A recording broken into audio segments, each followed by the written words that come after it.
Bro, you know what needs to hit me? The fact that I did not activate live before I fucking like I just went live and I don't have LIV opened up right now, so I cannot even see fucking chat. What the hell am I doing? What am I doing right now? Making mistakes is what I'm doing. I'm always making mistakes, so I'm always fucking something up.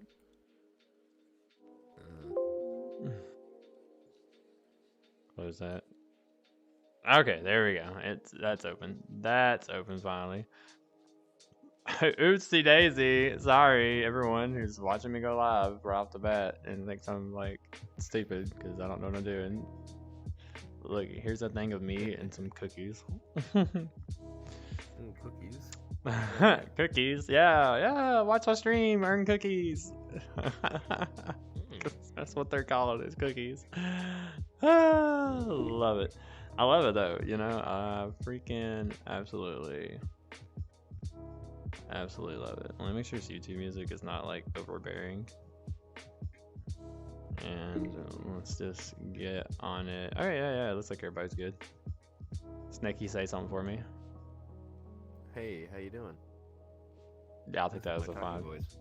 This is my talking voice. This is my talking voice. I swear to God.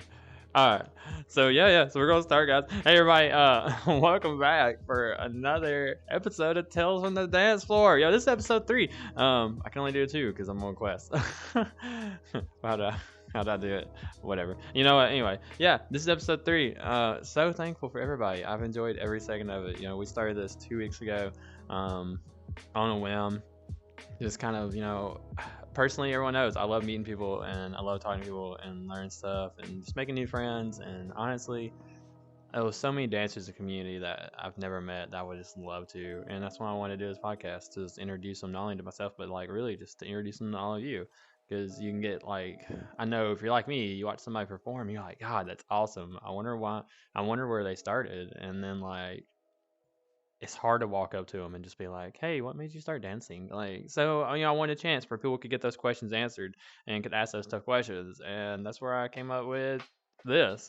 And you know, 3 weeks in, it's been such a success. Like everyone's loved it the last 2 that we've done, and we're coming in on our 3rd week. So, as everyone's getting in here, we're gonna start tonight off with Sneky, SNE space K. I call him Sneky. Everyone else calls him Snake. But yeah, no, Snaky, wonderful dancer and great friend of mine.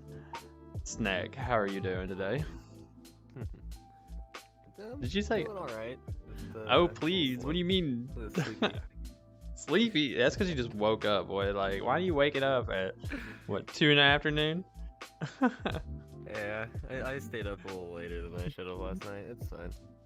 Well, you know what? Fair.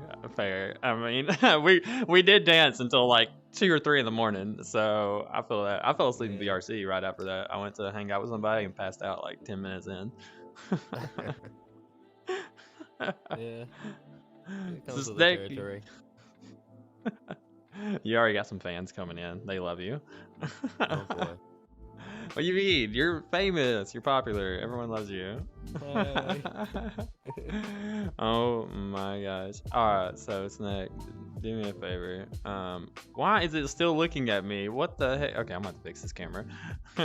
Already. It has messed up. My camera. Hi. Say hi to the camera. The camera loves you. Hi, There we go. Sorry about that, guys. I don't know why it was still looking at me. It's messed up. So, Snack, tell me, baby. I know that I found you at Trap Haven one day. But before that, you said you used to do some practices or maybe dance a little. Tell me about all that. What got you started and where did you start exactly? So, it started on a whim at Trap Haven. It was just, hey, they're gonna do this, like, lap dance event, you know. Didn't think much of it, didn't really know the whole scene at the time.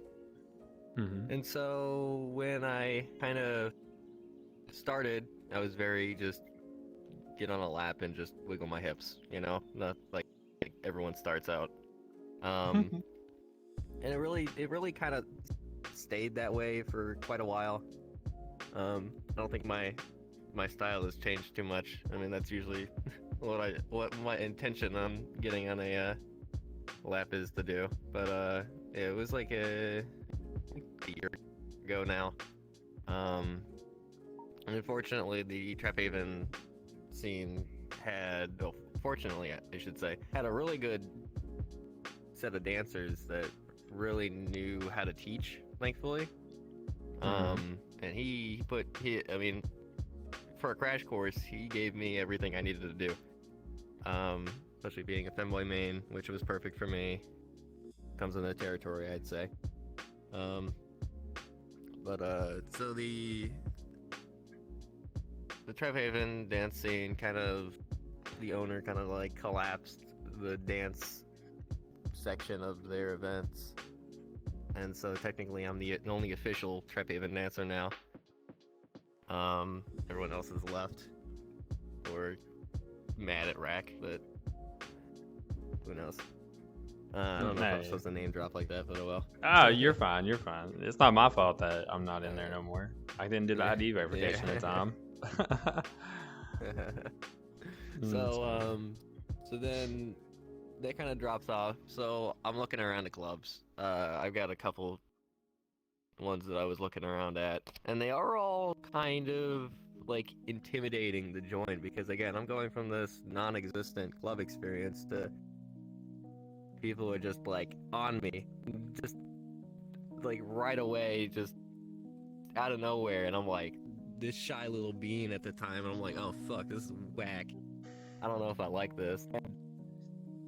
All the dancers just seem uninviting, and I'm like, I don't really want that. And then I remember that you had a club, so that's when of course I've like been like practicing and doing stuff on the side and just dancing in general, just like casually dancing. And so I'm like, hey, I'll go see his club. And then I went there as a guest like 2 or 3 times, and I said, yeah, fuck it. I mean, this is definitely better than any club. It's small, it's enough for me. I'm happy and content in here. So I applied, and you got me on board, and I mean, here I am. I'm now, I guess, staff. Which is a pretty big jump for somebody like me. Someone like you, what do you mean? I only started dancing about a year ago. Hey, everyone starts nowhere. You know, it's funny that you say that because majority of the dancers right now that are in the scene that are real popular started back in like May of last year or June of last year. A lot of the real popular ones started. In the dance community, it's kind of funny, but like I feel like most dancers when they start out, they're most popular during their first like 3 to 6 months probably, and then they kind of die a little bit, and then they kind of come back up like around a year later. Which means I'm about to start my triumphant return. But like, but no, like they kind of pick back up. And it's funny you say that, because you started like a year ago. So you're in that area where most people are more popular in the dance scene. And then from here on, you either become someone that like everyone knows and they feel like they've seen everything, or, you feel like mentally have to like, you start trying to think of, oh, I'm just in this rut. Like, what do I do now? I'm definitely in that rut right now. I'm trying to find dance trainers right now, actually. It happens, and there's nothing wrong with that. You just gotta like be yourself, and you'll come out of it. Promise. Don't ever feel like you're always stuck there, and there's nothing to improve on, because you can always change you. No, at least your style. I know for a fact there's something to improve on. I'm terrible. Hey, at least you're honest. So femboy dance style. Why'd you choose femboy dance style? So I mean, the hip shaking, the ass wiggling. I mean, it was just easier for me to dance in something I felt more comfortable with. It wasn't quite feminine. It wasn't quite masculine. It helps. You can kind of blend a couple forms, and you can still get on top of somebody and get real close to them, real close, and just kind of grind on them, and then get off them and just wiggle your ass in their face. And it's really that balance that I liked. At least it was like I could basically look at any dancer and be like, I like that move. Let's do that move. and it really helped me learning at least. Yeah. Okay. Why didn't you just go female like most people? Well, eventually I did, but it's it was one of those things where it's just like it felt natural. I mean, if I found a good femboy avatar that I can just chill in and still feel feminine enough to do female power moves and masculine to do enough. I found one avatar, but it's got some problems. I was really disappointed, but you know. Yeah, I'm just rocking really, really big demon mommy right now, so it's just how it runs, I guess. Demon mommy. Okay. And now you start dancing male. How do you feel about that? Yeah, last night was my first time male. It's definitely gonna have to be me in a mood to do it. Because again, I'm not I'm not the most dominant person in the world. I'm not gonna beat around the bush. But yeah, I don't know. It's definitely a different style. You have to stay facing people, which is like a hard habit to break because a lot of times female dancing, you do a bunch of turns. You go from facing the back to face the back. So it's definitely It's a learning curve. It's a learning curve, 100%. I think I explained to somebody the other day that like female is more like them behind you to where they feel more dominant of you. So you show the backside of you or your softer, undefended side, I guess. And then like while male dancing is more them in front of you, like you're dominating them. So you have more of like a guarded, protected side. You're definitely getting on top of them, and you're kind of showing them the way it is. Yeah, so it's definitely an interesting choice. So you're a femboy dancer. I'm a femboy dancer, so I have my answer for this. But like, what if someone asked you what exactly is femboy dance style? How would you explain it? Like, what would you say is the difference of femboy? I mean, like I said this earlier, I think it's more like a blend. Again, it's not quite masculine, it's not quite feminine, and you can just perform the way you feel natural. And like, if you like a move, you just do a move. Like, you're not really like restrained in that whole, like, nobody wants to, like, no, like, not many people, I should say, they want to see a male turn around and just kind of just wiggle them like butts in front of you. But I mean, it happens sometimes, but most of the times they're facing forward and they're rocking you. But in femboy, you can just show your stuff off and then go back to being on their lap right away. Like, it's great, you know. So yeah. No, I know exactly for that. I know exactly what you're talking about. So do you think that there will be a rise in femboy dancers coming up this year? Do you think there'll be more when people realize the convenience? I mean, let's just be honest here. Yeah. Let's be honest, there's a convenience factor to dancing as a femboy. Though while you may not have the biggest fan group, I mean, okay, there is a fan group. There's a lot of people that really love femboys. Almost everybody does. Females love them, men love them, but there's a lot of men that just really only want to see females, or females only want to see females.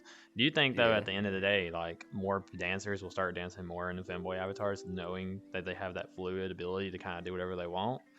Or do you think they'll just continue doing it really like they've comes been up doing? to their style. Yeah, I think it comes up to their style, really.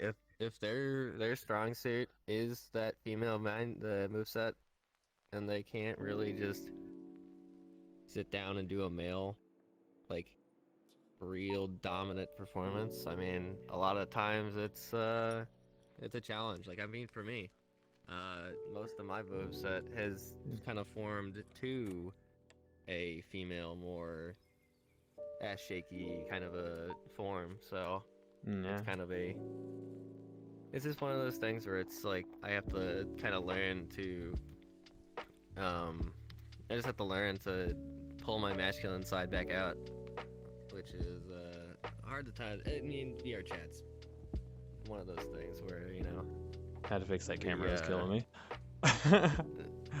the gender identity in VR chat is always a There's a gender one, identity. you know? You get I didn't a even. different person. I just feel like everyone in VR chat is genderless at this point. Like, Yeah, it's definitely a something you kind of learn to accept. It's like, yeah, You can't really look Yeah. at somebody and be like, yeah. It's something I have to get over too. A lot of times I'm like judging my crowd almost. They're like, I'm like, oh, they probably wouldn't want to dance for me right now. Or like, oh, they wouldn't like. You know, I gotta break that, and I just gotta get on because it's. You really a lot of do. times That's I'll skip a lap accidentally. really do. You never know, because I Yeah. do the same thing. I have a bad habit doing it also. I'm not gonna lie. Like one of the first things I do when I go to a new club is I scan the room for people's names, and I look at all the names that sound, in my opinion, sound cutesy or kind of feminine, but kind of boyish at the same time. Because you know me as a personal person, I love femboys. I prey on the femboys when I dance. That's just what I do. I know this. Yeah, you know this. And so like I'll look around for the sussy names and things like that. And then what I'll do is I'll show avatars and I'll look for certain avatars. There are certain avatars I found in the community, like if someone's wearing it, usually says one thing about them when it comes to it. Because there's not that many optimized avatars. So you see a lot of the same things. And you start kind of Yeah, it's definitely. grouping avatars together. And even though it really shouldn't have anything to do with your opinions, but a lot of people group them together because, you know, it's just an avatar. So it shouldn't define who they are. But then after I do that, I start looking at statuses too. I always look at statuses. If I see one that says like submissive and breedable in the status, by God, you better believe I'm climbing on them. Well, I mean, you know, when you pull their name up, you can see it. It's just in the thing. Yeah. But yeah, so I look at a lot of different things, and it's caused me to skip laps. So I completely understand that. So here's a good question. You're still kind of new, and you're still a little shy about it. So what's the biggest challenge for you when it comes to getting on the dance floor? It's just I guess it's that expectation that somebody's going to just right out X me. It's Have you only been happened X'd yet? once so far. I have been X'd. Oh my God. And it was as soon as I approached, and whether it was somebody who doesn't want to get danced or it was some other thing that they were just not wanting a lap on them right now or whatever, and it's a silent X, so you agree to it, we're all run on the consent, and I immediately jumped 3 people over, and that was all that she wrote on that. So yeah, it's like one of those things that it is a little like even if they're meaning good about it, like, hey, I'm sorry, I really want it, but I can't right now, you know. It's just a blow to your confidence, really, that night. It definitely takes some you gotta ignore it, you gotta keep moving on, and then hey. So here's a question on that note. So a while back, a club made a decision to make it to where like people couldn't do the X consent thing. One of the reasons why they did it, they had a good reason for it, motive wise, but apparently a lot of their dancers were getting X's from people who just weren't. They would come to the club, but they didn't come to the club to get danced on. Like they would come to watch their girlfriend dance, so they would X everyone that wasn't their girlfriend, or they'd come to hang out with their friends, and they would just X people because they just didn't want dances. They just wanted to hang out with their friend and get drunk. So the club was like, hey, unless there is a legitimate reason, like medical, epilepsy, or whatever, you know what I mean? Like, no one could do it. No one could do an X at the club. Yeah, the X limitation. Yeah. Yeah. So like, how do you feel about that though? Feels I mean, like... you're a new dancer. What do you feel? It's a hard call, because like I understand you want your dancers to perform. And if people are doing that and they're showing up and kind of, I wouldn't call it malicious, but it's almost malicious in their intent. Yeah, I feel like the dancers. I mean, well, for the owner at least, the owner said that they just got tired of seeing their dancers' confidence getting destroyed like that, and that's the only reason why they. Yeah, it definitely is a confidence destroyer, especially your first lap. You walk up and you get like immediate X'd, and you're just like, all right, well that's it for me tonight. I just mustered everything up to do that, and I'm just gone. So, I can see that. It's a rough thing. You know, I've been X'd a time or two before. Well, maybe once. I think I've only been X'd once in my year of dancing, to be honest with you. I don't know. Question for you: Have you X'd a person before? No. Oh, well, wait. A lap. Oh, I have. I had to. A lap? No, almost. I almost did. I have not X'd a lap as a dancer. As a guest, I have X'd a dancer before one time, but that was because I was like just got on. I just started getting a headache, and I was just like, "Hey, just come back later." But like, as a dancer, I have not X'd a lap, but I have gave them a warning. Someone who I'm friends with now, very good friends with, but they can be a little extreme when you're dancing on them as far as the compliments, and very sexual. And I told him, I was like, look, you're gonna have to calm down. We've been in this event for 10 minutes, and if you don't, you ain't gonna be here anymore. So, but no, I did not X him, but I did tell him to shut his mouth, or else I'm not gonna dance. So no, I've been there. I've been there before. And then want somebody muted. Yeah, I know, right? Yeah, for real. No, Xing can be like a big thing. It can be a big confidence killer for real. Honestly, it really can, and especially if you're building up and you go on that. But I feel like everyone's got a good reason why they do it sometimes, hopefully.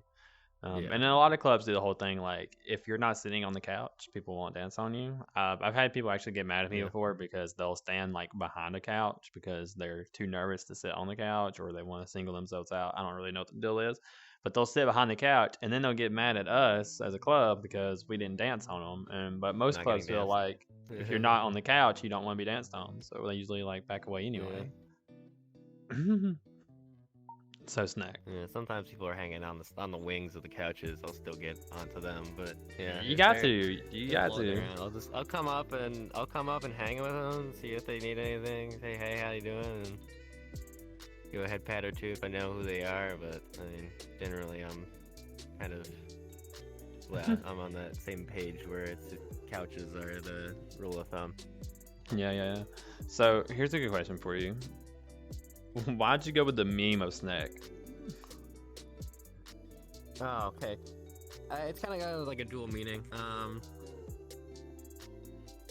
Like first and foremost, it's the political statement, of course. I don't think I should need to go into that detail too much. But also the whole, it's just kind of cutesy, memey kind of way of saying that "don't step on me" kind of thing. And it kind of just stuck. I've been going, I think, probably 2015, just about, ever since then. So, Yeah. and before that, I was, of course, everyone's got their childhood nicknames and stuff like that they used. So, yeah. It's childhood. People still, to this day, people still call me by a name that hasn't been used in quite some time. Oh my god, And I'm it's so just, curious now. I mean, it's what they met me as. That's so funny. So what do you do now when you're not dancing? I mean, I'm just gaming usually. Gaming, and I'm working at an arcade. I fix arcade machines. If I could tell you how many times I've played Beat Saber for the worst reason of trying to test and get it working. Oh man. But Beat Saber's fun. What do you mean? What do you mean?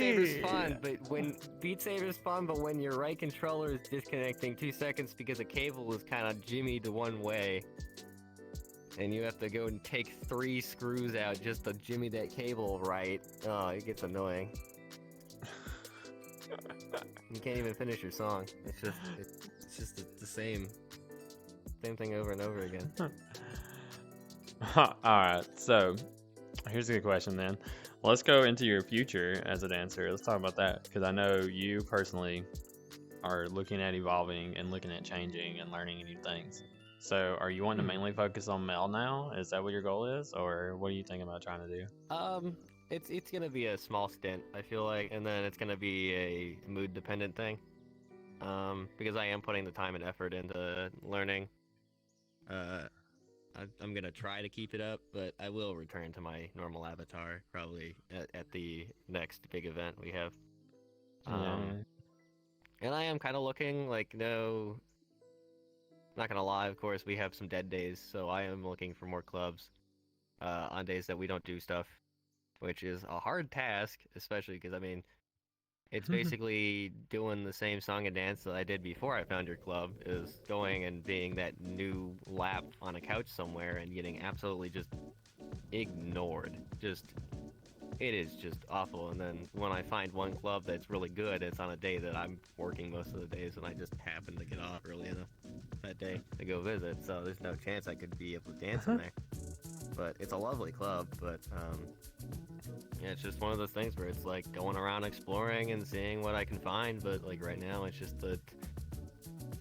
so the clubbing scene is definitely people know each other at this point. There's dancers in 1,500 clubs that all know each other, and they go hopping between clubs to clubs. So it's just, yeah. Yeah, it's very common, honestly. You know, we surprise people all the time with our club because a majority of our dancers are exclusive for our club. Or they Yeah. just now might expand it out to a second club. So it's a very odd phenomenon. People like find it really odd that we have so many like exclusive dancers compared to most clubs, which only have maybe like one or two exclusive dancers, and then their other dancers are Yeah, shared they get between that like big 20 title up clubs. top, and they say, "Hey, look, this is our dancer," and they're very, very proud of that.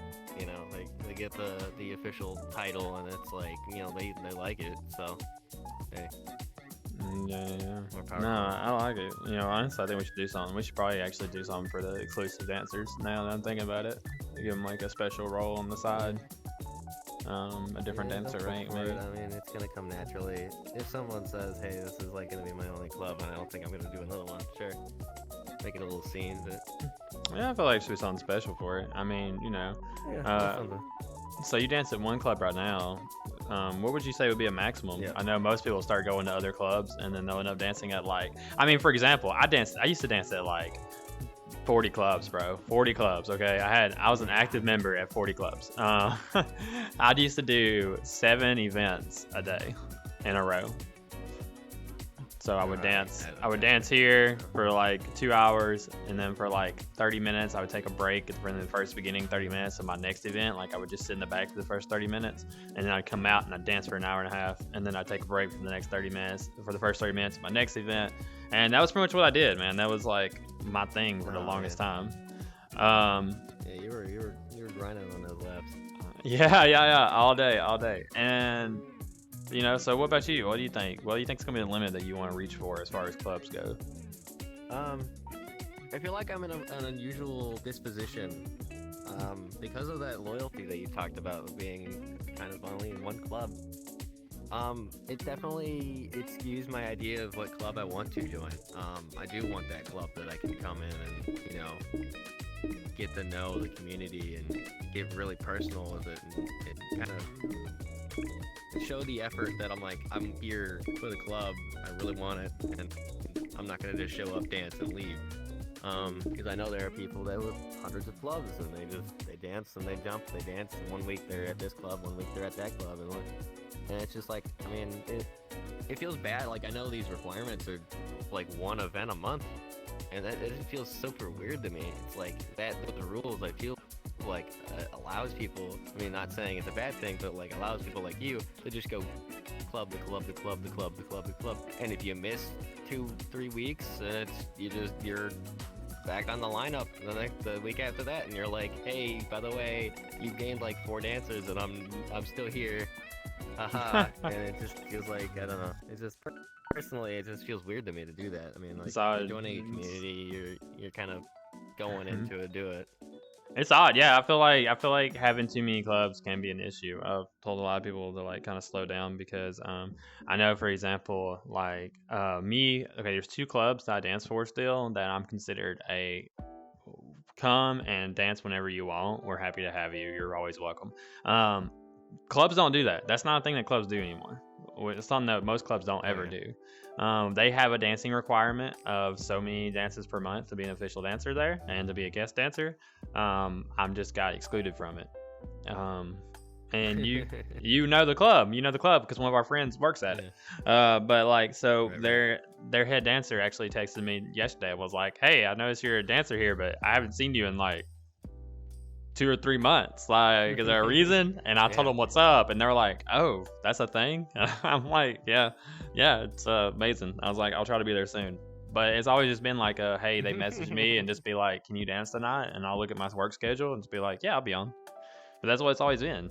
I've always just kind of filled in when they didn't have no sign up people. Yeah. And it's been like that for a lot of clubs I go to, Yeah. where like I'll hang out in the crowd and they'll just be like, "Can you dance today?" And I'll be like, "Yeah, let me put my full body on real quick." Like. I mean, yeah, it's nice to have a flexible, like literal flexible dancer. Someone like that you can just call up. Hey, we need a spot. Yeah, I'll pop on. Yeah, that's kind of what I became. Sometimes you need that kind of auxiliary crew of dancers that you can just pull from anywhere and just get in. Yeah. So Snack, we're getting down to obviously my favorite part, which is where the crowd can ask a lot of questions and whatever they want. But it's also the part where you get to start recommending people, which is one of my second favorite parts of this entire thing. So I think this might be the last week of doing 3 name recommendations before we drop it down to 2. So I want you to try to recommend up to 3 people. I got 2, and like the third was kind of an extra. It's up to you. Yeah. Up to 3 is what we asked for. Up to 3. Okay. Yeah. So, I guess I'll get started. One of them, good friend of ours, back when I started, they were definitely dancing alongside of me at Trap Haven. Dravner, who is now co-owner of Prime. Yep. And then Danny God, who I think is a dance captain at VP. He was my original teacher. Oh, nice. So, going back to the VP. Yeah. He was definitely the guy who gave me the crash course and gave me the confidence to get on the stage and just do it. No, great. And here I am. I love it. Our first episode was full of VP people, so like it's nice going back to VP again. Okay, cool. Yeah. Do you want to do a third one, or you have the ability?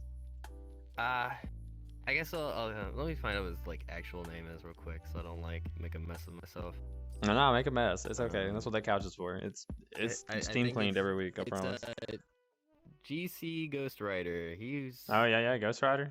Yeah. He's one of our dancers, but he was the first male avatar that really just like exploded on me, and I'm like dead. I'm just in my lap, just oh my god, kind of. It was definitely a treat.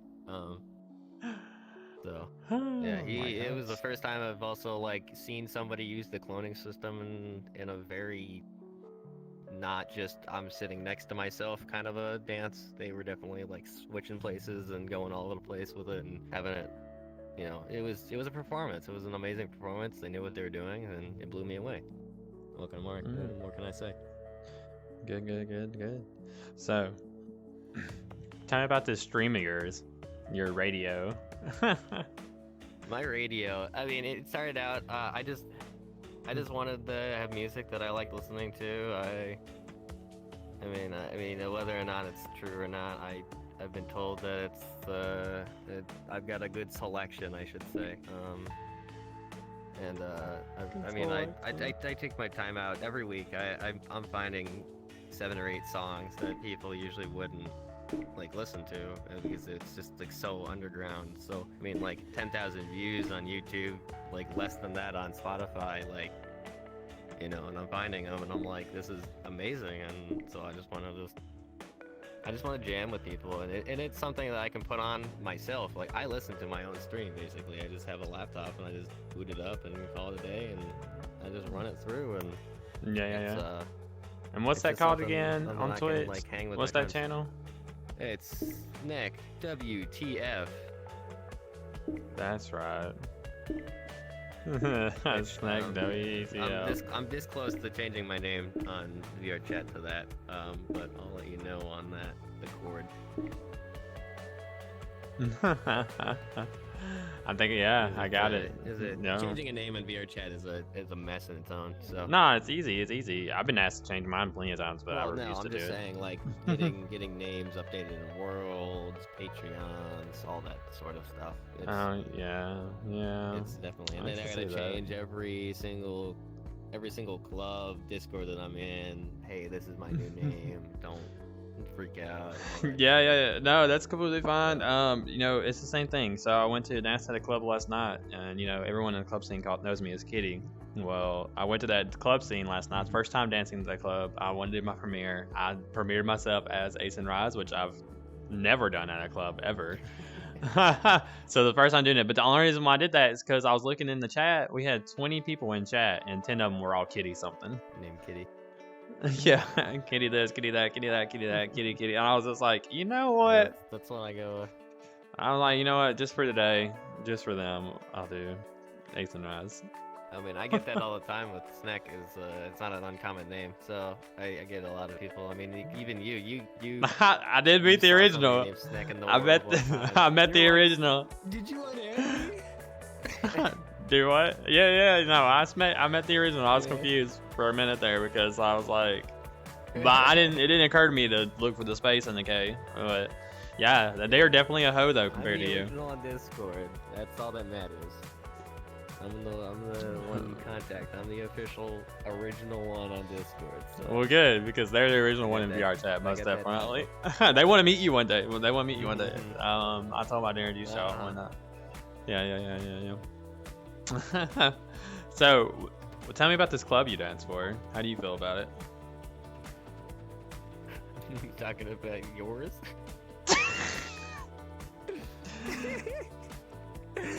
I mean, I love it. I can't get enough of it. I mean, like, realistically, it's my escape, and I love it. It's like really my passion right now. I show up, I go to work, and I'm excited when I get home. I gotta go dance. So it's like, you know, it's just something I gotta go do. It's an anchor. That's all I can say. Guys in chat, definitely make sure to remind me. Let me know if the music's too loud, because I've noticed there's playing a lot of loud music, and I want to make sure it's not too loud for y'all. No, Snake, man, Discord moderator, and one of the top dancers currently at Club Ascension. No, we're definitely proud to have you. So, thank you. You've been a wonderful guest, a wonderful dancer. You've definitely shown that you want to put in that effort in the community and do more. And you know, when we move to our 7-day schedule, we're gonna be looking forward to having you. Whatever days you're available. Of course. 3 days out of the week. Hey, I can do a lot of days out of the week right now. So here's a question for you. Who do you think is your biggest simp at our events? My biggest simp? Well, it has to be the guy that shows up every single event just because I'm there. And that's Azuze. He may not like me dancing on him. We may not... We may be seeing each other every year for the last, 2 years. At least once in real life. And he knows what I look like, and he can't get danced by me. It's just how it is. You hear that, Azuze? Do you hear that, Azuze? He's my biggest simp. He's my biggest simp. He shows up every event. I love him to death. I love Azuze. Yeah. I love him. He's hilarious. He's getting called out in chat. Yeah, you are, baby. You're getting called out for sure. I knew you were either gonna say. I knew you were gonna say him. 100%.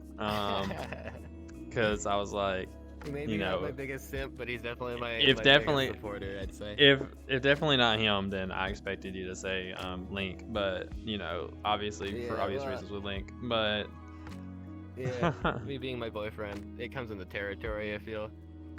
Hey, you know what? At least yours shows up, so I mean that's cool. Yeah. You know, because a lot of people's relationships don't show up to support them at dance events because of the way it is. It's hard. It's hard sometimes. I understand. I understand the jealousy aspect to it. So. Yeah, it can be a challenge for sure. Especially if you're not. He doesn't even want the dances. He points at people. He's like, "Hey, can you dance on my friend? Hey, can you please dance on my friend?" Like, that's because Link's shy. Link is he's so shy. Yeah. I think I've danced on him twice in my lifetime. And I've done them for like a year almost.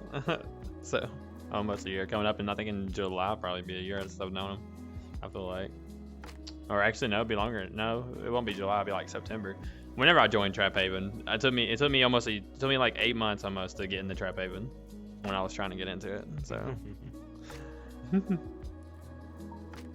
Yeah. So. I imagine that was around the time you were doing like a ton of clubs. So it wasn't even just that. I just couldn't get into Discord. They had the poster up in Drinking Night. Yeah, they had the poster in Drinking Night, but the link was expired. Yeah, it was an expired link, and it'd been like that for months. And I was just like, Yeah, because I think that was around the time the levels came out, so they were like, they had a custom URL, and they just didn't update the poster. Yeah.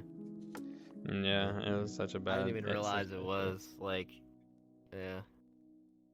And then I came in overly excited. People were just like, "Who the hell is this?" I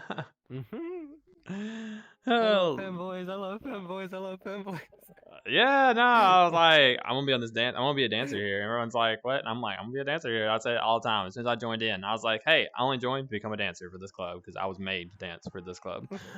And people were just like, what? Like confused as hell. And then I led one event. Didn't realize they had a dance section. Yeah, led one event, or helped lead. Events in total. We had 3 dance events in total. Yeah. Yeah, I helped lead one, which was awesome. Over the year, and then ever since the new year, it's been non-existent. And you think they're gonna bring them back? You think they'll bring them back? I mean, I haven't talked anything. I've heard some whispers. I haven't talked recently. It's basically gonna get removed, and the owner is just waiting for the right chance to just drop a message and be like, "No, not happening anymore." Well, they've got the chance. It's something about they don't want the club drama or something like that. But it's like, yeah, I don't know what kind of club drama you could have for somebody that isn't a club. Like, yeah, so here's here's I'll say it right now. Probably not my place, but I'll say it right now. Here's the problem. They don't want the drama that comes from dancers that dance at this club and this club and this club to come in and start issues. They don't want that. They also don't want the lewdness that comes from lap dancing to be a part of it. So they want to have the dance events, but they want them to be wholesome. They want them to be fun events for the community and not about the sexual aspect that normally comes from lap dance events. Another thing on top of that, the third thing is that, as they have stated, that the community there is a drinking community, and they just don't really enjoy the lap dance events that's what the owner says. So they're basically thinking that but it's hard for a community to enjoy an event that you only have like once every 4 or 5 months, and they're scheduled to do it once a month. So if they did it like every other week, though, in my opinion, if they did it every other week, and then still did it, even if they did it for like an hour, and then the drinking night for the rest of the hour after. The problem is that they do drinking for the first hour, and then the lap dance event for the second hour. They should do the lap dance event for the first hour, and it's hard to keep then drinking for the second hour. That's what they need to do. It's hard to get keep people in anybody there. past an hour on any event. It is. It's hard because after an hour, you're usually kind of into your drinks or another club starting up or whatever's happening. So yeah, they need to do the dance event for the first hour. They need, you know what? I mean, I could talk to Free Ad all day and tell him, but it's not. It's just up to me and him. You won't get anywhere with it. It's unfortunate the way it is. Yeah, yeah, it's not up to me and him. Me and him. As long as it's an actual official title, and then as soon as they remove the role in the chat, then I still got really keeping me to that Discord anymore. I got the icon. I got the icon. I got the icon still. The Trap Haven official dancer. Yeah. You think I don't want to throw it on? I throw it on every once in a while. I throw it on. I ain't supposed to, but I'll throw it on every once in a while when we're outside events and walk around. They absolutely hate that. They're like, if you're not in that event, they do not want you wearing their icon. It is super weird to me. I don't know. Yeah. I want you to rock our icon. I love it.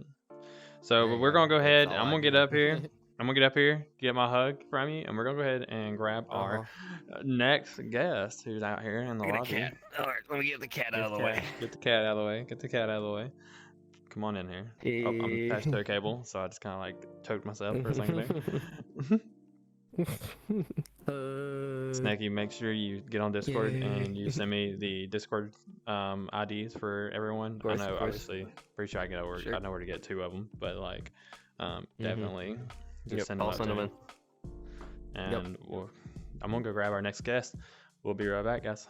All right, thank you. as always, you're free to like hang out or go do what you need to do. Hang out, yeah. And yeah. Sure. Beep boop.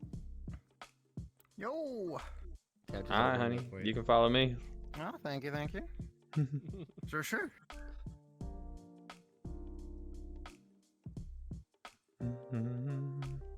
We'll just have a seat right there. Yeah. Perfect. All right, nice and cozy. Nice and cozy. I'm glad you feel that way, honestly. That's such a cute abbey, also.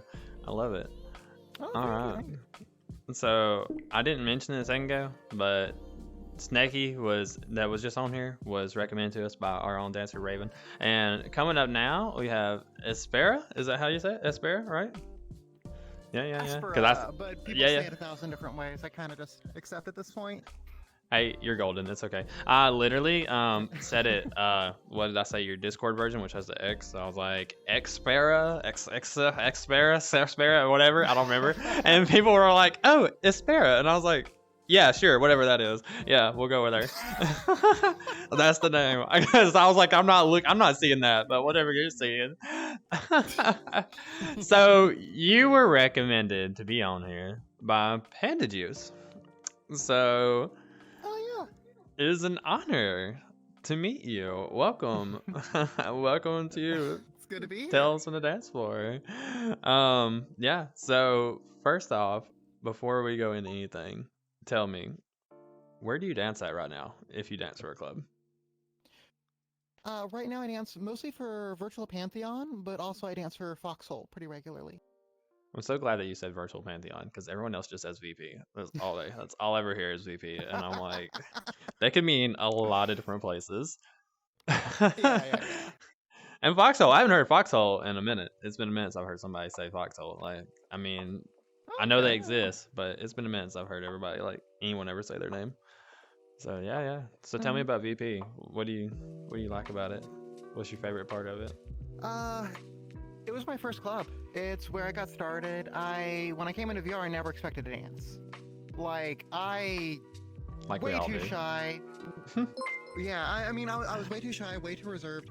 I actually bought full body with the intention of being one of those full body mirror dwellers, and no thought about ever dancing. You know what? I had a friend. I'm kind of jelly. Literally, I bought VR because 2 reasons. Okay, one, my friend kept kicking me in the face every time I went into a world. They would just sit there and constantly kick me in the face.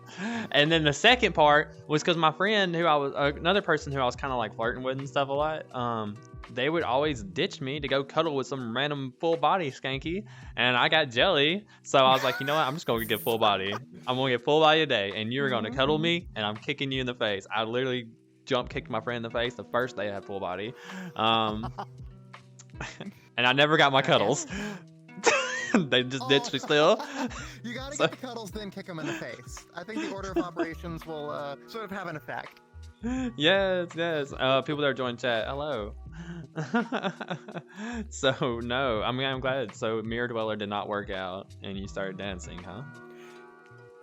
Yeah. So the friend who got me into VR chat to begin with, and mostly into like VR altogether, they were a dancer for Virtual Pantheon. And so I did not know when I joined. This is a real life friend of mine who I'd known for years. And we all handled the pandemic in different ways, and they were in VR chat a lot, and I was really cooped up. I was actually like having a full-on meltdown because the way the pandemic went up here, they actually made it illegal for me to invite friends over to my house. I was extremely isolated. What? I could go to a bar before there were, like, I could go out to a restaurant or a bar that have these like ineffective plexiglass things before there were vaccines or anything like that, because that's business and they wanted the economy to be strong, but they made it illegal to invite friends over, so there wasn't really like a safe way for me to socialize. There wasn't a safe way for me to see other people. And I'm an extrovert. Like, I like talking to people, I like meeting new people, I like getting out there and socializing. I used to host huge movie nights at my house and try and have a bunch of people come over, throw big parties. Loved doing that stuff, and then the pandemic just had me isolated and alone.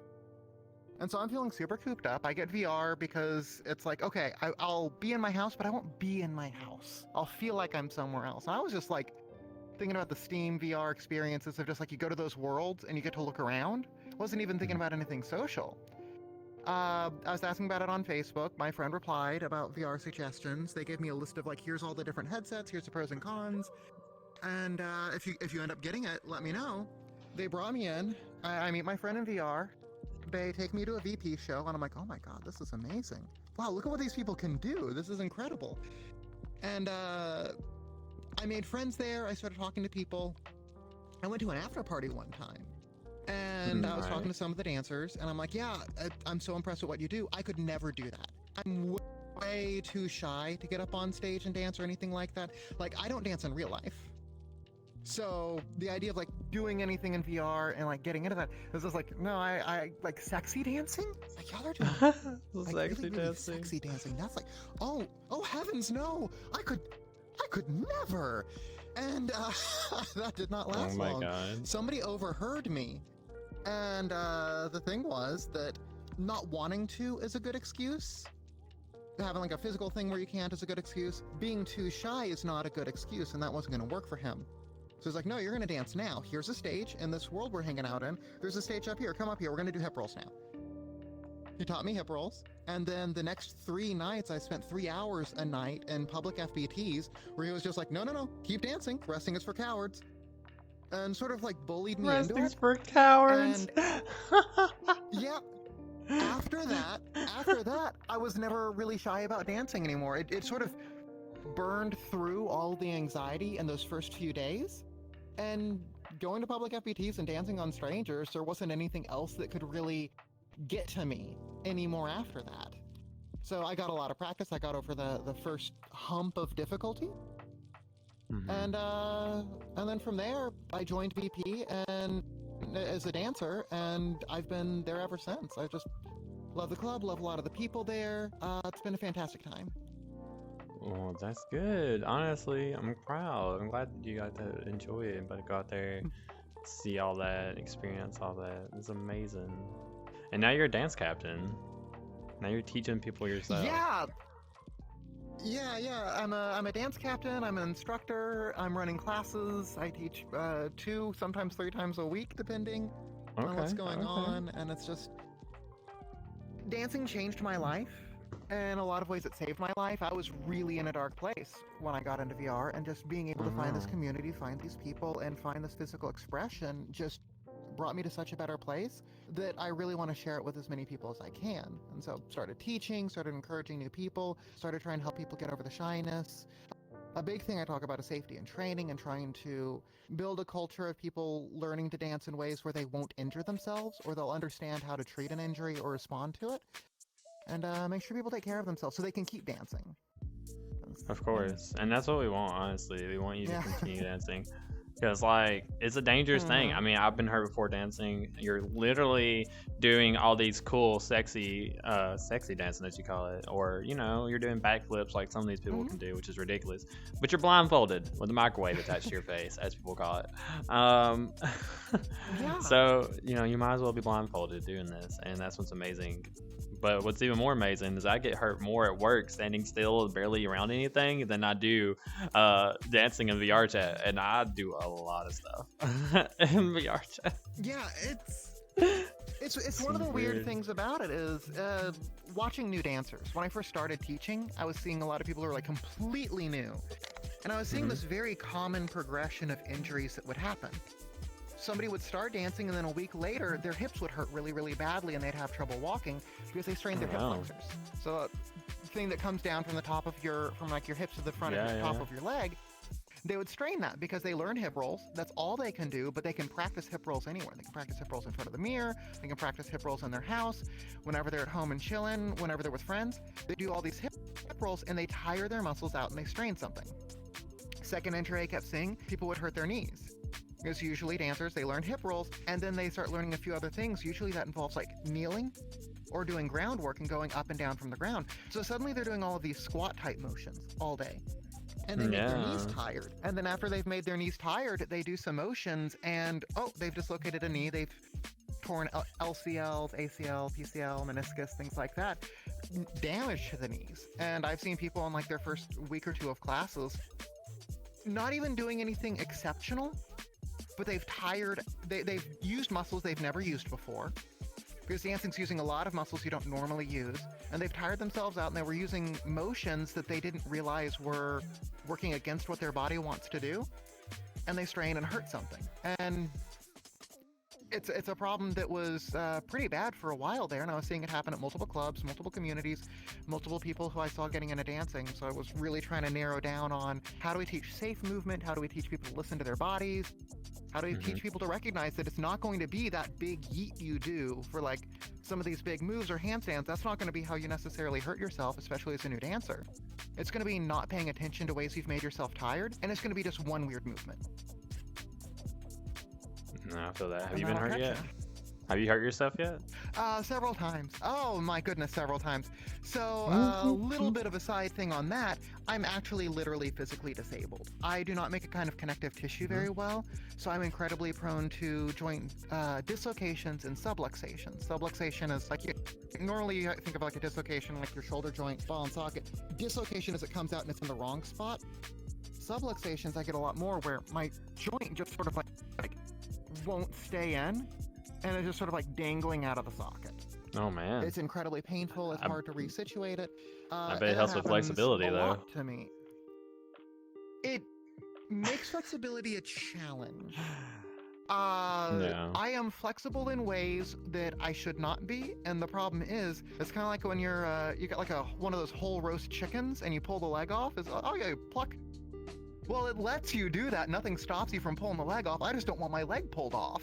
Nothing's really holding it in place. So my flexibility means that I have to pay a lot of attention, and it's not just that like I'm stretching, I've reached the end point where it doesn't want me to stretch anymore. It's I'm stretching and okay, I should probably stop here. Before I did this, I did combat sports. That was the other thing. Before I got into dance, I did combat sports. I did Krav Maga, Muay Thai, Brazilian Jiu-Jitsu, and kickboxing as my big things. And I had to be really careful with those, particularly Brazilian Jiu-Jitsu. It's a wrestling thing where you talk about like pinning people and getting them in arm locks, or doing things where like you armbar someone and you're trying to like hyperextend their elbow and they need to tap out, otherwise you'll hurt them. I don't feel the warning signs of that. And so I'd be pinned. I'm like, I'm just gonna tap here because I don't know if I'm at the danger point. I don't know if they have it or not, but I can't risk it because I won't feel the warning. So it's right. Yeah, and so with the dance, that's one of the reasons that I care so much about entry and dance as well. I'm the canary in the coal mine. When I'm talking about motions the body can do, when I'm talking about like the way you align your legs, having your feet close together versus far apart when you do your hip rolls does different things to your knee.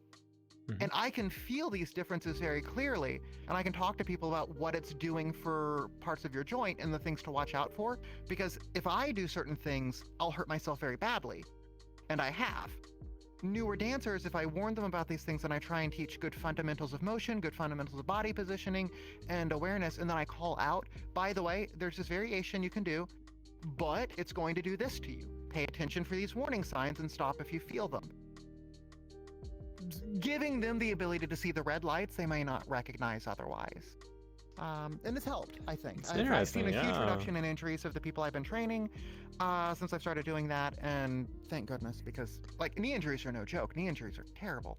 No. I've only been I hurt strained my twice. LCL recently, and it sucked. I mean, I'm glad somebody's doing that because no one else really talks about it. Because, like I said, I mean, I've only been hurt twice. It's from just me being me. My first injury was knee injury. It was because I have a rough. I have one of those floors where like it used to have carpet on it, but I took the carpet up and it's natural hardwood floor, but it hasn't been like finished, so it's just rough, and that's what I dance on. But like I decided one day I was like, I'm gonna learn slides today, and I didn't own knee pads and didn't even think about it, so I did slides for 6 hours straight on rough hardwood floor, and ruined my kneecaps.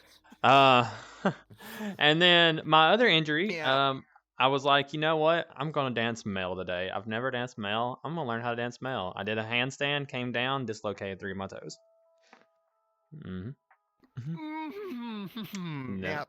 Basically landed. I landed one foot like this, and my other foot came down heel first and landed on my knuckles and dislocated 3 of my toes.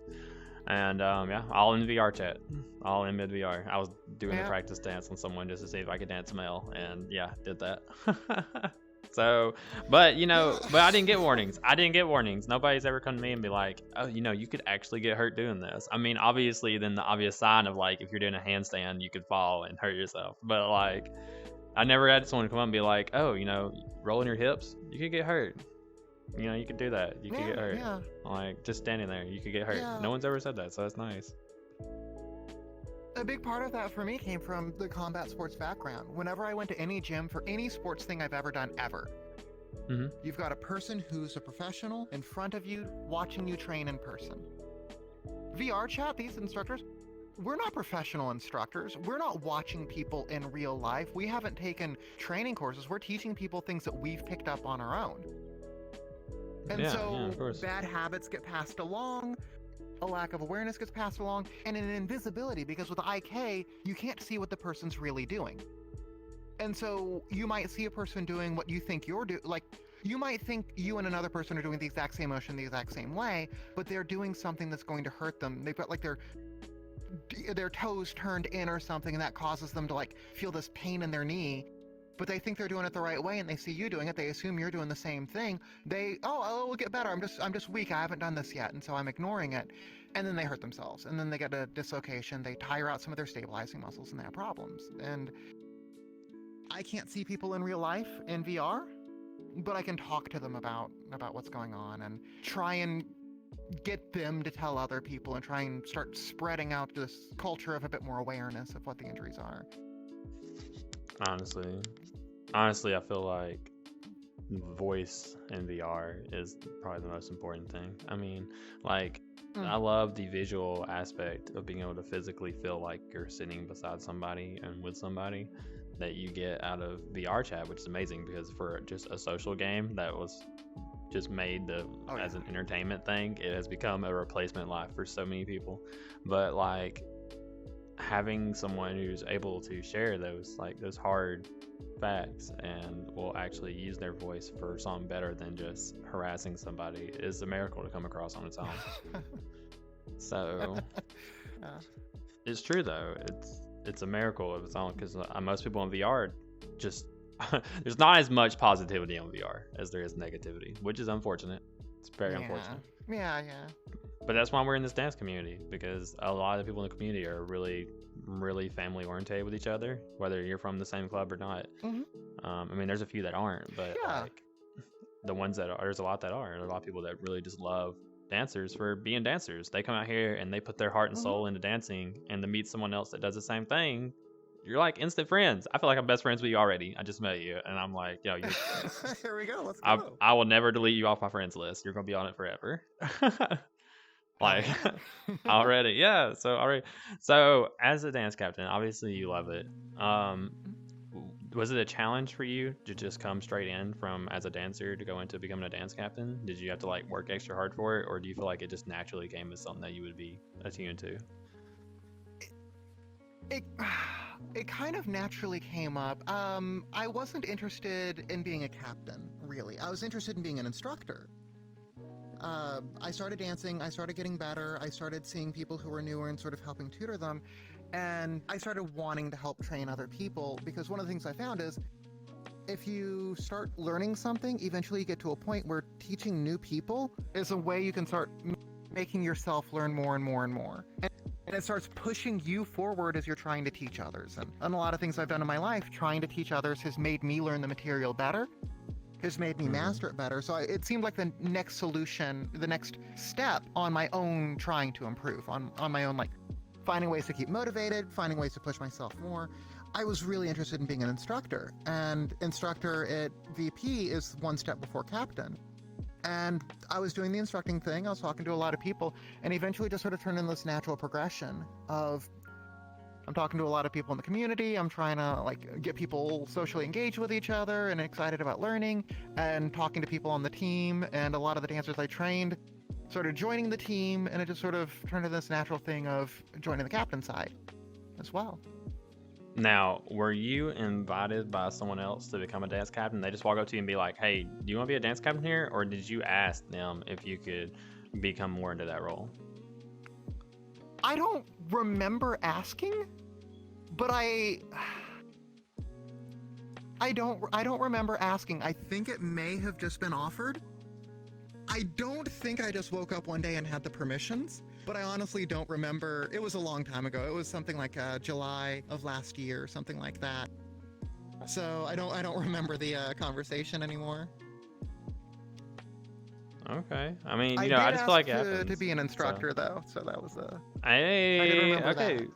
Well, that's good because like I feel like it's a misconception because every club's different. They all do different things, and I know like, so I know for me, example, when I first became a club co-owner, I saw some things happen in the club. I knew that I went out and put my way out for that club and done a lot of stuff. So I approached the club owner myself and was like, "Hey, you need a co-owner, and here's my application to become one." And it's completely up to you. And I ended up getting it.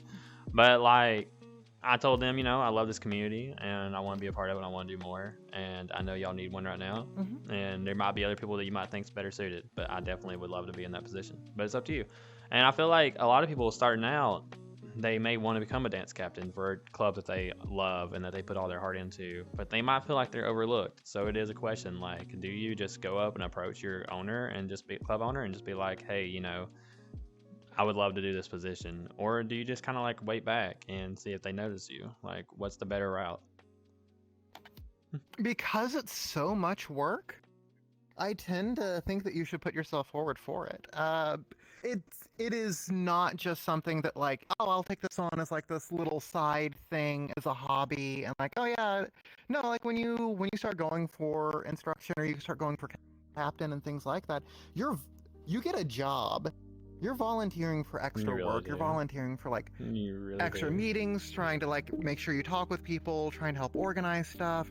You need to put yourself into a position where you act differently. You need to be able to be one of the people that others can look up to, and you need to act in a respectable way. You need to respond to problems in a different way. You can't be one of the people who like increases drama. You have to look for ways of diffusing. And so it's actually an active role that you should, in theory, be signing up for, eager and engaged and expecting this. So, yeah, in our case, we've actually put forward things for the dance team at times of like, we're looking for more instructors and we're looking for more captains. If you'd like to do either of these, reach out to us. So we usually solicit and say, if you would like to take one of these positions, let us know, and then we'll talk about it. That's good though. That's good that you put a spot out there like that. Because again, I feel like it's just a misconception. It's an important role, especially when handled correctly. I know our club doesn't have dance captains. We turned it from a dancing perspective role into a hosting perspective role. So same concept mostly as far as like actually in there. But for me, I've been in many clubs. I used to dance for 40 clubs, and a lot of the clubs I went to had dance captains that were just gave a title of dance captain, but they never did anything. So I was like, what's the dance captain that doesn't captain? You know what I mean?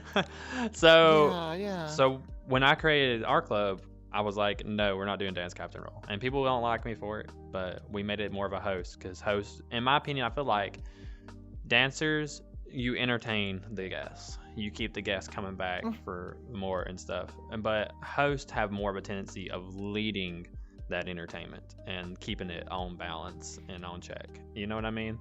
Like, they are making sure that it's timely. They're making sure that people are coming out. So when we made our dance captain role as a host role, it was to try to keep it like, you're already here for your guests in the community and making sure that they're on time. So why not do more? You know, why not kind of have one person that keeps all of that going? So it was definitely a change, but it's hard to say like what makes a good dance captain and what doesn't. It's really hard to say because all the clubs are different. You know, they all have different reasons of what they want their dance captains to do.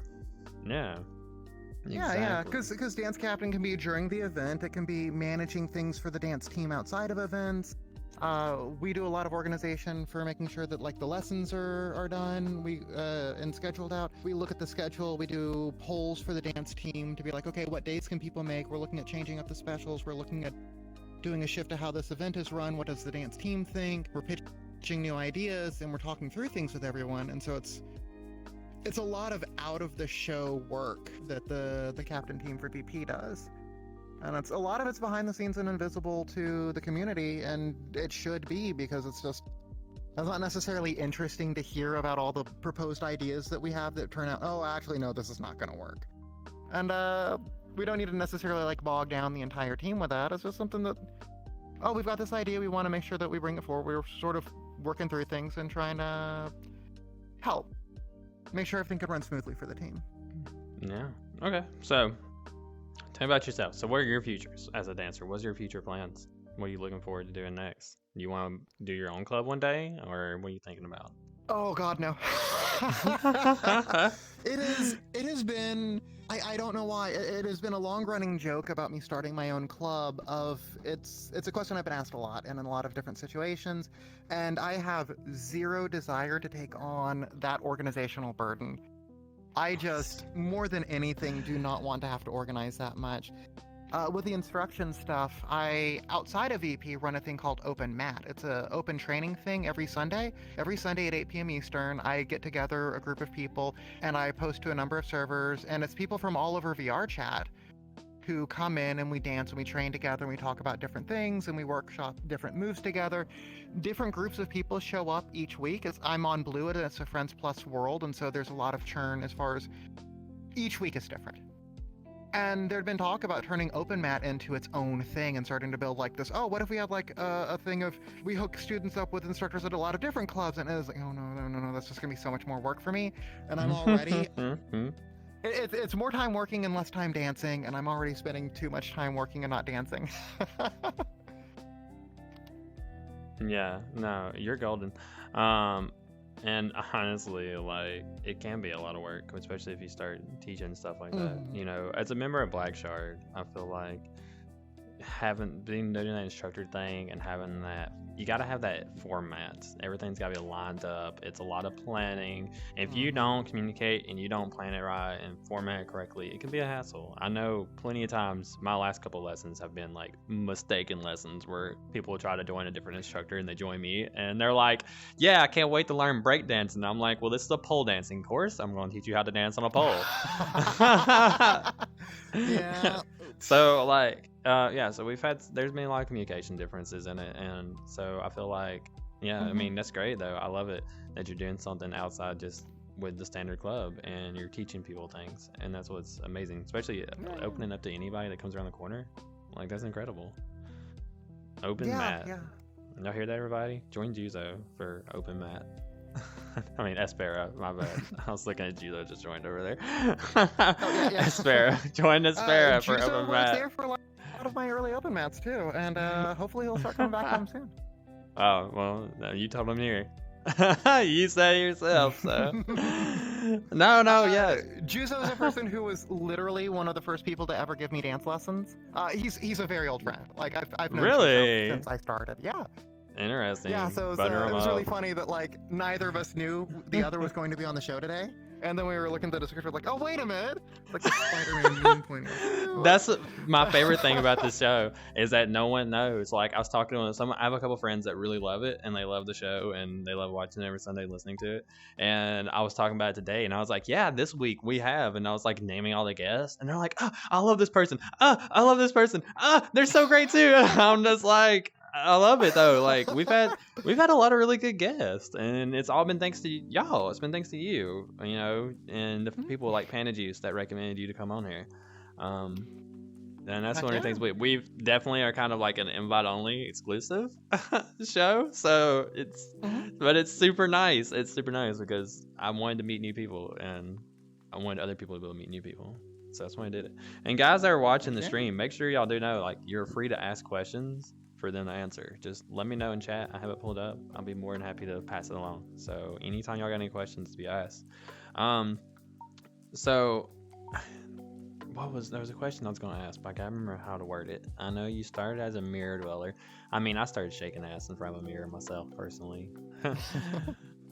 Actually, I think my first dance tryout, I didn't even know it was a lap dance tryout. I just thought I was just gonna dance in a line or something stupid or some choreography thing. And they were like, "All right, you ready to do a lap dance for a tryout?" And I was like, "Huh? What? Who?"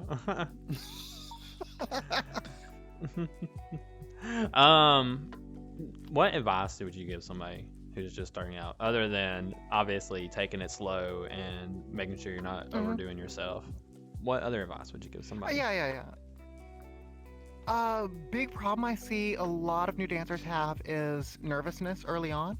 They're worried about doing a move wrong or looking silly.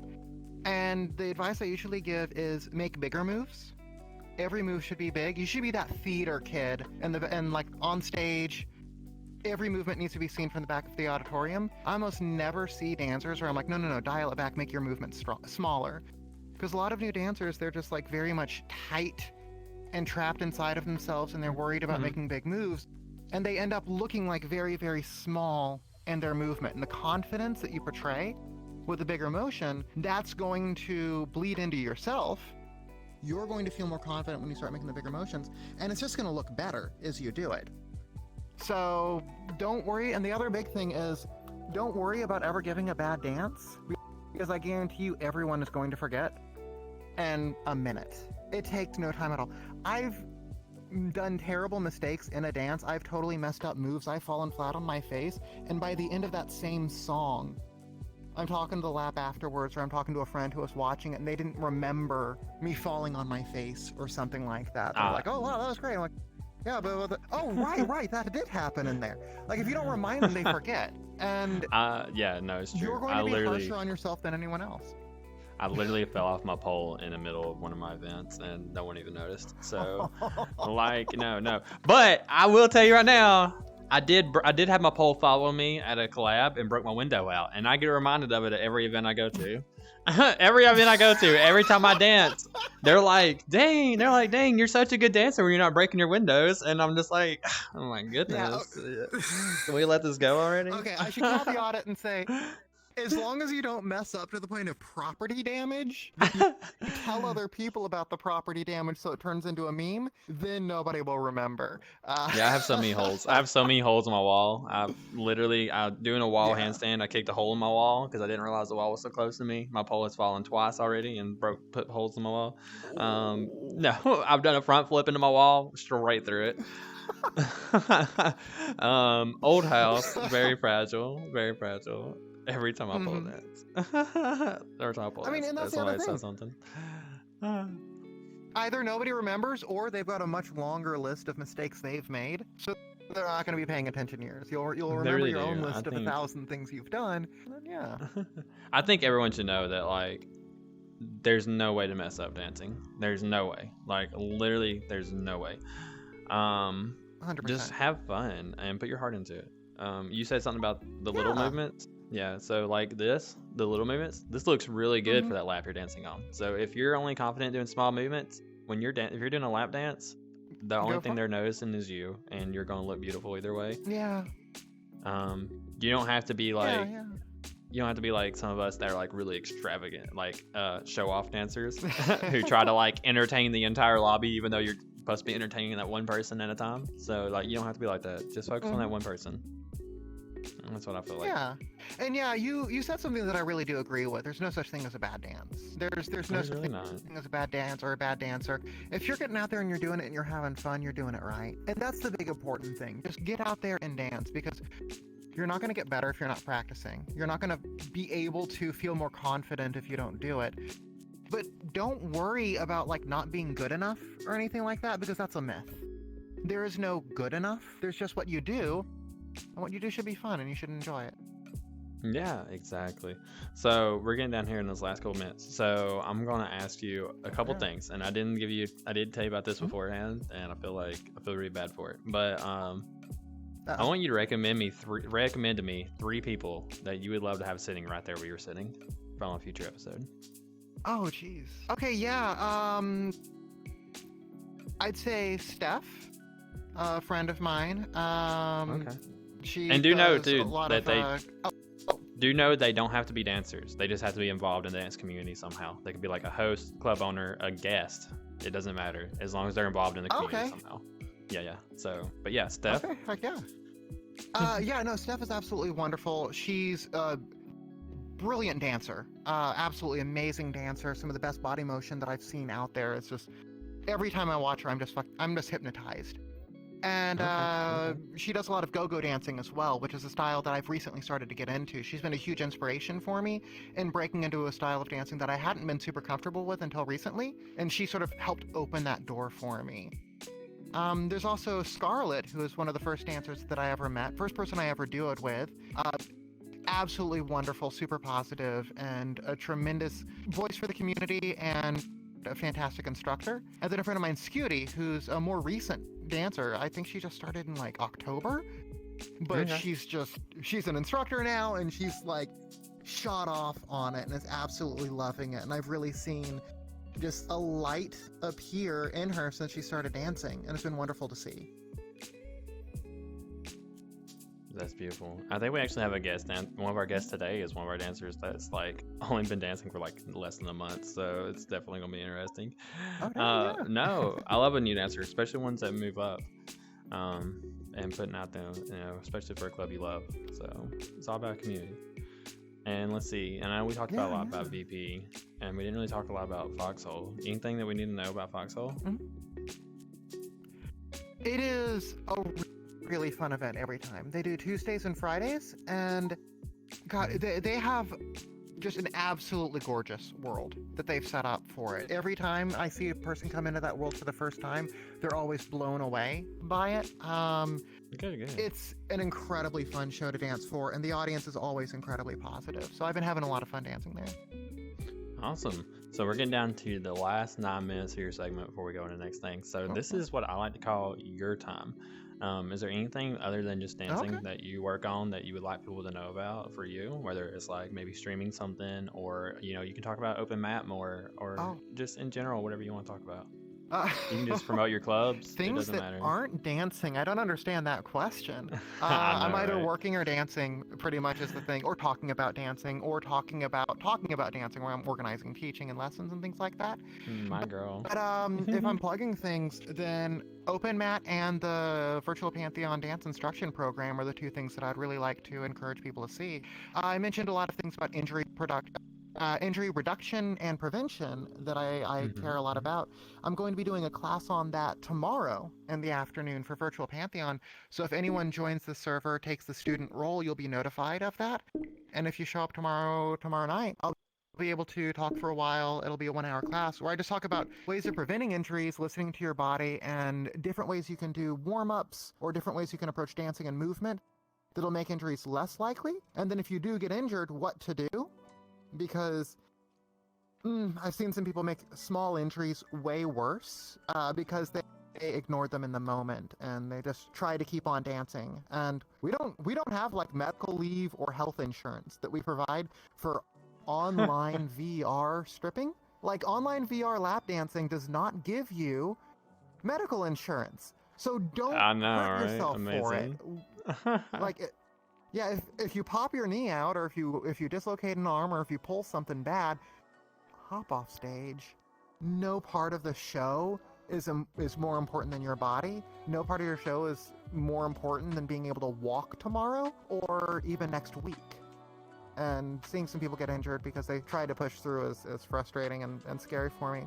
And then the other thing, Open Mat is, it's been a passion of mine since June of last year. So it's been almost a full year now that I've been doing this.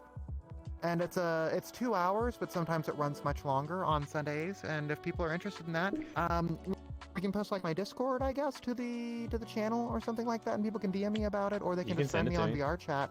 And you then, can send it to me. Yeah. I and just every threw Sunday at I just threw up a link to Virtual Pantheon's Discord page right now in the chat. So definitely check out VP. Sweet, yeah. And then it took me forever to find it. And then so. if you hit me up there, if you hit me up there, you'll be able to find me for the open mats as well. And it's fantastic. And if you are a new person, if you're interested in dancing and you have not danced before, hit us up, because it's one of the things that's very important to me is to make this more accessible to more people, make this something that more people can get involved with and have fun with and enjoy. Yeah, definitely. I think everyone, honestly, like, experience dancing, and there's no better way to start than taking that first step. Whether it's just finding a club. I feel like the hardest step, honestly, and this is my opinion, the hardest step is finding a home club. Yes, I really think that is. 100%. I got so There's- lucky with VP that I started Well, out and I knew a couple people there. I think any club can be a great home club. I don't think any club is really yeah. just a bad club to be a part of, especially if you put your heart into it. And whether that club has a good rep or a bad rep, if you love that club and your heart is in that club, I think no one's going to be upset with you for being a part of it. So don't worry about the past. Yeah. Don't worry about whatever you hear about those clubs. If it's a time that works for you and you love the community there, just dance and have fun. Yeah. Dance, have fun, make friends, talk to people. Yeah. Yeah. You can be in multiple clubs, but you'll always have that one you started at, Mhm. and hopefully it's one that you can remember. So, Yeah. and I've been a VP once. I met Panda once. Yeah. I used it. Oh, I yeah, climbed yeah. on. I climbed on like a tower and danced on him at a loot event. Sounds about right. Yeah, at a loot event. You know, he lives right next to me too. So it's amazing. Really? Oh my gosh, Yeah, that's wild. yeah. We met IRL, which is so great, and we're gonna meet again soon. So, Oh snap, that's awesome. yeah, first person I ever met IRL from VR chat was Panda. Oh, So heck it's yeah. super amazing. Yeah, That's a good one. super.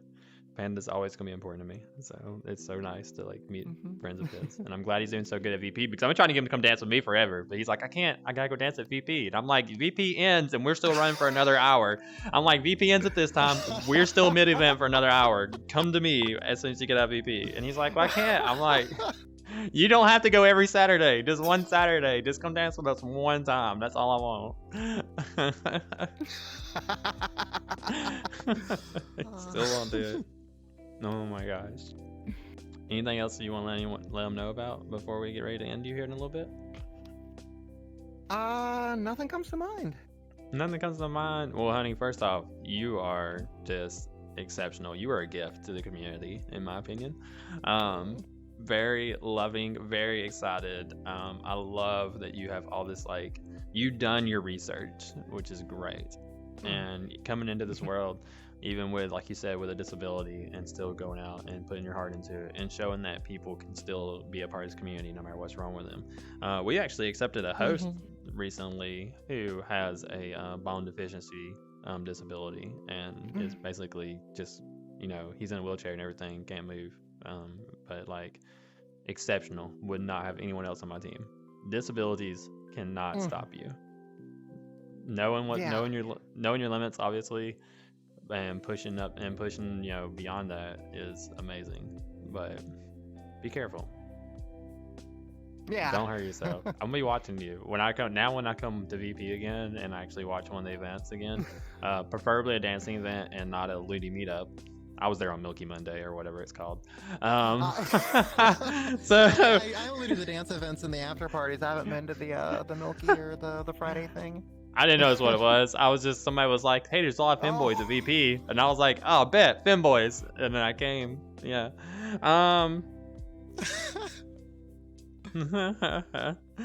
Oh my gosh. But yes, no. Yeah, when I come see and I'm watching you, I'll be yelling. Take it easy. Yeah, looking forward to it. You better calm down. Yeah. Relax. No. Yeah, no, definitely. I feel like the community loves people, and there's no such thing as holding yourself back because you're afraid you're gonna get hurt too much. And if you do, like, everyone's gonna be there for you. Yeah. Gosh, you're just incredible. I loved every second of it. So I'm about to actually, we got 2 minutes left. I'm gonna go ahead and pull our next guest over here early, but I'm gonna get my signature goodbye hug from you before you get off of this stage area. Okay. It's because that's my I'm okay thing. with that. Like, Yeah, let's do it. yeah, that's what I'm talking about. Yes. Oh my God, my cable is trying to kill me. Yeah. Oop, careful. Give me a hug. Oh my gosh, thank you so much for coming out. It's been. Thank you. This was fun. Heck yeah. Well, I'm glad you enjoyed it. Yeah. We should like dance one day or something. And hang out. Yeah. Sounds fun. Yeah. Yeah. If I'm not doing this, I'm available. Okay, yeah, maybe I'll see you at an open mat sometime. Maybe. You can join on me any Sunday after 8, so yeah. Hey, yeah. you know what? Yeah. Maybe I'll skip my our club's community unity day and go do that because I just really I was just gonna update this. I got the photos from people. Like speaking of which, by the way, okay, before you leave, you're more than happy to step over anywhere, take a nice picture of yourself and send it to me and I'll add it onto the shelf back here. If not, then I'm just gonna clip a picture of you on the stream and just throw it up here. So yeah. So you're definitely more than sounds welcome great. to do Yeah, it. yeah. Yeah. You could do it in the lobby, you could do it over here, wherever you Awesome. want. But yeah, I'm putting the added the pictures. I got like 8 of them that I need to add from the last 2 and just haven't had a chance to do it yet. And I didn't have time to update it before y'all got on here. So next week there'll be like 12 new pictures. But yeah, so we're going to go ahead and pull over. Yeah, that sounds great. We're going to pull our next guest over. You're free to hang out, whatever you want to do. Go back doing whatever you're doing and go give them a hug. Give them some loving. Give them some loving. But do it right here so everyone can watch. Get over here. I'm going to give you a hug. Hello, Espera. Hi, how you doing? I'm doing well. Amazing. Doing well. Enjoy Y'all your are time on the couch. I'm going to go ahead and take off. Both See you cuties. later. My gosh, Juzo. Am I saying that right? Juzo? It's so funny. Yep. I went to Discord message you last night because I forgot to send the reminders. And in my schedule, I guess it auto-corrected your name to Juno instead of Juzo. And so when I was looking for you on Discord, I was looking for Juno, and that doesn't exist. And I was like, who the hell am I looking? I was trying to figure it out. I was I just messaged you today. I'm Juno is a very different person. 100%. Juno's a definitely. DJ. Juzo is me. Well, Juzo, it's so glad to have you on here. So before we begin, let's see here. Let me pull up my long list here.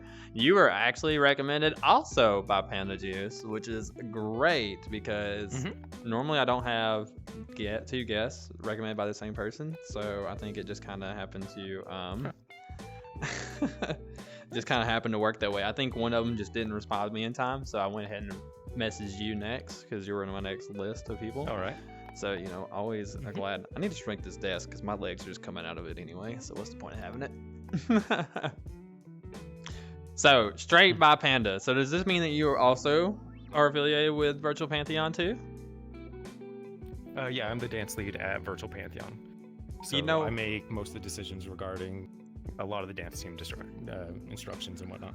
We're just gonna have all of y'all. We're just gonna have all of y'all because literally, like, who was it? Hold on, let me look at this messages real quick. Because Danny God just got requested to be on here. So that's just all of you at this point. I feel like that's all of you. Captains now as well. Exactly. So I feel like we're just gonna have all of you. We're just gonna have all of Virtual Pantheon. You've heard it on here. We started with Panda because I asked Panda. He was on the first group of people, so that I pulled on here. And literally since then, I feel like everyone's just grabbing people from VP, which says a lot about the club for real. So obviously it's growing places and very, very popular. So you tell me, as a dance lead, what's your opinions on VP? Why is it like the club that you represent the most? What do you love most about it? So the thing that I love about Virtual Pantheon is the amount of engagement we have with our team and with our audience. We are extremely engaged. So for example, with our team, we do monthly checkups. We make sure everyone is reaching their goals.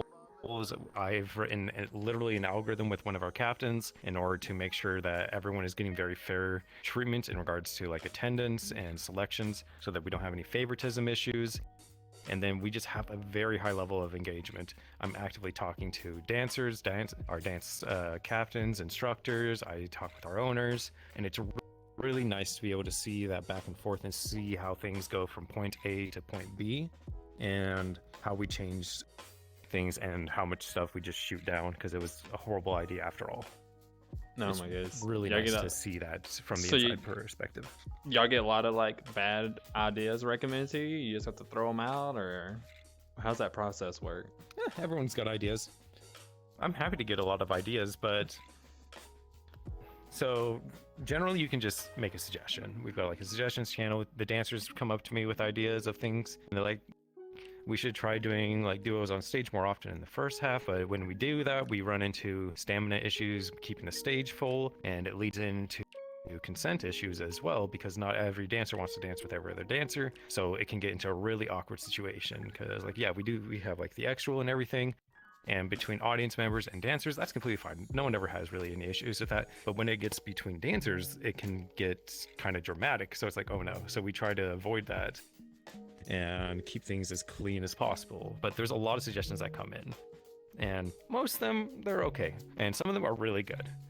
But we want to keep that line of communication open so that we can grow whenever we are given a good opportunity. And then like one of the great things that we've been doing is an extremely heavy emphasis on teaching. So Espera is one of my dance captains and instructors, and so I taught her. She teaches with me. Well, I used to teach until I got injured. I'm going to be going back to teaching soon, and it's really good to have that base level where every single dancer at VP knows a instructor or a captain, and there's no faceless figures among the top levels to them. That's good. Everyone though. should know It really someone is. who is in charge of things. Yeah, Because the thing is, you want to have a friend that you can talk to. If you're uncomfortable and you're my friend, then you're going to talk to me about it. But if you're uncomfortable and you barely know me and you just see me dance once a week, you're not going to talk to me about issues. exactly. I want you to be comfortable talking to me, other captains, instructors, so we don't want to have any faceless figures. And that's a really big thing, is we want heavy engagement with everyone. No, and that's the goal. That's the goal for real. Because I know, like, so as a club owner, I want people to be comfortable to come talk to me. But then I also have people that are just like, oh, I don't want to bother you. You're the club owner. You're doing big stuff. And I'm like, but if you can't talk to me, who can you talk to? You know what I mean? Like, you should be able to talk to anybody in your, especially in your community. If they're in the same community, that should be the people you are most comfortable with talking about things with. Because they're the ones that's going to be here to help you. They're the ones that support you. I mean, you're family for a reason, right? I always hate that term so much. Every time I hear, "Oh, we're family here," it's just like red flags everywhere. It can Oh, be. no, I Yeah, hate yeah. that term. No, I honestly, I'm not a huge fan of it either, but I end up saying it more often than not. Because obviously, like, I don't like it for multiple reasons. Obviously because well, one reason why I don't like it is because I'm from the South, and I'm also from clubs where every time I'm in a club and people are like, the club's a family. Well, your family's dating each other. I'm gonna tell you that right now. So like, so I don't like I don't like using that term around for that more for that one reason. But there's a lot of other reasons why I don't like it too. But no, it definitely is something that's it's definitely a term that gets thrown around a lot in the club scene. You hear it more often than not. Yeah, and corporate scene as well. It's like, oh gosh, Oh my god, in corporate it's just scene, gaslighting yes. supreme. But we can go into that another time. Yeah, Oh, no, we gosh. can talk about it all day, any day. So, so any other But clubs the that thing you is, work I don't with? expect everyone to be comfortable talking to me, so I want them to be comfortable with other people. Other clubs I work with Foxhole, Club Corruption, Terminus, and I used to work with Red Zone for I think it's Project Eden now, and that's been good. And then I do stuff with Iridium, but I've obviously been on break since I got injured, and I'm really excited to get back to those soon. Well, But all glad, those I'm have been glad really to good have you back. experiences. Yeah, you sound like someone that Mhm. is people just love having around. So like, I bet they're all just excited to see you coming back. I mean, I don't even know you, and Yeah, I'm it'll excited be to see fun. you coming back. So, all right. So dance Gotta do lead. tricks. So I'm sure you worked all the way up. What'd you say? What's up? What? I just want to get back to doing tricks and having fun. Dancing for me is just fun. Yeah, no, dancing's fun. It's great exercise. So, what got you started as a dancer? What made you decide to take that first step? So I started with shuffling, and because I had a friend when I started VR chat, because I was losing my mind at the beginning of the pandemic, and I was just like looking for any form of social interaction.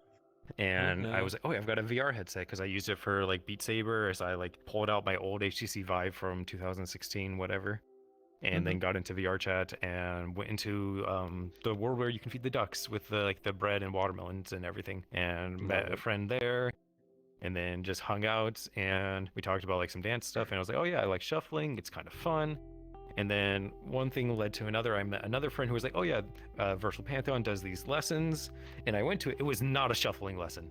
It was not a shuffling lesson. It's not And, shuffling lesson. Like he straight up lied to me. Like they're like, "Oh yeah, just show us like what you can do," and they're like, "You realize this is a lap dance lesson?" I was like, "Oh no." Now I learned that So now. I just straight up ghosted for 4 months. Like I left. I just left the Discord. I left everything, and I was like, "What the heck, Soli?" And then like over time I got more comfortable with like dancing and with like my own identity, and just started having fun with like the lap dance scene, and was like, you know, maybe I'll give like Virtual Pantheon stuff a try again, because like I do have a bunch of friends in there. And so I started dancing there, and then one thing led to another, and now I help run things. It's kind of crazy. Hey, that's a big step up. But that's great though that you know, you're the first person I've met on here at least that had got well, you're kind of like me in a way. Like you started as an accident in a way. You kind of joined the Discord and then went to the practice thinking it was something else and was kind of like, wait a minute. Unlike me I though, got tricked. you took the smart way out and you ran. Me, I was like, you know what? I can try sexy dancing, I guess, in VR. I used to dance IRL, so I kind of had some experience, but like, I never thought I would ever dance in VR the same way, other than just drunk mirror dancing. But I didn't even have to try out either, because as soon as I touched the pole in my room, they stopped the music and was like, "Is that a pole?" And I was like, "Yeah." And they're like, "You're hired." And I was No like, matter what. "Okay." key to the city, I guess. I don't know. So what kind of That style? stands out? One of my friends does like a pull-up bar for their dances as well, No, yeah, and yeah, it's no. always fun. I thought about it, but in order to put a pull-up bar in here, I only have one, and that's the one that hooks on your door frame, like a quick one or whatever. So I would have to like take my door down completely, and then find some way to like hog tie my cat so he doesn't come in here while I'm dancing. So, but yeah, but I thought about adding the pull-up bar. I thought it'd be a nice addition.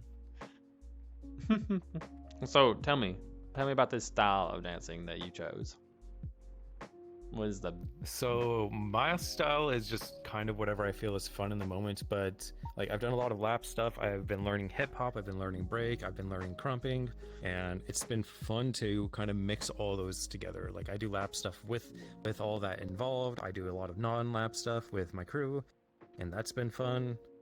But it's just like I want to feel cool when I dance, because like prior to like dancing, I was in really bad shape, and I'm like getting into much better shape in my life again, and it's been great. So being able to just have fun doing something that's physical is just a great experience. That's good. It's good And exercise. just though. mixing up those styles. Like it's yeah. really good exercise format. So what advice would you give somebody who's coming out into the dance world, or kind of just looking into it? Preferably advice to keep them from getting tricked into it. What advice would you give? Go out and make mistakes. Like go into FBTs, mess up, get over your nerves, and just try things. It's seriously such a big thing, in my opinion, for people to make mistakes and get over things. Yeah, you'll have bad dances. Bad dances do happen. I don't really believe the whole thing that you'll never have a bad dance. I personally believe that you can judge yourself and you can see where you are and figure out what things you can improve on, but you need to get over that feeling at the same time. Yeah, you can have a bad dance, but you can have a fantastic dance and you can grow from all these experiences. But the biggest part of it is just getting over yourself, getting over that super harsh critical side of yourself, because you're your harshest critic. You always will be. People who are watching on the outside, they won't see the things that you really see. They won't feel the things that you feel. And you will be like, okay, I was going for like a handstand and I was trying to spin off of this, but I didn't get that, so I just slid down into splits. And the audience is going to think that looks fantastic because it's a really cool move, but it's like, that wasn't what you're going for. And these are like different things that you can work on. But you need to get over that heavy criticism side of yourself first. So just go out there and make mistakes and get over it. Yeah, that's good advice for real.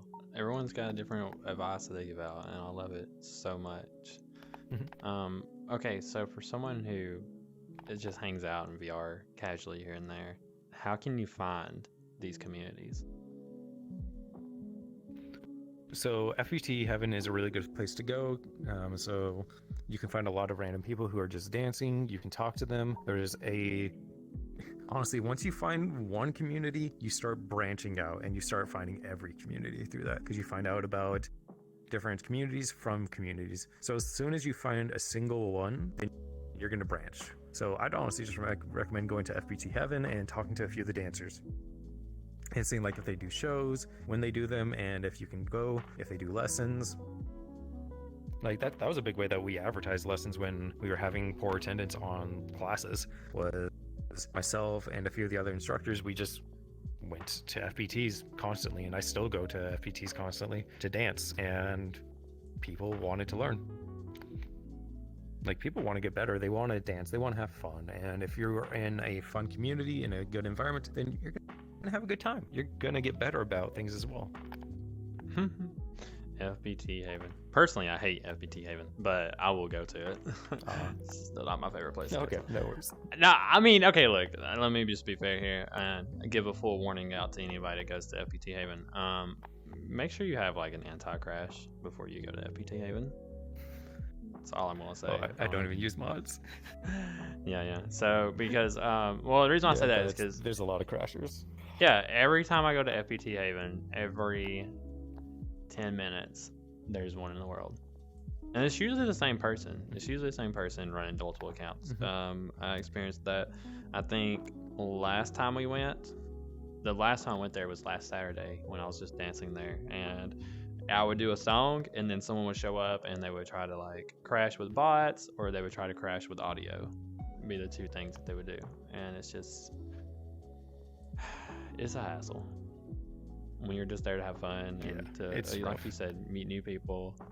And that's really why we go there. Meet new people, have fun, show off a little bit, you know, meet some new people that might be interested in the scene, maybe give them the confidence. People go there to dance for the first time ever on stage to gain that confidence to perform at a place and perform in front of people. And when you got people crashing you don't even get to enjoy that experience. It's pretty sad. It's a bad... Yeah, it sucks in that regard, but I still feel like FPT is like the best public map that you can find for one to find dancers or two to dance. It's one of the most common. It has the whole issue of people are here, so people go there. So like other things may arise, but people are still going to go there because people are there. Exactly. So I feel like in the dancer community, we know that if we want to meet new dancers, we need to go to FPT. And if you're in a regular like gaming community and you want to watch somebody dance, you need to go to FPT. If you're in the toxic community and you just want to annoy somebody, you need to go to FPT. I feel like that's literally like the thought that everyone has on it. So it's definitely a common world for a lot of people in different senses. So how long exactly have you been dancing now? So about a year and a half, because I started in the November that COVID started, so 2020. Yeah. So yeah, November 2020 was when I started. My gosh, everyone's coming into that year to year and a half range. It's literally what we were just talking about. I think all of us are. Do you feel like, okay, so I was talking about this earlier, and one of my dancers is new.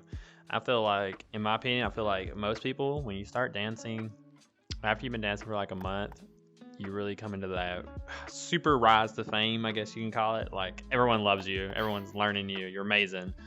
And I feel like that continues for about 6 to 8 months in, and then it'll kind of start to die down a little bit, and then after a year it comes back. That's just how I feel about it. Like, not like dies down a lot, but like, you know, just a little bit. You're not new no more. You're not new anymore. And then I feel like you come back around. I guess, but I feel like a big part of it is people kind of get comfortable where they are and stop trying to go for new things and just go with what they know, go with what's comfortable. So they stop having that new wow factor that they used to have. So exactly. I feel like a lot of people kind of get complacent. And that was the point that we were getting at earlier. And that's why I feel like I agree with you on that 100%. I feel like after a couple months, you're beginning the dance and you're learning the dance. People have never seen you before. But then you find what feels like hey, I like to destroy somebody on a couch, and this is the method I use to destroy them on a couch. This move works every single time, so I'm going to use this move every single time. And then your popularity starts to die because you're doing the same thing over and over again, and you're not being yourself. You're not showing you personally as an individual can do. You're just following the trend that you think people want to see. That makes sense at that time. Because you think it's what Yeah, people kind of. want, you know? But I do feel like, Mhm. though you may take a hit in popularity, once you've realized that, hey, you know, people aren't reacting like they used to, you start expanding again and really starting to show off, you know, your capabilities. And then you become popular again. That's what I feel like, at least. And I love hearing your Kind of. opinion. I just feel so. like people need to get used to being uncomfortable. And when you start getting too comfortable with things is when things get easy and you start sliding around. So I just, interesting. whenever I start feeling too comfortable with things, I try to change it up just to make sure like I'm still changing and improving things. Obviously, I'm not talking about like relations with like friends or anything, but just in terms of my own dance style and the things that I like to do. I always want to be changing things. I want to be improving. I'm wanting to get different tricks. I'm wanting to feel strong. I'm wanting to feel cool when I dance. And I'm wanting to feel sexy depending on the song. Like, it all depends. And if I'm getting to a point where I'm just comfortable with what I'm doing, then I know I'm messing up. Yes, and I love that phrase that you use, because a good friend of mine in classwork uses the same one. Getting comfortable with being uncomfortable. Like, it's a term that we've thrown around. We have a dance competition coming up in 2 weeks, and that was the term that was used. Like, I want to see people going out of their comfort zones, being uncomfortable and showing off things that they would never normally try. But at the same time, it's like, as a dancer, it can be hard to come out there in front of that crowd and do something you're not familiar with or not used to doing for the first time ever. Because normally you want your best performance. So a lot of people do tend to go back to things that they know have worked in the past, or things that they know always they're good at and they always do right. And so you get stuck into that comfort zone. It's really easy to get stuck into that comfort zone and not push into that uncomfort area. So it's good to see someone who has that like opinion also, that like just do it, you know, just go out there. It's like Espera was saying, no dance is bad. There's no such thing as a bad dance. Like, and you're like, I kind of agree, kind of don't. I don't quite agree with that. Yeah. I mean, any dance you're willing to do is going to be good, but you need to be able to judge your own dances and see where you can improve. Yeah. Okay, so you can rate your dances and say, well, that one was kind of bad, but you should be viewing that every opportunity to dance is good. And that what the audience sees is going to be good no matter what, but what you see is going to be different. Yeah, it can be. Yeah, definitely. Because, you know, I can't see myself dance. So when I feel like I'm just being a sloppy mess, everyone else is all like, ooh, this is hot and sexy. And I'm like, ooh, I'm a ball of loose rubber spaghetti thrown into a corner somewhere that someone stepped on. So when it comes down to judging yourself, what do you look for on yourself when you're dancing? When you're judging yourself, like what qualities do you look at? So I'm looking for specific things. So I'm looking for sharpness in my movements. I'm wanting to get full rotations on like spins. I'm wanting to get targeting down, because like if I'm doing lap stuff, I'm wanting to end up in one of 4 positions after each move, because I want to either end up behind them, to their sides, or directly in front of them. And when I am not hitting those marks, it looks a lot sloppier. And so I'm wanting to have that precision. And then obviously I'm not wanting to like hurt myself. So if I do a move and I feel something where I know I shouldn't, then I know I've messed up and I need to work on that specific technique. And then a lot of like handstand holds and dives and whatnot, I'm wanting to get to the point where I can like stop. Like, control is one of the biggest things you can do, and being able to slow down is a really big deal. So when I'm not able to do that slow down or just get that full stop is when I know I'm messing up, and I can improve it. The audience won't notice, but I know. So I can improve it and I can make it better. Because if you do things with perfect musicality and you have like a perfect stop and you just freeze at a nice angle, people lose their mind, and it's so fun. It is so fun. Yeah. So I see you're in a female model. So do you dance more female based, or do you do male dancing too, or? I do kind of whatever. I just hate the vast majority of male models, and then the one male model I actually liked a Don't we bit, all? I used for like a week, and it was everywhere, including among my students. I was like, well, I can't really attach my identity to it. So I just went back to my female model, and I've just been growing it and working on it, and I just continually make changes to it. So I've kind of been in the same style of models, but my avatar is a ship of thesis. Everything has been changed from the start, and it's a new model, but it's still the old model. It's an interesting thing.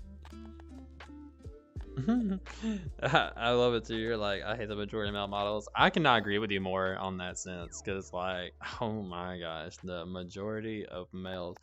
My only problem with male models is that like, okay, so this I do femboy models. It's usually what I rock all the time when I dance. This has narrow shoulders, like most female models has narrow shoulders. I weigh 130 pounds. I have narrow shoulders. So like, when I get in a male model and it has these wide, broad shoulders, I just don't feel cozy, comfortable, I guess. I just feel like it doesn't, I feel like it's not me. If that makes sense. That, and when I look at my like Yeah, bench being able to pressing attach your arms identity is big. and I'm super confused. Yeah. Oh goodness. No, arms bigger than my like leg, and I'm like, what is going on? So yeah, no, I feel like a good model should be something you're comfortable in.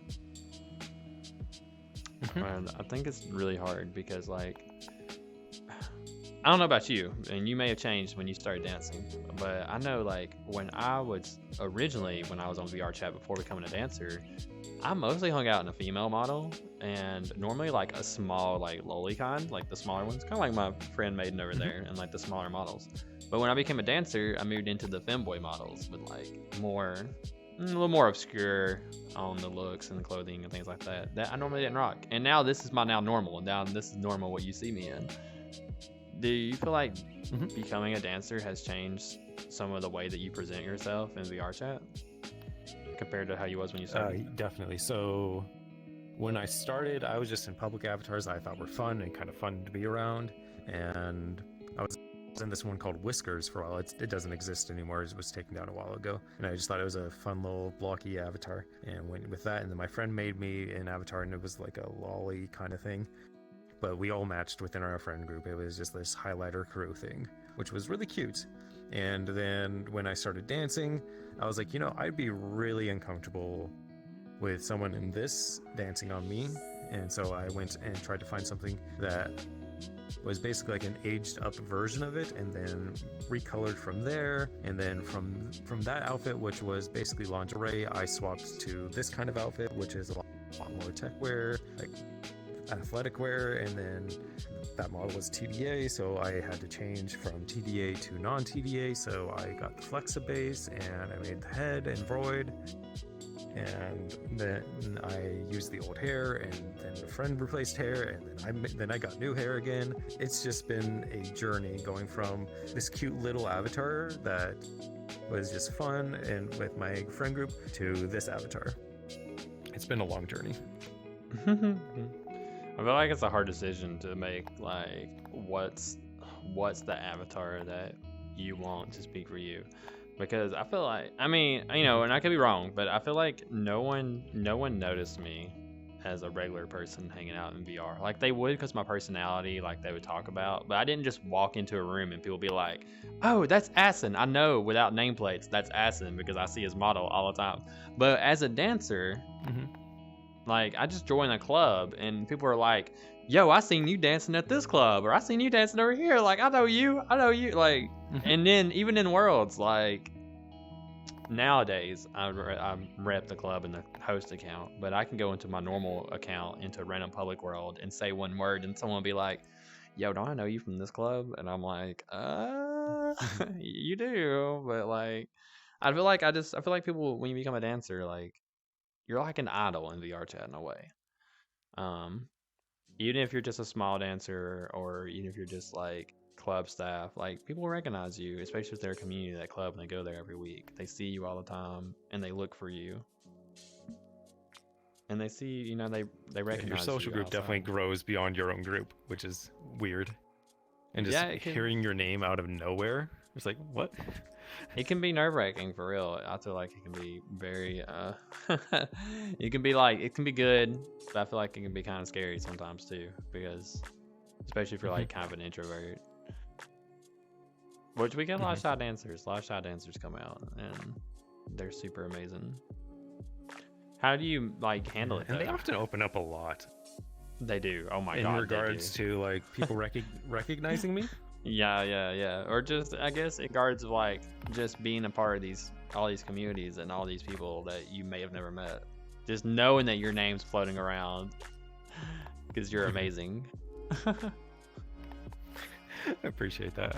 So it's actually kind of stressful because since I'm the dance lead at Virtual Pantheon, I have to kind of maintain a nearly perfect image because a lot of people want to trust me and look up to me in regards to how to do things, how to handle things, and I have to be so careful on so many different lines of activities where it's like, you know, this could be really bad to so and so, they might take this poorly.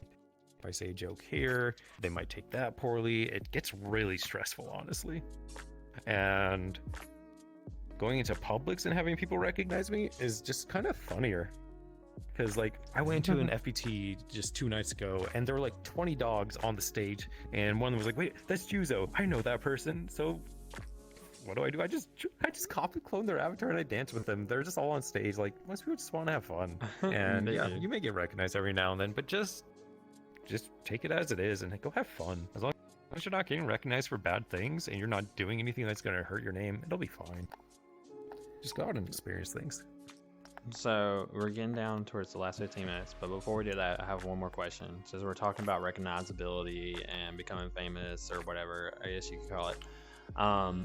I've seen this mistake happen to a lot of dancers that I've known and I've been friends with, and it's become an issue, and sometimes it's not. But like you're saying, people recognize you in public and all that. Has the sudden growth in popularity or fame, I guess you could call it, given you a feeling of like empowerment to where you feel like you're better or something or deserving, or have you always been kind of the same person? I've kind of always been the same person, but losing the anonymity actually, I feel like, makes things harder. Because it's easier to be judged for a lot of things, so you can't really go as hard on certain aspects. So being recognized in that regard kind of makes things harder. Yeah, I just feel 'Cause like I don't like being judged. No one likes being judged. It's gonna happen. nobody does. It does. I feel like, you know, I mean, I've always tried to be one of these people that's like open and loving and accepts everybody, but at the same time, I know a lot of people that's come in and they've started out kind of like me, and then they're shy and then become like this great dancer, and then everyone's like, you're the best dancer here, you're the best dancer here, and then they get this like mindset to where they're the best. You know what I mean? Like they're the best. Like they can't help you because they're the best. Have you seen anyone do that? Oh gosh. I've seen people get full of their egos, and it's frustrating. And I really want to avoid that. But thankfully, I have friends who are far better than me at a lot of dancing. Do you know Makoto? He's a Japanese dancer. I think who so. does, I think like so. breakdance stuff. Yes. Absolutely yes, insane. Oh my god. Just trying to go move for with him is so difficult. He will just like, you'll be going from like a top rock and then he'll just do a backflip into a dive, and you're like, you know what, fuck you, I guess. You do you. Some people are crazy. It's That amazing dude is what insane. it's amazing what some people can do. It's like, oh my god, mind Yeah. blows me every time I watch anybody dance, because it's just so I feel like it's a miracle to even put on a headset and even attempt to do anything, because you're literally blindfolded. You can't see nothing. Good old microwave. Yeah, exactly. And pole dancing, or using like handrail or the pull-up bars, or the rings, or swings. I see them. Skates, rollerblades, hillies. Yep. doing flips, cartwheels, Yeah, front juke flips, uses back Heelys. flips, all Yeah. that stuff. The thing you have to be Yes. super careful about with all that, though, is just losing musicality. I know a lot of dancers who only focus on their gimmick, and they lose a lot of their non-gimmick ability, and it's frustrating because like they're really good on this one thing, but as soon as like they hop off the pole, like they're just waiting to get back on rather than embracing the song and going for things. And I have troubles with this. Like I want to go from power move to power move and go around, do different tricks, and I feel like that musicality is a really big issue for a lot of people, and it needs to be embraced more. I need to embrace it more. Yeah, it can be hard, especially. I know, definitely. Yeah, definitely, because like, I danced the other day. My songs are normally like super fast emo punk rock, like Falling Reverse and Pierce the Veil and stuff like that. Usually what I dance to, but I dance to them with a pole. So dancing to them without a pole is a lot different, and some of the songs I can't do as good, or I don't feel like I do as good a job because I'm not used to dancing to them without a pole. And then I see more of the reason why people have issues dancing these songs, because like a screamo song, for example, when there's a 20-second scream where they're just screaming for 20 seconds, I can easily spin around on my pole upside down for 20 seconds. It's hard to find something to do in someone's lap for 20 seconds of just someone just hollering with no beat. So Just air flare. Just air flare the entire time. exactly. So okay, so we're coming down into the last couple minutes. So like you were here earlier, so I'm gonna ask you to do me a favor. Recommend me up to 3 people that you would love to see sitting right there where you're sitting at now. So I would like to see my friend Mott's. They are a wonderful dancer. They've danced with me at Virtual Pantheon, Club Iridium, Club Corruption. Like they're fantastic. Absolutely You hear adore that? them. You hear that, And Mott's? then- Do you hear that? Oh, that punk. No. I'm Okay, and then is that Akiyama the same? I Kumiko hope that's the same Mott's is another that's in person I'd chat. recommend I hope too. that's the same Mott's in chat that's talking right now. So Possibly. If it's maybe Mott's, yes. yes. Mhm. Yes. They sell thigh pics, by the way. Oh. I am gonna expose them for that. Hey. Let's go. I have to look into that. Yeah, and then Akiyama Kumiko, the leader of Calibrate, I would heavily recommend them. I've danced with them in the past, and they do a lot of go-go dancing and a lot of community engagement. And then lastly is one of my favorite individuals, Slick Willy. He is a riot. Dude is hilarious. He does male dancing, but he doesn't really mute. That's not his thing. So he talks the entire time. Just it's fun to be around. Generally, just I'm happier around Slick Willy than when I'm not around him, and it's always nice seeing him. Hey. So I'd recommend those 3. Bet. That's awesome. Make sure you send me their Discords later for sure, so that I can make sure I get a hold of them. Oh, sure. Properly and everything. Yeah, that's awesome. I love it. I can't wait. They sound like a riot. And I want Mott's to just bring like a poster of their thigh pics, just like hold it up. The entire episode. I just want to go on your thigh pic up. You can put it up over there. Yeah, no, put it on the put it over wall. there We'll for put it on the them. wall. Mhm. Fucking for real. Yeah, 100%. Of course. Oh my goodness. All right, we're coming down into the last 5-6 minutes or so. So anything you'd like to plug? This is all about you, baby. This is your time right here. Talk about whatever you want. Talk about yourself. So talk about one of the clubs. big things that myself, Espera, and Steph have been doing, we've been working on a practice world for dancers. So we have quartered off sections in our world. It's ESJ dance practice, and about to say, is it the one open you- mat that Esper talked about earlier. Mhm. Yep, it's going to be held at that. So the big thing with it is that it has really good audio culling. So we have 4 different stages that people are able to utilize in order to practice. And you could be on stage 1, I could be on stage 2. We wouldn't hear each other, and we'd be able to play music. And you're able to see everyone else dancing, and it's a really nice environment. The world looks great. Nice. And I'm really happy with the progress that's been going on with it. So I'd really recommend going down there. Let's see, what else to plug? One of my good friends, Oizys, he does a ton of fantastic modeling. Outfits on Gumroad, Hoytex. Espera was wearing their pants earlier, actually, as well. So I'd recommend looking into them. And then If you guys want to get lessons or anything, please hit up the Virtual Pantheon Discord and just get the student role. And then we post about 7 lessons a week right now. And it's great. We're having fantastic attendance. We're averaging, I think, 12 to 20 students right now per lesson, depending on the time slot. Things are good. Like, things have just been really good. You said Hoitech or That's Hightech? about it. Oh, Hoitex. How you spell And it? then Hoizyn is the name. Hoitex, if I remember correctly. And Hoizyn is Hoizen.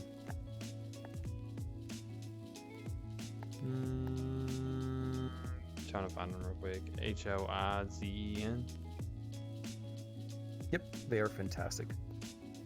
And if you've been into any of the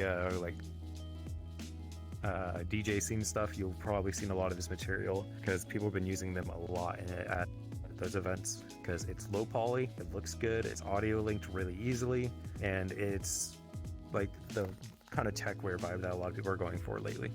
So I'd recommend looking into them. I'm just trying to find them real quick. Hoizen. I just can't find them on Gumroad. Somebody send me a Gumroad link because I'm trying to find them. Wait, I think I found it. They also made a Santa hat. I see the Christmas reindeer. That's what just literally came up. Yep. Hoizen. I think that's them. Yeah. Yep. Yes. I believe so. Bet. We're just going to copy this real quick and we're going to throw it into the stream chat.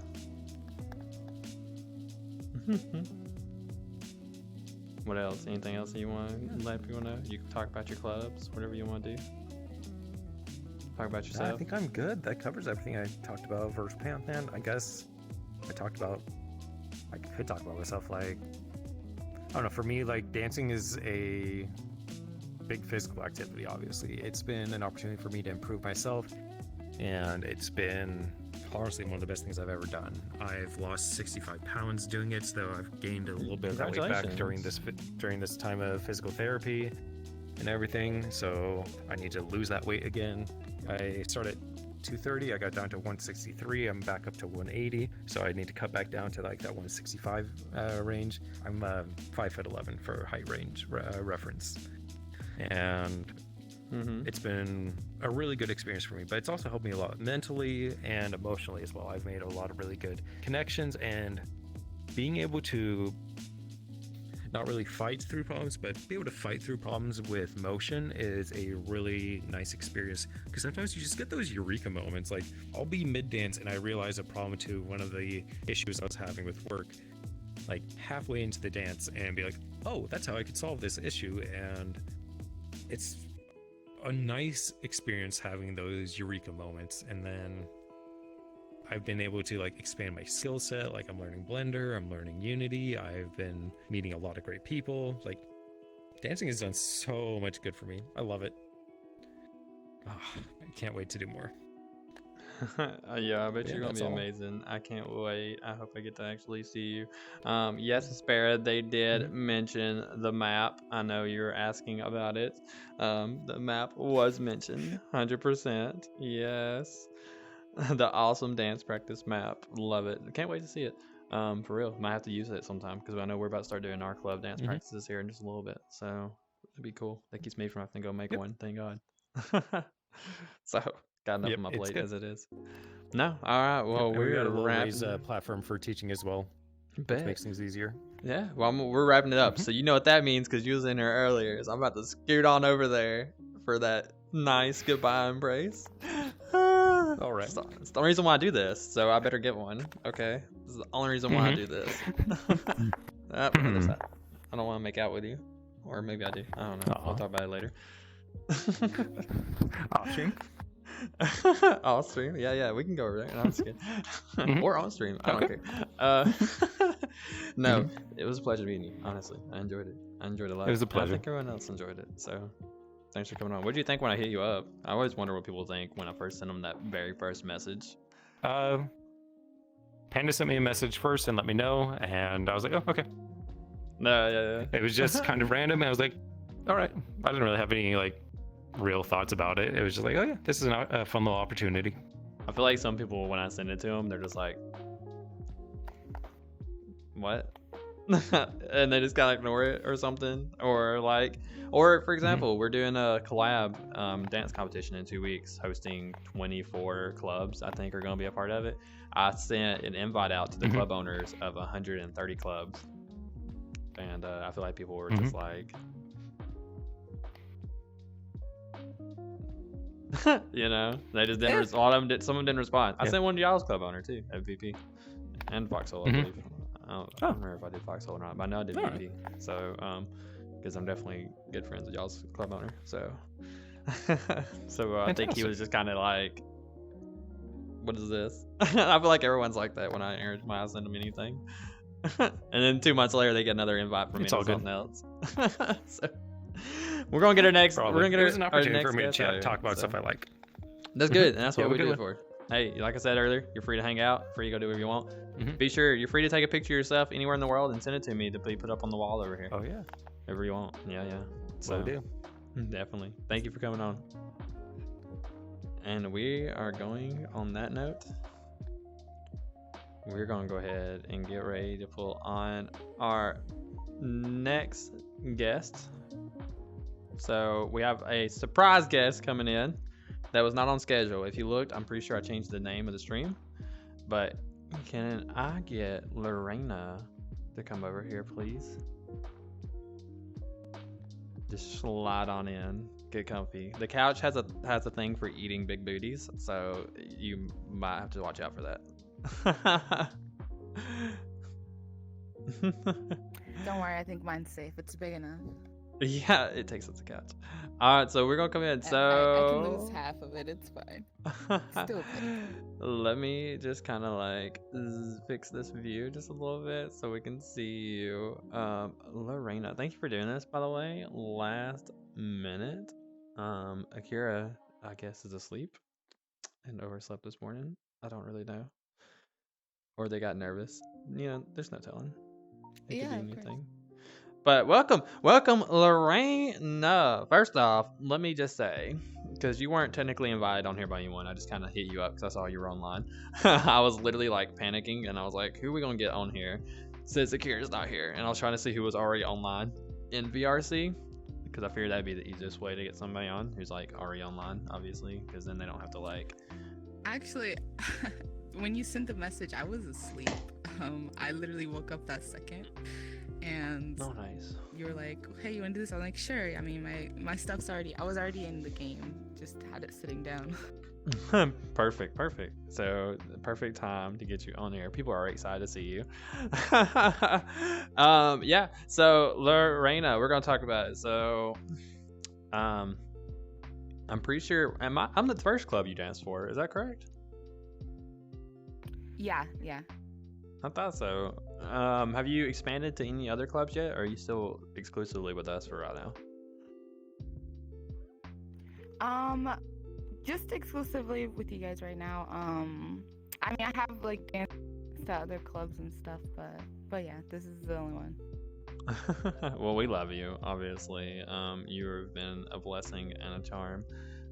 Altogether, you're just a great person, super sweet, and your avatars are phenomenal. Look at this, crafted by you. This, the Lorena model. Thanks. I spent a lot of time in them. Thank you. You're definitely getting, like, people are recognizing them and they're starting to notice them. I hope your Gumroad, I know you just opened your first model in there. I hope everything is going fantastic with it. I'm gonna make sure I post it in chat here in just a little bit, but like, I see people asking you. I see them asking about it all the time. Oh yeah, I have a lot of like commission requests and things, so that's good. It's good. That's amazing. So I hope it's all helping out with you. And I know that can be hard. So being a brand new avatar creator who's getting like pretty popular right off the bat, do you feel like it's making it harder for you to be like a standard attending events dancer, or do you enjoy the time to put down Unity for a minute to go just let some stress out?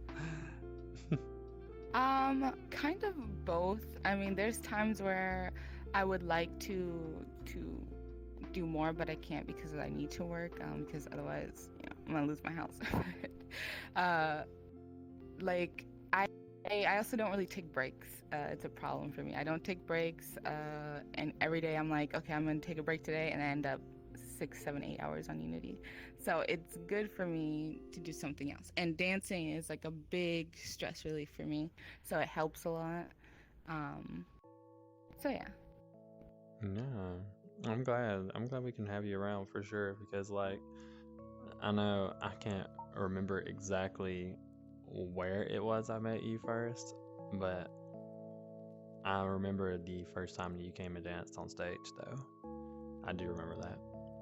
And then I remember when we posted up that we were going to start doing a exclusive, like, opening and closing performance, and you were the first person that was like, "Can I do this?" Yes, sign me up. Yes. Sign me up. Yes, and I got to watch you do that tryout. So, like, the heart that I see that you put into all of your dancing is just phenomenal, and I think it's something that shows with you every time you go on stage. And I think that's why everyone loves you so much, is because, like, we can all see the emotion that you put behind it, from, like, your background, your heritage, that you can see just shining through while you're dancing, and you can tell there's just a lot of love behind it. So Yeah, I do put everything into my dance. I kind of just let myself go. A lot of times, actually, I will just close my eyes. A lot of times, my eyes will be closed. I feel like that's when I like do the best. But yeah, I'll close my eyes and I'll just let myself go and just move and do random things and go random places in my living room. living room. Oh my gosh. So what made you start dancing in the first place? What was it that made you want to start doing that in VR? Well, I mean, I've been dancing for a while, like since I was little. But people didn't really like my dancing that much. Like my god sister, whoever I was dancing with, they didn't really enjoy it much. So I would just do choreography of other people. And when I got VR, well, I fell in love with VR instantly. I got like a headset after like a week or something. And then I was dancing as half body all the time. I loved it because I could be super energetic and just let the energy out and keep going. I would dance for hours. I don't know, it was super fun. And then eventually I just got full body because I just loved dancing. It was just something that happened naturally. And in VR, people like my dancing a lot more than when I was younger. But yeah, it's just something that came naturally. I just started dancing. I just loved it. Good. So I know we were talking about I was talking about inspirations and stuff, and I said something about heritage. So I see a lot of, like, I don't know if Latin's not really the word for it. I see a lot of, like, Latino style in your background, in the back when you're dancing. What's like I guess the basis influence when it came to dancing that got you kind of like started? I guess would be the word. Like, what background?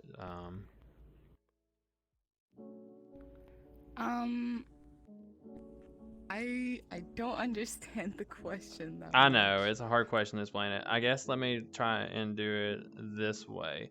Let me explain it like this. Okay, so the style that you go with, how would you describe it? And what does that style mean to you?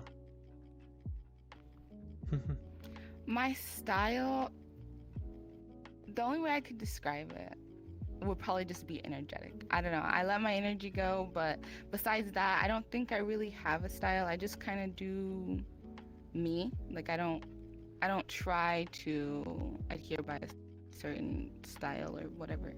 I just start dancing. But I enjoy a lot of like reggaeton songs, just things that like make my hips move. It just I can feel it a lot inside my body. But besides that, I like pop, R&B, hip hop music.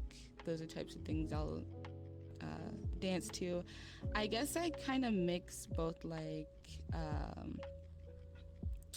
how I would dance with reggaeton with also hip hop, like a lot of hip movements, but just kind of different pace and things like that. But I don't, to be honest, I don't really think I have a style. Just kind of me doing whatever. But yeah, I mean,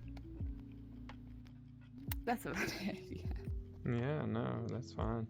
And you like I said, you've been doing a lot of stage performances with big animations and everything like that. When you're dancing, do you like to lean more towards the wow factor of these like excessive toggles or animations, or do you feel like your style alone speaks for itself, like your body movements and all that? I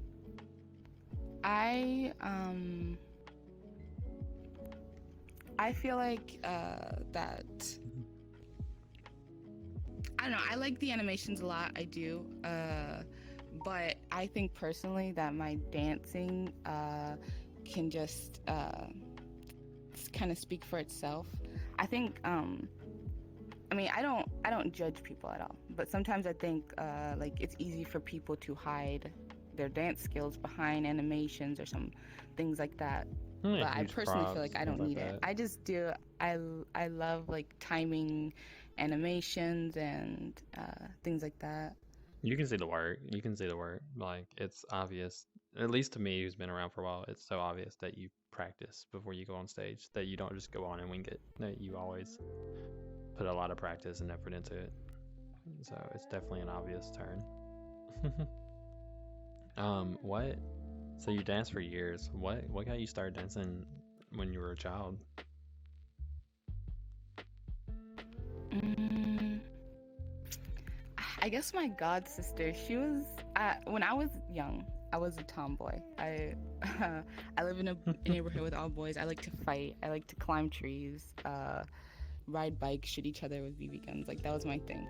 My god sister, she was more of a girly girl and would come over and she wants to cheerlead and dance and things, which I enjoyed doing as well. But just over time, I kind of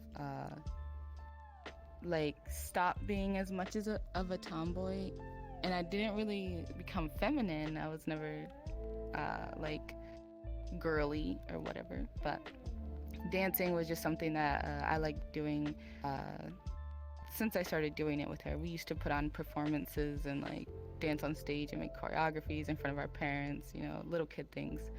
But for me, I really enjoyed it a lot. And then when I didn't have anybody else or any friends or anything, dancing was my way of letting out like all the stress, because when I dance, the more I sweat, the better I feel inside. Like when I'm sitting there like panting, like gasping for my life, like like after performance, I just feel so good inside my body.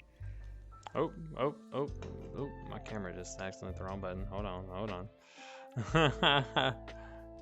It's coming back, guys. It's coming back. Okay, it's back. Whew. Thank God. Clicked the wrong button there for a second. We went to first person view. Anyway, yes. We're gonna take a quick sip break real quick, as someone in our chat has requested. So I'm gonna grab me a sip of something to drink. If you're drinking anything, now's a good time to do it.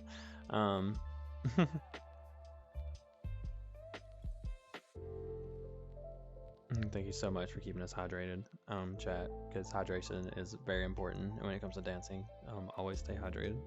Always keep a drink nearby. Lorena, so I know people might not see it, but I know because we've talked, you are considered a shy bean. I would consider you a shy bean.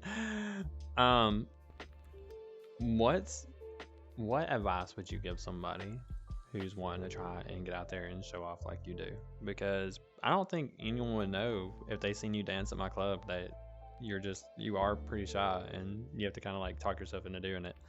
But like, so Yeah, I mean, I'm not shy, but I have a lot of like social problems. it's a whole thing in my past. But over the years, I lost like my ability to be as social, so it's difficult for me to find like have conversation with people or things like that, or just be around a lot of groups of people. But for me, what helps is just like closing my eyes. That really helps. When I'm dancing, most of the noise gets tuned out. It's kind of there, but it's not. Like I'll later on I'll hear what people like said while I was on stage or something like that, but most of the time I just close my eyes and I blast the music as loud as I can, and I just let the music like feel inside my body. I don't think about anything else, and closing my eyes helps a lot too. So I would say like closing your eyes while dancing. That's probably. I mean, don't run into the wall. Don't Don't walk. hurt Yeah. yourself. Don't walk into your poles if you have one. Yeah. Which we all do. No, that's good. That's good. That's good. That's good. Good. So normally I'd give you a 45-minute segment on here, but Akira has finally shown up, so we're gonna cut half of his segment for you. Thank you so much for coming out here for this. But before I let you go on, because I know this is last minute, and we'll definitely have to try and see if maybe we can get you a full segment one day. But I want you to go ahead and take this opportunity to plug whatever you want real fast, whether it's like your Gumroad or anything that you're doing. Now's your chance to talk about it. Show your model off if you want. Like, get it, girl. This is all your time. I mean, if anybody likes my models, you can go to my Gumroad. It's Gumroad. Come this way just a little bit, like right in front of the counter. Yes, perfect. There you go. Everybody look at it. This is the only camera I got that really kind of shows it off. Maybe this other one will do a better job. This one's not available right now, but they're all gonna it have a will be sense of soon. style. They'll have a sense of It's style. A pretty sense of the cool. style. Yeah, yeah. Give it a full 360. Oh, that's cute. That is super cute. Oh, actually, love that. Honestly, I love yeah, that. I mean, I am working on a public world for free models and Can we hold on? plus Let's compatible ones and things let's like get a that. zoom in on this on the hip right here. So I painted my first camera so y'all can really see it. Look at this belt, like this skirt, the chain skirt belt. This is amazing. Colliders in the back are really good with it. It's not like clipping through the backside, which is really nice. You know, honestly, like, no, that's phenomenal. I personally love that. I'm mind blown. A little bit in the front. There's a little bit of chain I'm clip in the glad you very like it. front, but you know, that's easy fix. Nobody's gonna look at that anyway because they're gonna be looking at the back. It's 'cause, I mean, yeah, it's her you can't thighs. not look at the back on this model. They're thick. Yeah, you cannot look at the back. Oh my goodness. Alright, we're gonna go to normal camera so we're not turning this into a butt stream. Oh my gosh, Those are my Lorena. favorite kinds of streams. I know, right? Yeah, I got one where I'm just literally talking and somebody was just twerking behind me for like the entirety of the stream. And Lorena, I mean, we think can do that. I can be the cheerleader. You know, I can support you over here. just at the back the whole time. Dying. Just dying. I wish I could put an R in. That'd be hilariously nice, you know? Is it just Lorena on Gumroad? Is that it? Or is it something special? Yeah. Oh, there it is. Yeah, that yeah, should be just Lorena. Lauren. Yeah, Lorena Gumroad. More than definitely, I found you. I have you. I am copying and I'm about to paste it into stream right now. Thank you. Yeah, no, yeah, and that's what we're here for real. We're here for the dancers. Because I know, like I said, you had no idea probably what you were getting onto. There it is. Yeah, you said talk show. I was like, he wants me to talk. He wants me to talk. I appreciate you coming in. I know it was last minute. But yeah, no, I'm gonna get a hug from you real quick, and I'm gonna get Akira to get over here, who was our originally scheduled guest. You're big, so I'm gonna have to like make sure I'm standing up tall. There we go. Yes. Oh my gosh, incredible. I love you to death. So glad. Thank you for inviting me. Thank you for coming out, for real.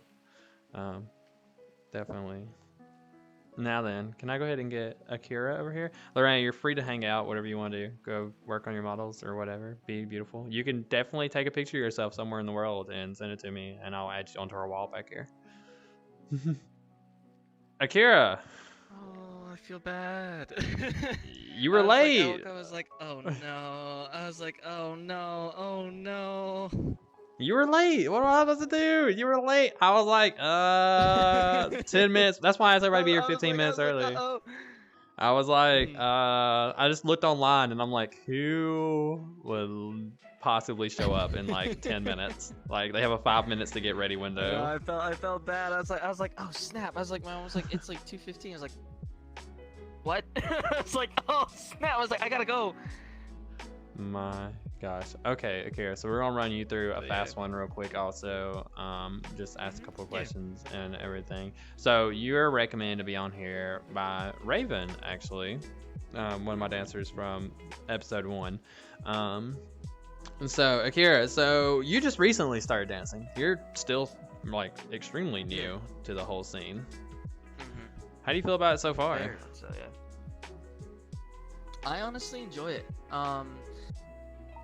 I was bummed out because I had a surgery like last Tuesday, so I've been on recovery for like I think this is gonna be the first week, and then hopefully next week will be the last week, and then I can start dancing again. But I was like, oh, man, I like for the short amount of weeks that I've been dancing, I really enjoy it. It's a lot of fun.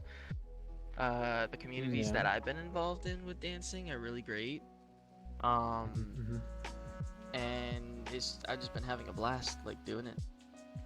And you are getting full body soon, is that correct, or is that just Monarch? That was just Monarch. I don't have it on right now, but yeah. That's right, you already have it. Duh. That's what I was trying to remember. I was like, are you a half body dancer? I was trying to remember for sure, and I couldn't remember. Yeah, I mean, when you're in a rush to get here, I mean, whatever body you want to show up in is okay. Yeah. So, wiggling spirit, so snuggy. What kind of surgery was it? Was it like severe or? No, it was just like a minor, kind of like stuff like that. Okay. I just want to make sure you're okay, you know. Make sure you're gonna be all right. I can't let you dance out there if you're getting like a hip surgery or something, like, you know. Yeah, exactly. Oh man. Nah, my hips are still fine. I'm not at that point yet. Good. Let's try to keep you like that for real. So, what made you want to start dancing in VR chat? Honestly, it was Sly. Sly, when I saw him dancing, kind of talked to me more about it and stuff like that. And then when Ascension was still using the Blackjack World, he tried to get me to dance on the first open stage. And he would try to get me to dance like outside of the club scene. And it wasn't until one of our friends' birthdays that he got me to do my first performance in front of a bunch of friends. And after I did that, I actually had a lot of fun with it, and I started dancing more and kind of like finding my own thing to dance to. And showing up to all the clubs and stuff like that. Like I liked showing up to the clubs for the music and seeing the dancers dance and everything like that, and how they moved to the music, and I was like, wow, I want to do something like that. So I started to kind of find my own music, which is why I turned toward the K-pop stuff, because I don't know if you've seen it around, but like Crimson Rose was the one who kind of suggested like find something that you like to listen to and dance to. So I went back to my K-pop playlist, and I was like, I think I can move to this, and it just kind of felt more comfortable, and I started moving to it, and then we should have brought you out with us. Me and Snicky went out to I think K-pop night. I think Snicky came with me out that night to K-pop night. No, Snakey did not come with me. In I VR? hosted one of my clubs, Serenity, which is on Tuesday, like 30 minutes right after we end on Tuesdays when they start, and I was a host that night, and it was K-pop Yeah. night, so we literally only did K-pop for the entire event. Oh, no way. Yeah, which was dope because like the crowd's like, I don't know K-pop, and I'm like, I know all these songs. I know the name and artist of all of them. I know words to most of them. And I was like, literally on stage, I was hosting, and I was like, fun fact, guys, y'all might not believe this, but we're playing, I think, like 18 songs tonight, and I actually know the choreography to like 10 of them. So I was like, yeah, fun fact, yeah, sad time in my life. No, K-pop's great. I love K-pop, and so it's a great music to go to, great style, great genre. You can do fast, you can do slow. It's crazy what all you can do with it. So it's amazing. Yeah, definitely a genre helps find music that you like. And then you came in the stat, so Sly got you on. So, are we the first club you started dancing for? Club Ascension, was that the first club you joined as a dancer, or? Yeah. Club Ascension was the first. Yeah. What I made you remember decide being, to like, apply so full there? of, like all the stage fright. Honestly, again, it was Sly. Sly told me about his experiences and everything like that, and I was like, oh, okay, cause I've heard the 50-50 about clubs at the time, and there were some people out there who have had their bad experience in the club scene.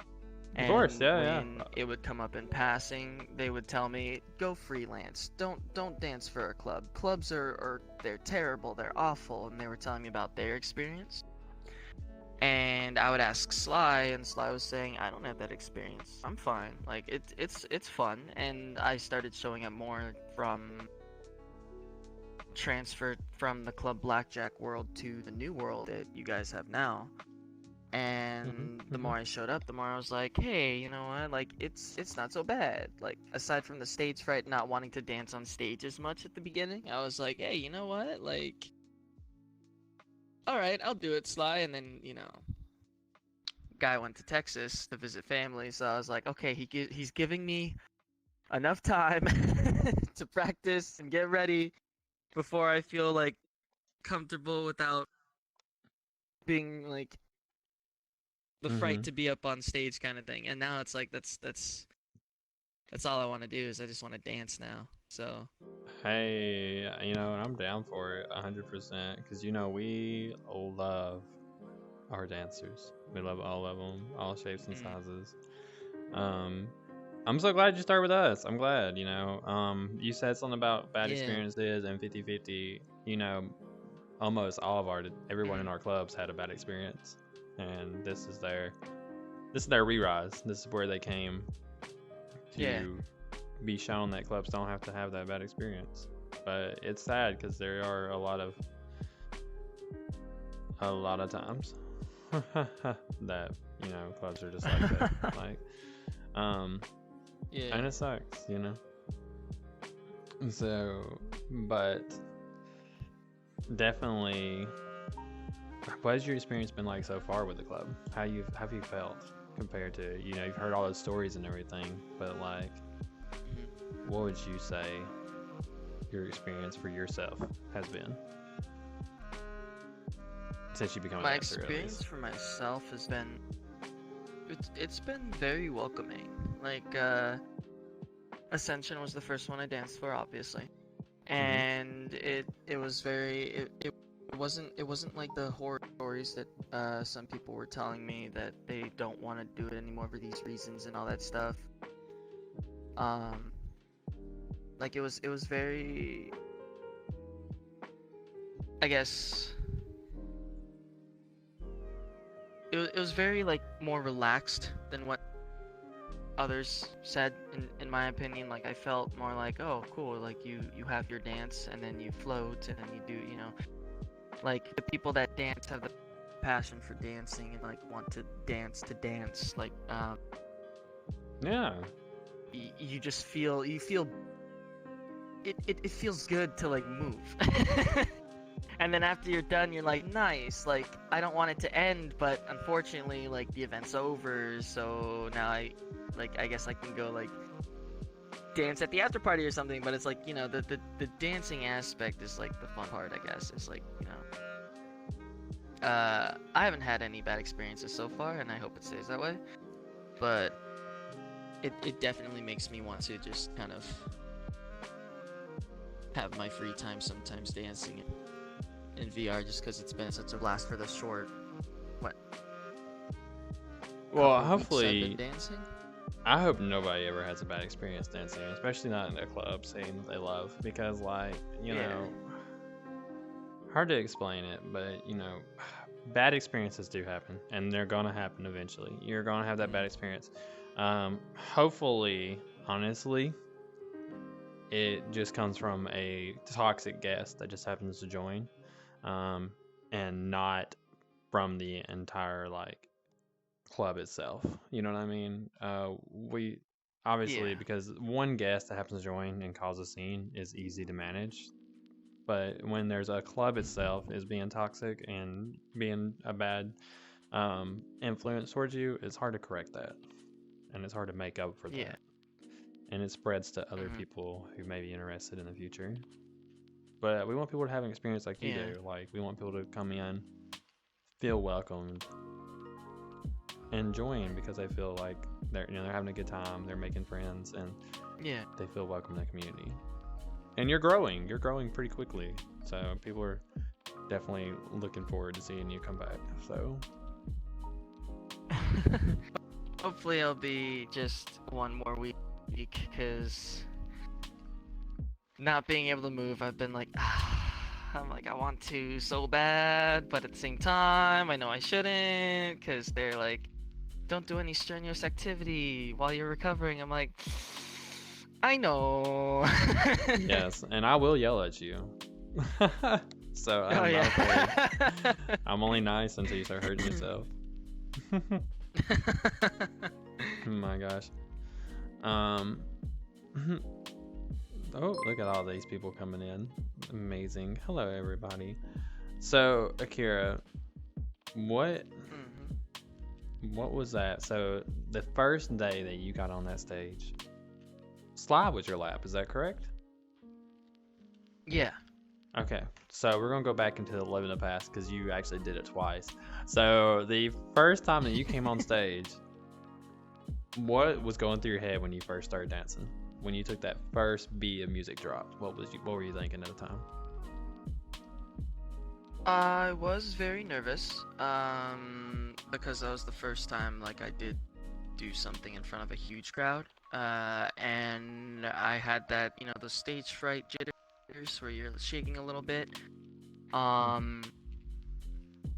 So I was pretty nervous there. And in my mind, when I heard the music drop, I was like, okay, like I've listened to this before. I've practiced this before. I can, I get this to I can get this down, because I practiced that song one time before, Mm-hmm. and then I listened to it on repeat over and over again, so I could try to get some kind of plan in my head, at least just a little bit, to the point where I know how to like fill in my fillers, so I'm not just standing there, and I know how to like, engage the lap and keep them entertained in like that 50-50 balance kind of thing. Yeah. Okay. So I was pretty nervous, I'm not gonna lie. Sly still tells me that I owe him a redo because I crashed, but I was like, hey. Yeah. I was That's like, what I was "I'll going to also ask get you. your That's redo." what that was the next thing I wanted to know about. So I was going to say, like, Mhm. so you got up there, you're nervous wreck, you got over Mhm. that, the music Mhm. dropped, the confidence came, you were like, I got this, and then you crashed right in the middle of it. What was when that crash think, hit? What were you thinking? What was going through your head then? That's the part I want to know about.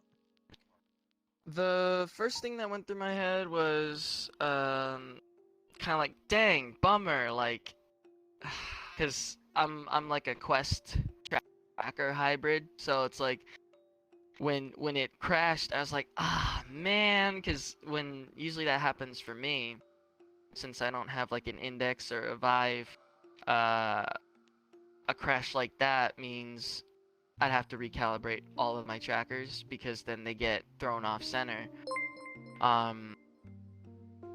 And when I first recalibrated and my legs were stuck together, I didn't think about it at the time, but I realized I could just try to improvise it and doing a lot of moves like a snake almost. Just because I was like, you know what, I could have done that. But then the crash got slightly worse, and I was like, oh no. And then that's when I was just like, you know, my quest is not having it. And then I realized it probably wasn't having it because I didn't have enough light in my room at the time to light up my whole room. So the cameras on the front, I guess, must have just like cut off tracking because it was too dark to them. And I was like, lesson learned. I'm not gonna use the lamp anymore. I'm gonna use the full ceiling light and like light up the whole room so it doesn't, you know, cut again. But Yeah, you need a lot. With the Quest 2, like... you need a lot. Always. I was like, dang. dang.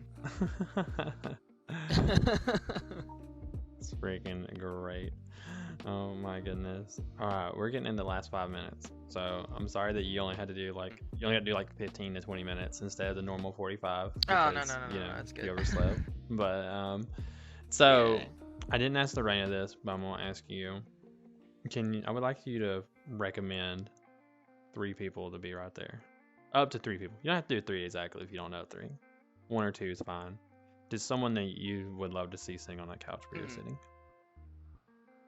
I would like to see Jasuke as one. He's one of the other new dancers with Ascension as well. He sure is. Him and I started at the same time, and he's got in real life more background experience dancing than I do. So I feel like he'd be interested. Monarch, as far as I'm aware, just got full body, so I'd like to see him and see his experience so far and all that stuff. Because he did tell us yesterday that he also just started dancing for Ascension recently, so I'd like to see like his perspective on like what things so far. We just accepted him this week, I believe. And then I would like to also see Tails, because I know Tails is trying to learn to dance right now, and I'd like to see how he feels like so far and what his perspective would be on. Kind of surprised you didn't say Sly, but yeah, no, perfect.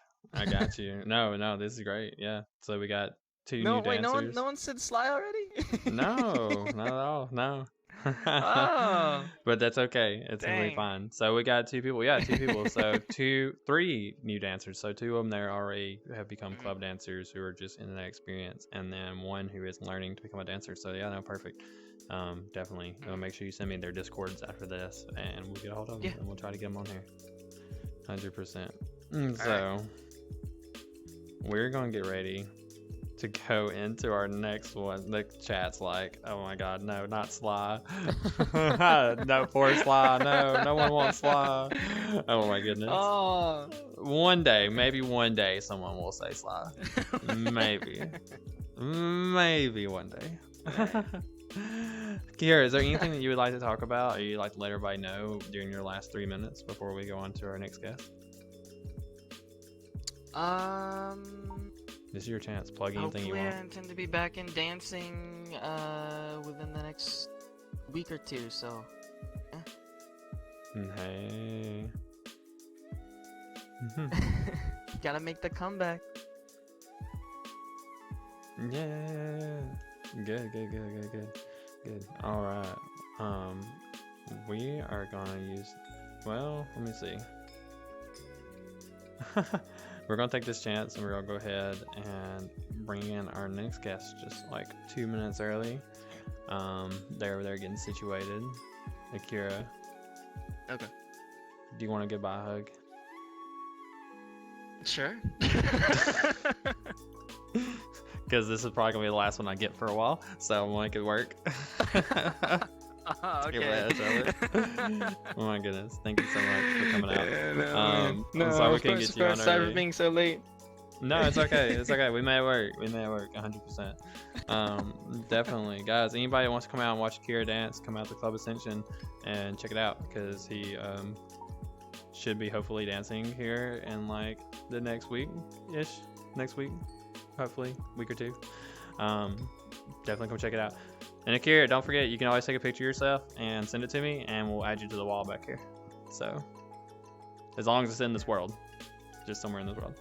We're going to go ahead and get this next guest pulled over here. This guest was actually recommended to me by Kate when she was on during that very first episode, the legendary Starkotic.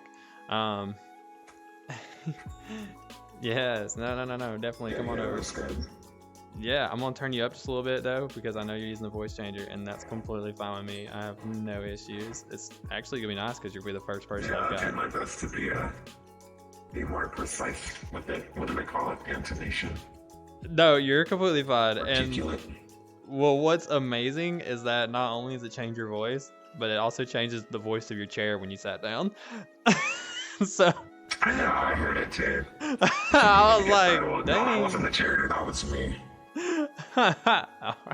I'm a squeaky boy. Squeaky boy. Oh my god. Every time I dance, I swear, like, I'll be I'll like not warm up and I start dancing and I hear my knees popping and I'm always like, please tell me nobody can hear this shit when I'm like got my mic unmuted. 'Cause I'm so old. I Look need at to get used this. to muting more often. I keep forgetting. You'll I hear do a too. robotic cat in the back, not as much as some other people though. That's funny. People, I forget to mute all the time too, and especially like in Discords, I'll be like talking. I'll be in a Discord server talking or whatever, like in voice chat, and then I'll go to dance on somebody in the crowd, and I forget to mute, and people can just hear my controllers clanging on everything, or they just hear me like breathing heavily. Or my favorite, they get a nice example of me going and like aggressively flirting with somebody in the crowd to like. Oh my god, that's amazing. You know the clap. You know the I whole get club yelled at all scene. the time You know? by my dancers. Yeah, I always forget to mute in the Discord when we have an event. That's hilarious. That's hilarious. Oh my gosh. So everyone obviously loves you. Because they're in chat going They're freaking too kind. psycho. I'm so glad to have you on here. I'm hoping that some of these people that are in chat will be on here later because some of y'all are definitely on my list of invite people, and your invite still stands if I've already sent you a thingy. You just gotta respond to me and we'll get you started. So Sarcotic, tell me, why is this camera still looking at me? Look at you. Don't look at me. Why is it still looking at me? What's it doing?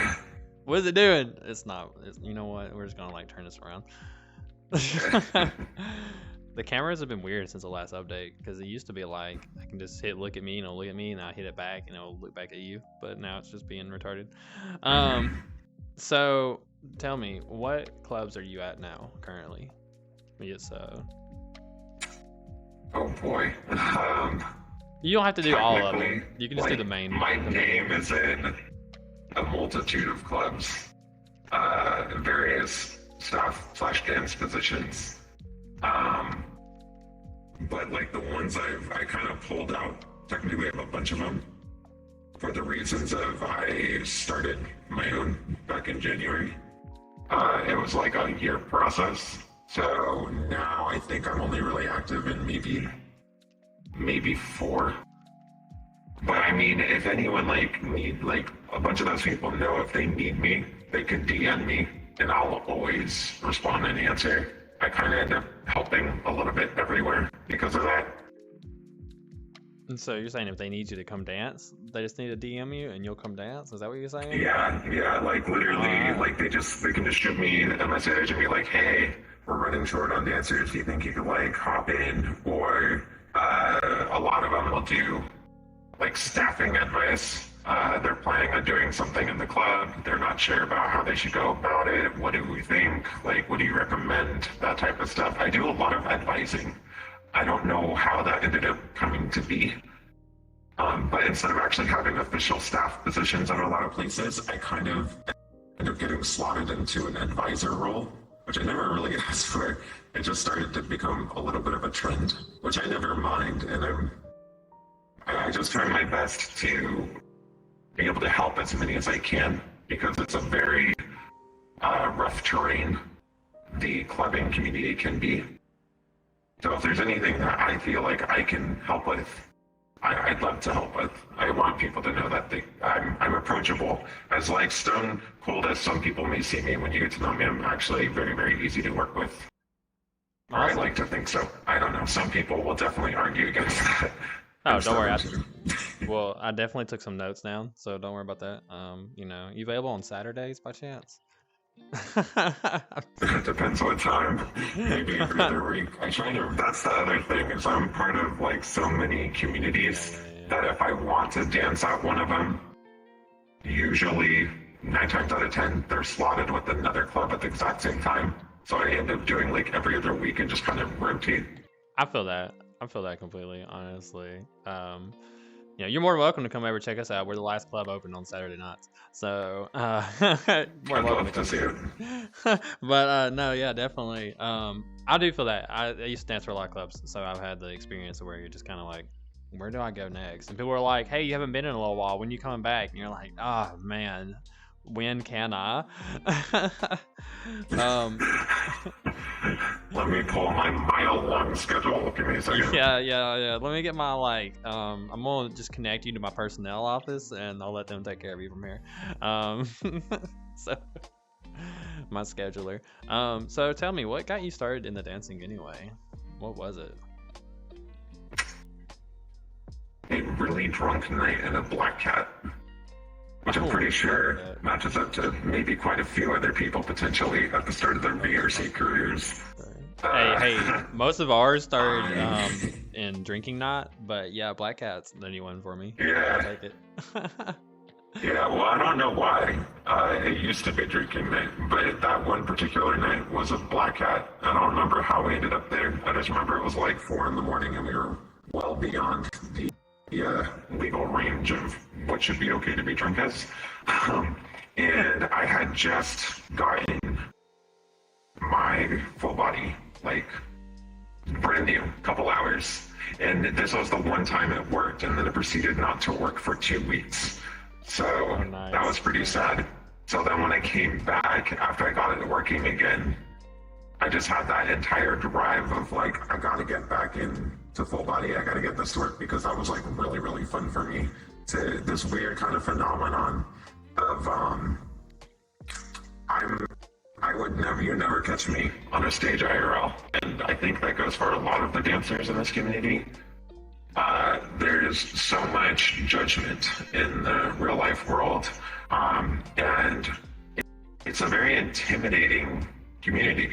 Once you branch out of here, like you have so many opportunities in VR chat, but once you go out there, like things that you're comfortable doing in this realm, it just becomes so much more intense and strenuous, and like that confidence booster, like you can make yourself look however you want to look. So when I started dancing, you can dance however you want to dance without the feeling of everyone's watching, and yet everyone is. I don't know if that makes sense. No, I understand that completely. So like being able to like get that for that brief moment, and then have my body like break and not be able to get into full body again, like those 2 weeks of not having it out, it's like I want to get that feeling back where I felt like I was free without that judgment from others because of like how I looked in the real world versus in here, no one really cares or judges you for that. Yeah, because you look amazing no matter what. You throw an avatar on, you look amazing. Like, I mean, it's that. Yeah, exactly. No, I feel that. And it's funny you said that, because like a lot of dancers I meet, I've asked a few of them on the show actually, like, would you ever do this IRL? And I have a lot of people that are like, yeah, I would love to do this. Like, if I could do this and get paid IRL to do this, like, oh my God, bet. But then I'm like, have you ever done it IRL? Because like the few that I've met that have done it, like I've done this IRL. The people I've met that's done this IRL, they would much rather never go back to IRL if possible. It's way different. And the way I like to describe it is it's one thing wanting to be touched in VR chat when you're dancing on someone and you're like, please touch me, please, yeah, enjoy yourself, like blah blah. It's another thing knowing that you can't stop somebody from touching you IRL. Because there's no barriers. Like you feel everything. So you think Yeah, Phantom there are Sense is real? various. Like Do I think Phantom Sense real? no, Is that I'm the like I question? was like no. I mean, it's not really a question. It's well, it is. Okay, It's I not. thought It's a you were like, metaphorical. yeah, no, I get you No, now. it's a metaphorical Yeah, thing. yeah, Like yeah. like you think like the feeling of being touched when you're dancing on someone in VR chat, or Yeah, when you're getting but once danced you go on, in the real Phantom life, Sense, like yeah, it's nice, but when you feel you it, have to be genuinely comfortable. yeah, I feel like You I have feel to be like genuinely comfortable in the right headspace to go after that type of performance. I think, like, to be okay to have people actually touch you and in a way kind of manipulate your performance. You have to be very much so. genuinely in the right headspace to, when you're performing, have someone else kind of invade on your space. yeah. Well, so on that note, yeah. So on that, IRL, like, it's a whole new literally element. talking about comfort, we were talking about it earlier. So headspace, obviously you want to be in the right headspace for any dancing, and it's so simple to be put into a bad headspace just in VR dancing alone. So IRL, yeah, it's incredible. Like it's such a struggle. We're talking about like when you go to dance on somebody and it's the first time you're dancing on someone or whatever, and they do this to you. Like it is such Oh, yeah. such a mental and emotional just bomb that can ruin a lot. Yeah, because you don't know where it's coming from. You don't know if it's because they're uncomfortable. You don't know it's because they don't like you. You don't know if you did something wrong. That's why it hits so hard when it happens. And a lot of times, it's none of those things. It's just they're too shy and never wanted to really be danced on. They just kind of went to watch. But you'll never know unless, like, you ask. And who knows if they're even going to be honest about it. Yeah, I know. And it's like you don't even feel like you should ask sometimes. Like I know the few times I've had it done, I just don't even want to ask. Like I'd just rather not know. And just go on. Yeah, It's tough. move on from there. Yeah, it's a tough thing. Guys in chat, please let me know if you can hear this sexy vending machine. Like clearly, I have him like Was that Stalker? Did Stalker say that? He's the only one who tells me that. yeah.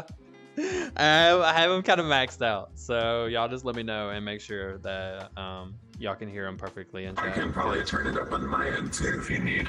Yeah. I've got you maxed out on voice volume and like in game. And I can always, we have background music playing, and I can always like pause the background music if it becomes like an issue, because the voice change. This is the first time we've had a voice changer on here, and I want to make sure it's going like perfectly through. So I know. Yeah, so no, the X is like a scary thing, and it can be a lot. Have you had to battle through your mental state when it comes to dancing when you started out, or even now? Yes, I definitely did, and I think it was for a different reason than most people have faced. But I went through a really bad time. Like right at the start of my career of like December 2020, I had a really bad incident happen that involved like a stalker situation to the point it was influencing me IRL. And it involved like law enforcement restraining orders, and it stemmed from VR chat and spilled into my IRL. It was horrible. Oh man. And I had just started dancing that month too. So both of those things combined, as fast as I gained my confidence to get on the stage, I lost it almost entirely. But then at the same time, dancing was the only thing that was kind of keeping me level-headed, kind of my safe space. But I stopped talking like completely. I didn't trust anybody because of that one person. I didn't trust anyone else who was in mute because I thought it might be them. I didn't trust any new friend requests unless I had actively hung out with you and got to know who you are and stuff, or like confirmed that you weren't one of their friends or whatever. I was in mute in the community at the very start for like 5 months. So that was really, it took a lot for me to continue because I kind of wanted to just drop it all. But then I got good, or people told me I was actually kind of good and I should keep doing this. And I got promoted within like 2 months to dance captain. And I started, you kind of need to talk when you're dance captain. And that was the problem. It actually worked okay for like a month not talking. but my dancers knew me well enough to where we had a system. They understood certain cues like Dancefloor and whatever. But then I got promoted at a second club to dance captain the next month. And that was a lot harder. So I looked at my options, found this voice, edited it, because this isn't the normal one. Like the default one sounds different, but I actually went in and like sound engineered it and like edited it so it could be my own. And I've had this for almost 2 years.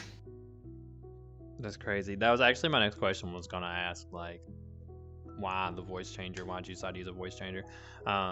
Because I know a lot of mutes in the club scene, including dancers that are full mutes. And you said dance captain. I know 1 or 2 dance captains that are mutes, but they'll talk in VC, like in Discord, but they won't talk in game, and that's completely fine. It's understandable. Like, we love mutes. But I was gonna ask, like, what influence, if you were always considered a mute, and if it was just like you didn't like your voice thing or whatever, but you have a larger reason. It sounds like. Yeah. I hate that you had to go through. Yeah, I never quite got out of it.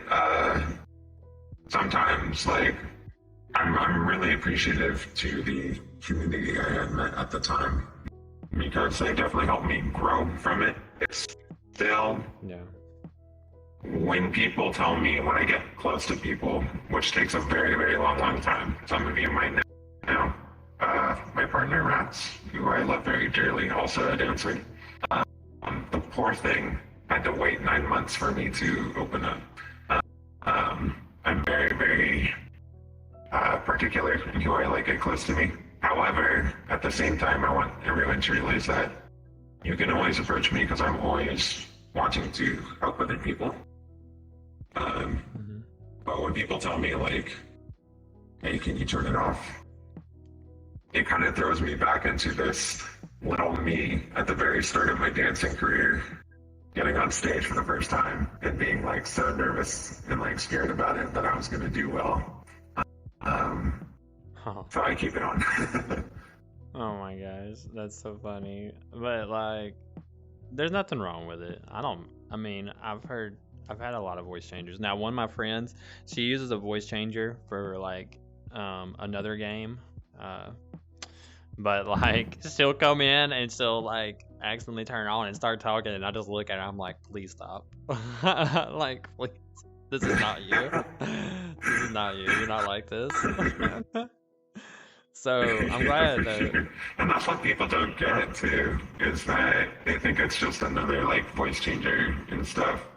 But it's a really, really big part of me at this point, because I've used it so long. Like, it's kind of like a part of, in VR, it's definitely a huge part of my identity.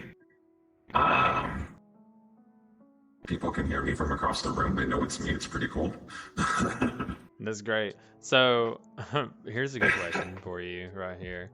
Do you feel, obviously the voice makes a character, but like when you talk in game, say you're dancing on somebody and you happen to say a word to them, do you feel like they immediately have a positive reaction to the voice, whether it be like sexual or whatever?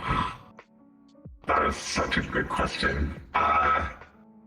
Red, who is the owner of Red Cloud, actually was the one I stole this trick from. Was like, you dance on him. I like to step back and kind of dance far away, and then I'll slide in between their legs and slowly stand up, and I'll unmute, and I say, you can touch if you want to. And the reaction is just like, oh, or their friends are going like, oh my god, like, because they aren't expecting it. The voice, like, at all. But some of the stuff that I hear once I walk away, y'all people need to see, like, go to church. I hear like, whoa, robot daddy, or like, oh my god, scare me again, or the crazy crack stuff. I've been called I see the InstaSimp 3000 in chat, so. That's such a good name. Stalker. Oh my goodness. Love it. Oh my goodness. No, I've met a couple voice changers throughout my time dancing. I've been dancing for a little over a year now, or almost a year now, in VRC. So you're not the first one I've met. That's you awesome. won't be the last. Yeah, you won't be the last, I'm sure. I do feel like it can be a huge character play. I think that especially with male avies, I feel like it's a great like extra intimidating factor that you can throw on to really give that dominance approach, that Dami style if you go with that dance. I know a couple of females that use voice changers and it's kind of odd. It's like it doesn't hit as I don't feel like it hits the same. So, but nah, I bet it definitely does something. It's like when I wake up in the morning and I have to dance at 7 a.m. somewhere, and when I talk, I'm like 3 octaves deeper than I am right now, and everyone's confused, and they're like, "Oh." Hey, the morning voice. Let's go. Yeah. My morning voice makes people's headsets shake when I talk. Their headsets vibrate because it's so deep, and people are just like, I'm just dying. That's so good. And then my normal dancing voice is like high pitch. It's higher than this. This is just kind of like a relaxed, whatever, chilling. But normally when I'm dancing, I talk like real high. So, yeah, no, I feel like voice. It adds, like, do you feel like it adds to, like, your performance? Because 100. I know for me, I definitely try to, not because I'm trying to put on a farce or anything to, like, make it seem like I'm cooler, but I feel like it implements to myself of like who I am, how I talk a certain way. Like you said, you talk like higher when you're on stage because that's part of like your persona and your character. Yeah. So my normal. Okay. So I can try to do an example, but it's not going to sound right. But like, so I dance as a femboy is the style I dance as. And the one time that I dance in a male body, I'll usually like. If I can do it, my throat's really dry. But like, I'll try to talk more deep and more like a normal, deeper voice as I'm talking to ML, which I can't do right now because my throat's like super dry. But normally when I talk to people in VR chat, I'm like, "Hey, honey, how are you doing today? Are you doing okay?" and things like that because it just goes with my persona of VR chat. Your character. Yeah, so I feel like voice is an extension of who you are, and not along with your avatar or the way you move, but voice is an extension. And it should be, it's part of your identity, like you said. And I think it's great that you found one that you're so comfortable with that not only stands out a better way than me. I'd much rather have my voice stand out like yours does. People just recognize me because of my accent, so I can't walk anywhere without someone recognizing me. Yeah, I was gonna say it's a pretty recognizable characteristic. Yeah.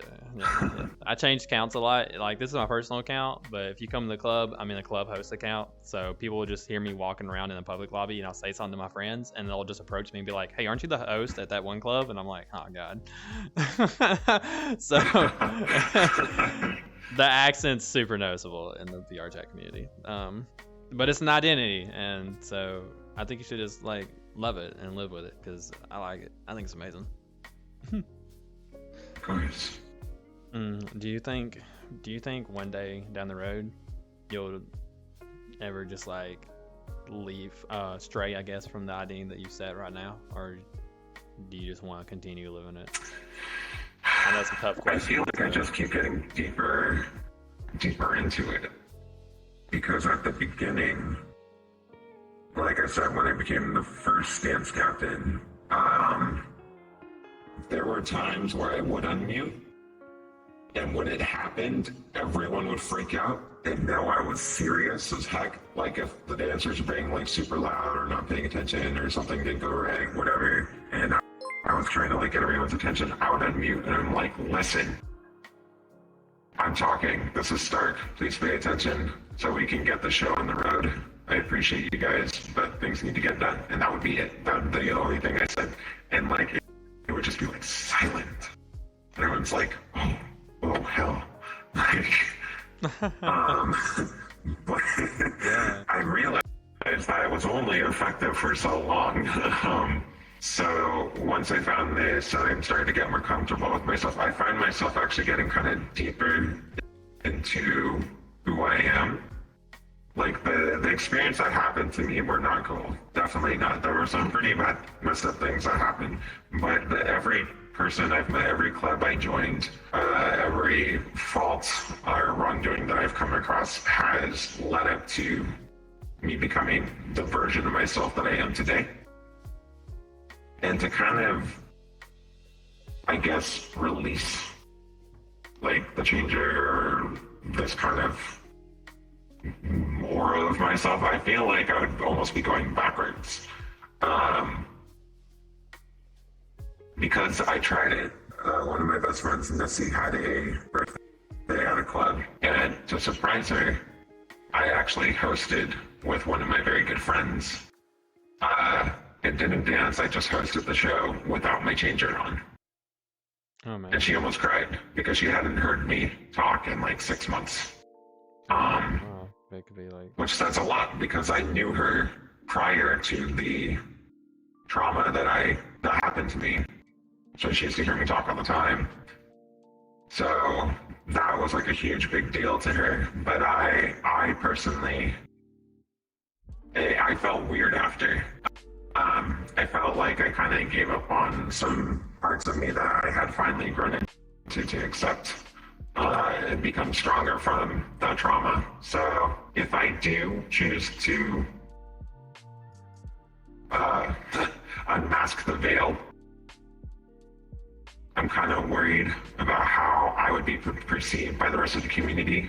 I always told myself that I want to get high enough in the community to where it wouldn't matter if I took it off. And I know I'm probably there easily. But there's always that hesitation in the back, that little voice in my head that says the ceiling is still taller and I still have a lot farther to go. Maybe one day. The ceiling's never gonna be tall enough. I'm gonna tell you that right now. Because the way, and this is just looking at it. So, and no, and it's not the community wise. It's the perspective that you have on it. So you went through a trauma, and to get through that trauma, you found strength in something else, and then you blended you into that figure that you created, and that's who you are today. The way I look at it is that I don't see you removing the persona and letting your original you come out or whatever. I don't see that as backstepping. I see that as what's the word? Overcoming the trauma completely and stepping forward. A community, will the community accept you? I think the community is going to love you. I think they're going to love you no matter what you do. I think they're going to be supportive, and they're going to look up to you and continue to lift you to higher ceilings, as you want to call it. Whether you decide to stay the way you are and continue into this persona that you've created, or if you decide to drop it all and be the original you, and then the you that you probably show people when they don't know you, or when they know you more, like when they're really close to you. I don't see that as a weakness or anything like that. And like I said, the ceiling's never gonna be tall enough, because as you grow and you look, I feel like you're always gonna stop and be like, is this the day? Am I finally in a spot where the community is gonna love me? But in the back of your head, you're always gonna think, but in the back of the head, you're always gonna tell yourself, no, I need to keep going. And that's why it's never gonna be tall enough. But I believe The best thing that ever happened to me was meeting the community. Exactly. And honestly, like, and it's obviously up to you, and nobody would ever make you do anything, because you're you for a reason, and people love you the way you are.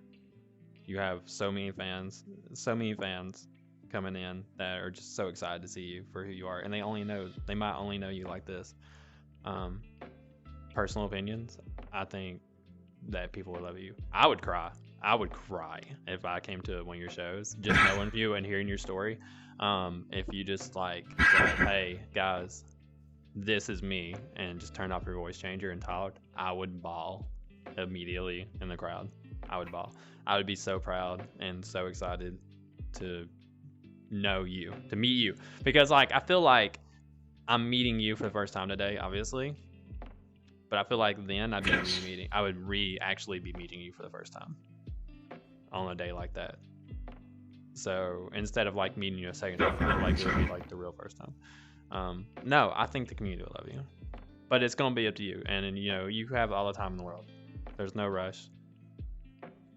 No one's gonna make you. I think the good thing about everything that's happened is that the presentation of me that I have, when I say presentation, the only thing I mean by it is how I look with my avatar and my voice changer. That's it. No, Everything else you get, the postures, the way I talk, what I talk about, like who I am, that's all me, so. And that's the thing about it, and that's my point, exactly. That's my point, because I say reintroducing yourself, but you're not changing you. You're always going to be you. Yeah. It's just a voice. Nobody cares, you know? So, yeah, it's, you know, I mean, okay, I mean, I'm gay, obviously, but like, I mean, I like girls too, but so, yeah, I mean, I like girls too, but at the same time, like, I mean, yeah, like, it's sexy, like, you know, a guy comes up and talks to me in a deep voice or whatever, or even like, you know, this like voice that you got, it's got this vibe to it that's kind of sexy, you know, it's a little hot, but at the same time, like, you know, who cares? It's just a voice. It's not going to change who you are. What's on the inside is what matters the most, not what's on the outside. It's just an avatar. Very true.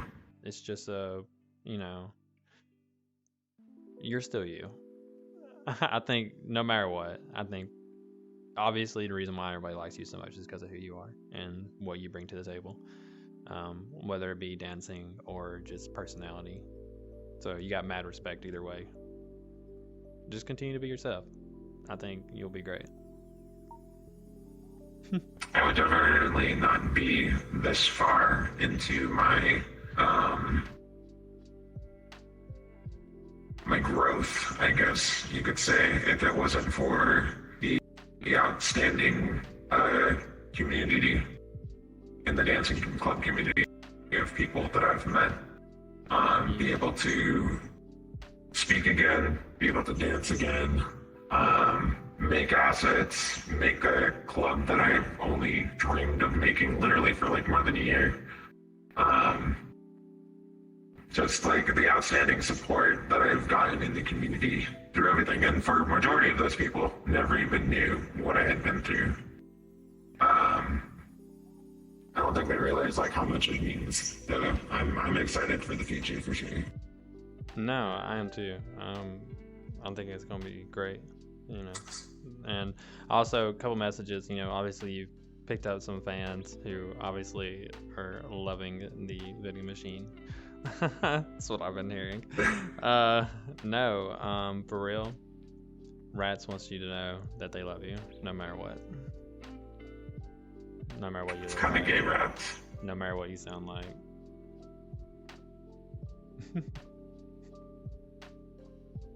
Bro, I'm glad I'm in VR chat. It's my tears, dude.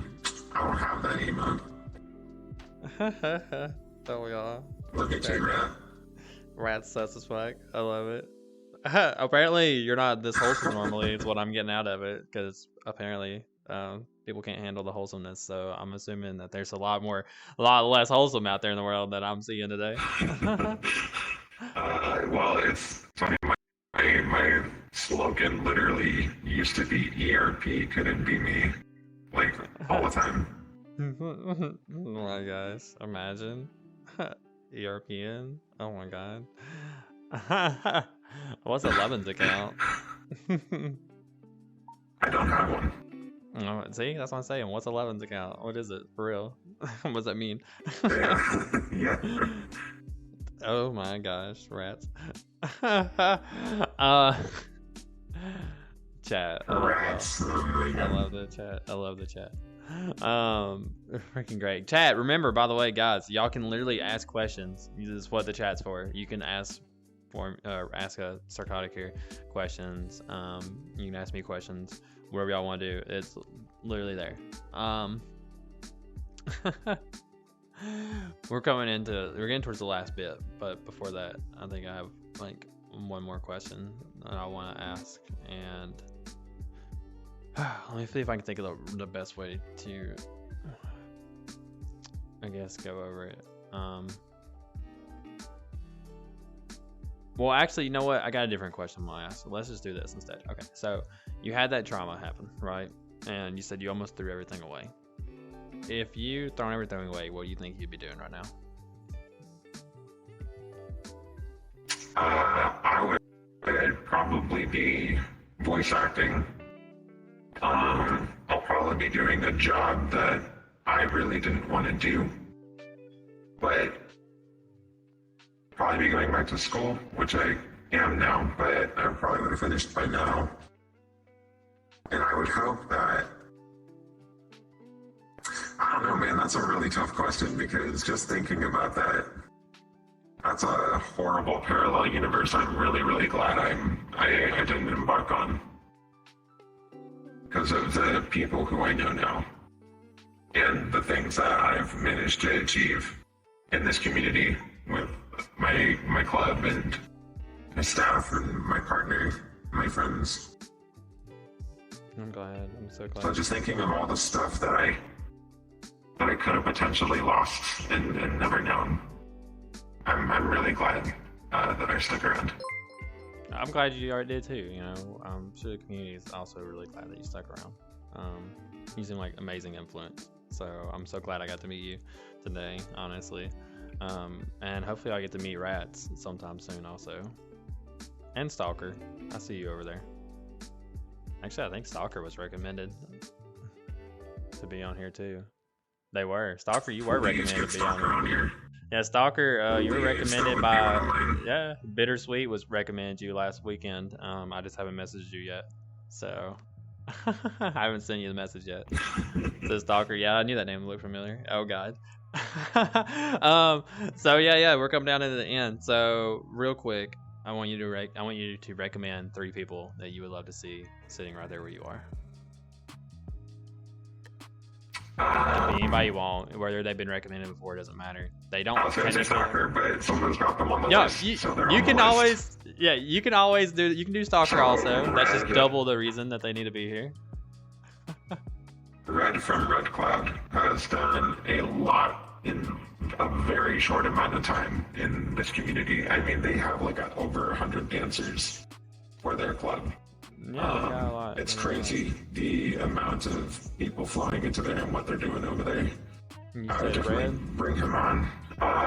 Yes. Yeah, good. That gives me one more because they got double requested last weekend also. So when I message them, I'll throw you on there also. That's great. Yeah, definitely. I'm definitely gonna hit him up.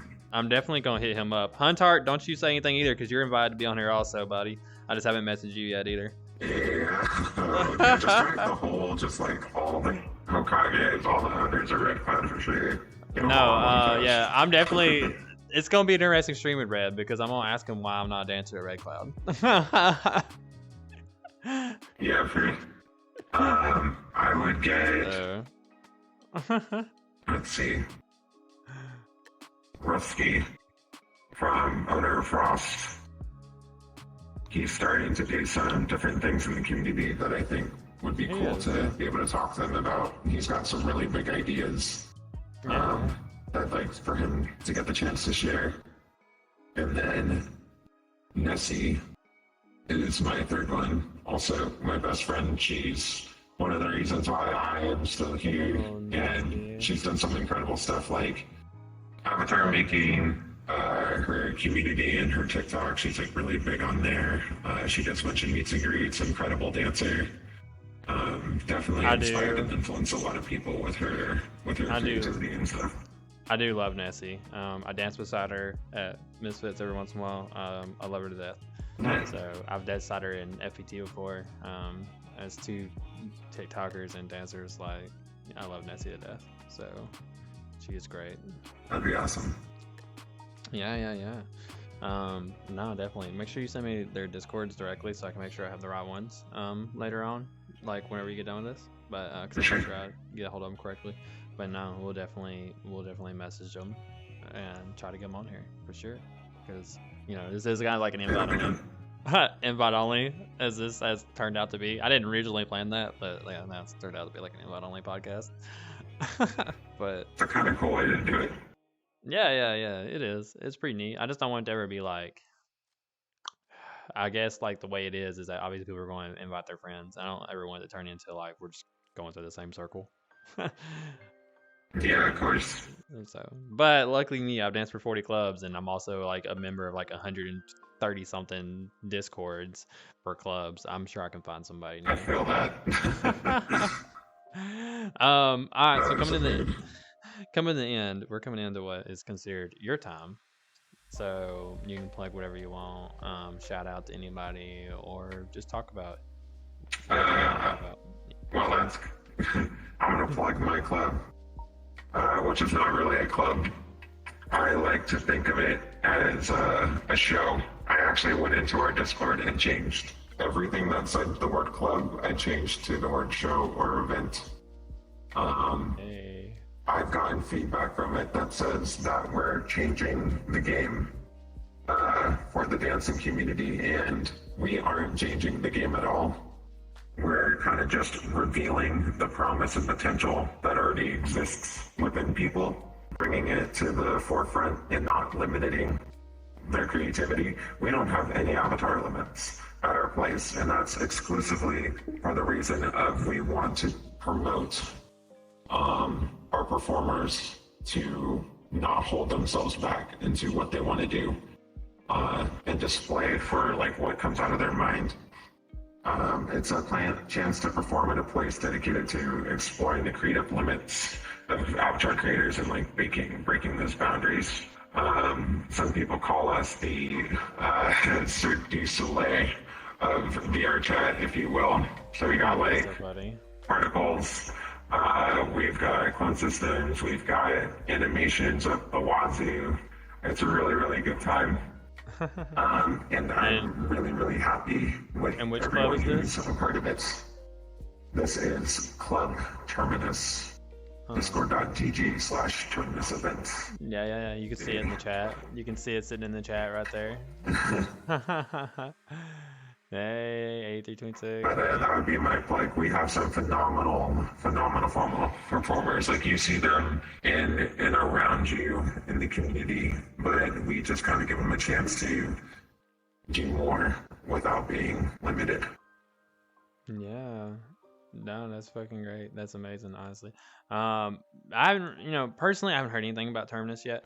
Other than the fact that I'm pretty sure some of y'all I think are inside my dance competition here, and that happens in like 2 weeks. But but yeah. No, other than that, I haven't really heard that much about it. Be glad to see it out one day. Yeah, we're still pretty new. Our show is only once every 2 weeks. Specifically to give our performers time in between shows. Either way, if they want. I'm gonna have to come out and look at it because there's some things. There's obviously I want to work with y'all. I like the style already because you're talking about changing the game. So my club Ascension, which I'm not gonna plug my whole club because obviously even though this show is affiliated with them, this is not about. It's on Saturdays. I do know that. It's on Tuesdays. So it's Tuesday 7:30 Central Standard Time and Saturdays 11 p.m. Central Standard Time.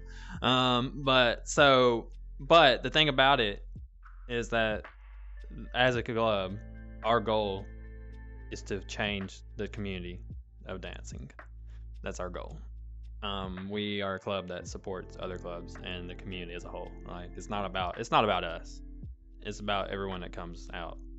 And so we help other clubs. We do all that stuff. Absolutely. And we do other things involving. We shout out other clubs all the time. Like it's never been about us. We just want to change the dancing scene, and that's what we're about. So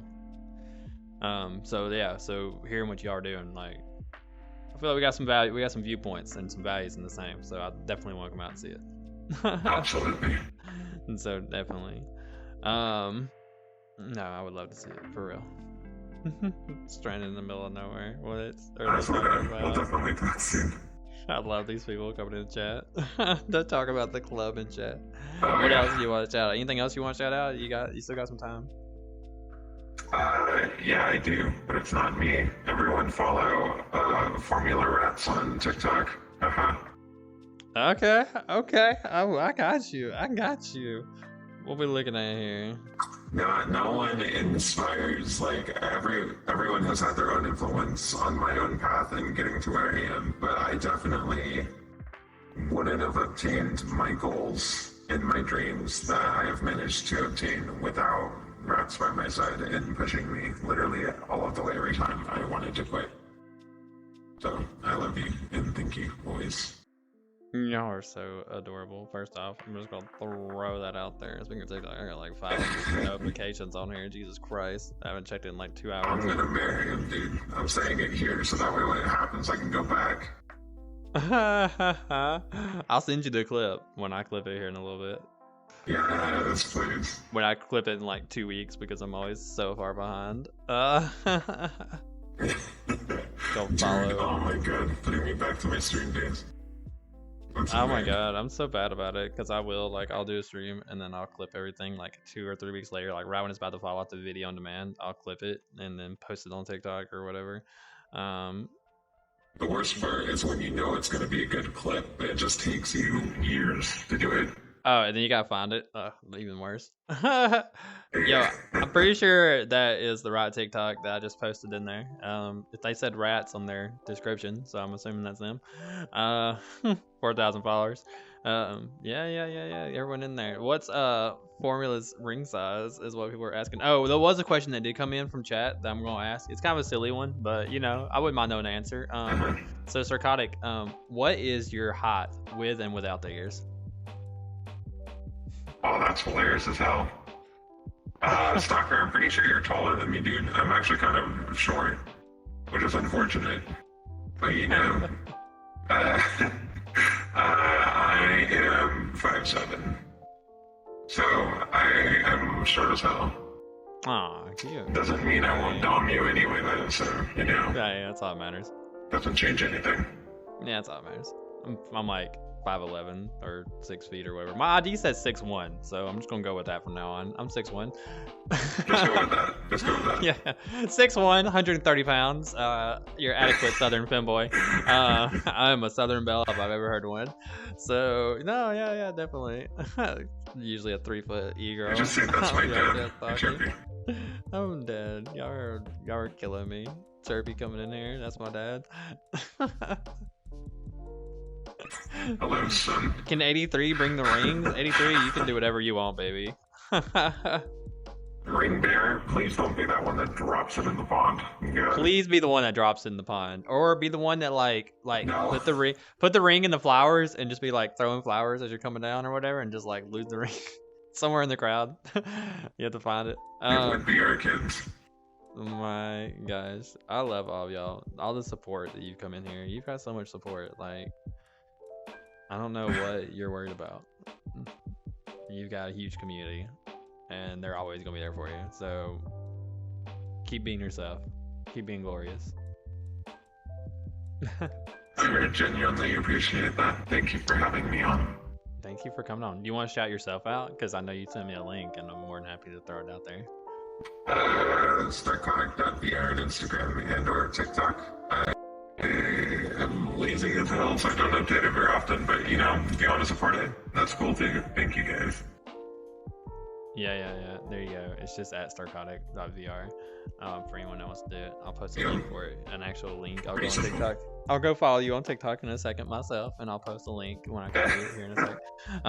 We're gonna go ahead and get ready to get our next guest on here, who has been just kind of hanging out, being a cutie in the corner, just like hiding. You don't do hugs, but you're giving me a handshake, so get the fuck back here. Man, hold on. That's a great thing. I don't have to worry about COVID and fucking VR, dude. Yeah. Look, so if you won't do that, Put her there. you'll at least do this. It's terrible. You know, hey, let's go. I'm down with it. So yeah. So if I can't get you to hug me, I get that. I love 83. We love you also. You know, but yeah, like I told everybody else, you're free to hang out, chill, whatever you want to do. Go back to whatever you're doing. Take a picture of yourself in the world somewhere. I'll put you on the backside back here. Eventually, I want it to be that picture of you and Rats proposing to each other on that stage. That'd be fucking awesome. during Rats' interview. Hey, yo, alright. Yeah, Rats, your time's coming up. You better get ready because when you decide you want to be on here, you better be getting ready for that stage proposal. Oh my gosh. All jokes aside, we're gonna get ready to have our next dancer come out here, our next guest. If you want, you can go ahead and just start sliding your way over here. This one, oh, coming in hot, coming in hot. Oh my god, you're so excited already. Where are you at on my list of people? I know you. Oh my god, I can't even find who recommended you. Why? Why can't I not think find who Steel did. recommended? Oh, there it is. Yeah, there. That's the reason why I couldn't find you, because I'm looking through. Most of my guests this week were recommended during episode 1 still, because that's how far back we are. You were the first person recommended on Oh, episode wow. 2 that I actually reached out to, mostly because I ran into you. Oh, nice. So, so here we are, recommended on episode 2 by Steel Prism. We have Cheeks. Welcome. Hello. My Thank other you. dad's getting interviewed too. Oh my god. The crowd. I love the crowd. So let me go ahead and check this camera and let me just get it set up good. How are you doing today, Cheeksy? Huh? How you doing, Cheeksy? Good. How about yourself? Well, I'm doing great. I get to look at your cute So ass. small That's all compared that to this matters. couch. Yeah, the couch likes to eat people. I need to fix it one day. Maybe I will make it smaller. I don't know. No, you rock it pretty well, honestly. So you're golden. You can't tell. It's just like a normal couch. Perfect. My gosh. So, I saw you recently at Rapture. Mhm. Yeah. Is that your home club Yes. normally? Yeah, it's kind of a toss up between that and Party Freaks. I've been at both those clubs since August of 2020.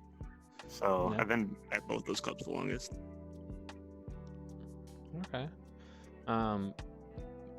So we'll talk about Rapture first. So that was the first time into a Okay. Rapture event. I didn't realize that their events were I would say describe it as less solo performance and more just like continuous performance, I guess is the word. Everybody was continuously Yeah. walking in circles. It reminded me a lot of Void, because Void is kind of like that. So it's more of a group. Yeah, it's effort, very stowed so- stage. Yeah. Yeah, kind of like a group stage thingy. So how do you feel about that overall? Like, I don't know what Party Freaks is like, but would you rather do the continuous circling group performances, or do you like the one-on-one performances that you get every once in a while at most clubs? Yeah, so I've danced at a lot of clubs that have both. Rapture is definitely one of the clubs that has probably like the longest continuous, like you're basically dancing 45 minutes straight with like no breaks, like maybe 1 or 2 breaks. And so that can be pretty strenuous, but it's also really good for like exercise, which is kind of the main reason like I got into dancing in VR. Was like during the pandemic and everything, I just wanted, a way to exercise in my room without leaving my house. And yeah, I wouldn't say I prefer it though. I prefer the solo duo stuff just because I like being lazy when I can. And just like dancing when I want, going as hard as I want, and like taking as much breaks as I need between songs. But yeah, that's kind of my thoughts on the whole Rapture format right now. Well, what about Party Freaks? What are their events normally like? Oh, Party Freaks! Party Freaks is like a free for all. They'll have like every once in a while they'll have 1 or 2 solos in the middle of the event. It's only an hour long, and pretty much the only rule is just keep 3 dancers on the stage at all times. But otherwise, it's like most of the dancers that are there have danced at other clubs. Like I don't know anyone really, except for Lady Soul, I guess, where Party Freaks was like their first club. Everyone comes in with experience, so it's like everyone knows, how to like float, dance on people, dance in front of people on the stage, and Yeah. it's just like super chill, and you can kind of just do whatever you want, Okay. which I really like. I've definitely talked to a couple of like the club owner. I kind of like attacked him while he was on vacation a while back. Oh no. But yeah. Well, like I said, I got a dance competition starting in 2 weeks, and I had to invite every club, and they got invited, so I had to like message him yeah. on his vacation. So definitely gotta interrupt that. understandable. But yeah, I have not been to Party Freaks. I'll have to go check it out one day too. So what do you feel like is you're more comfortable at? Are you more comfortable at the stage performance, the background dancing, or do you like that like solo lap? Like, Yeah, so like since I've gotten started, I don't know. I've always been a really anxious person. Like even like I don't know. I've probably performed at like over 200 events at this point. But like when an event starts, I still get like really anxious until like I finally jump on stage and like start actually moving. And so I prefer the like one-on-one or like small group stuff just because it's like less eyes on you, I guess. It's less anxiety for me. But yeah. yeah, I do the stage stuff when I need to, when I'm doing events that require it. Okay. Um, so here's a question. I haven't asked this question in a minute. I watched you dance a little bit, so I got to see it. When you're dancing to a song, do you feel like your rhythm that you move to is more on par with the lyrics of the song or the beat of the song?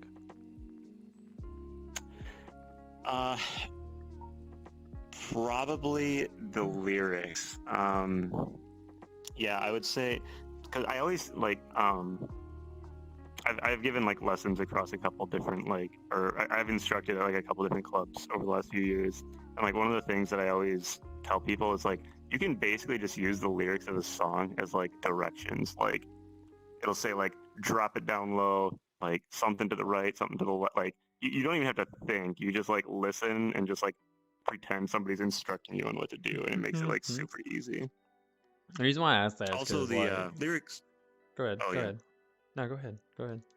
Oh, I was gonna say also like lyrics are usually more flowy, which I like doing more flowy stuff as opposed to like snappy stuff to the beat. Give me 1 second. Okay. Sorry, Oh, I had to bless you. sneeze. There's no way to mute. There's too many options to mute between like my headset Yeah. and you and the world and everything. So I just had to let it go out. Okay. So It's all good. the reason why I asked is because as I've like taught people in the past, I've always described it as two different options when it comes to dancing. You can be a lyrical dancer or like a beat dancer, whatever you want to call it. So that's one reason why I was asking that, because I know me, like personally me, I'm more lyric based, but I also like to put on a show, so I'm like more dramatic, and I try to like, how do you describe it? Like I try to tell a story when I'm dancing. So I feel like lyrics just makes it easier. But then I feel like other people, the beat makes it easier because it's like they're doing like the huge power moves with certain things, and it's just like, I don't know how to explain it. Some people it's easy to close your eyes and just move to the rhythm, and some people it's easier to sing along and follow, what's, I guess, the vocals. So that's why I was curious what your opinions were. Yeah, I guess I do use the beat too. Like I come from like a really musical background, and so like I keep track of like measures and stuff in my head and like use that to figure out when like if it's a song I've never heard to, I can usually figure out when like a verse is going to start or end or a chorus is going to start or end, and like can use that to time a drop or a power move or something like that. So I'll use the beat for that stuff, but I definitely prefer dancing to lyrics over a beat. Yeah. Okay. So, tell me, why the 3 foot tall mask girl for an avatar? Okay, so I have been using this avatar since like 2019, probably middle of 2019. So like when VRChat first started, it was like avatars were scaled down like way smaller. Like most avatars were pretty small, and like this avatar back then was kind of like an average height for an avatar, and I just haven't changed it. I've just been lazy and just have like never made it taller, I guess. I mean, there's nothing wrong with it, honestly. Like, I've definitely danced with short. So I'm using a model by Blake. Mhm. And if no one's ever seen his models, they are like 4 feet tall right off the bat. That's their standard height scale. Mhm. And so I've definitely have rocked smaller avatars. Been in your area before completely. There's nothing wrong with it, honestly. Do you feel like, but as someone who's used to it, what challenge do you feel like you come across most when you're dancing with a smaller avatar, especially with lap dancing? I don't really feel. I actually feel like it's easier to dance with a smaller avatar.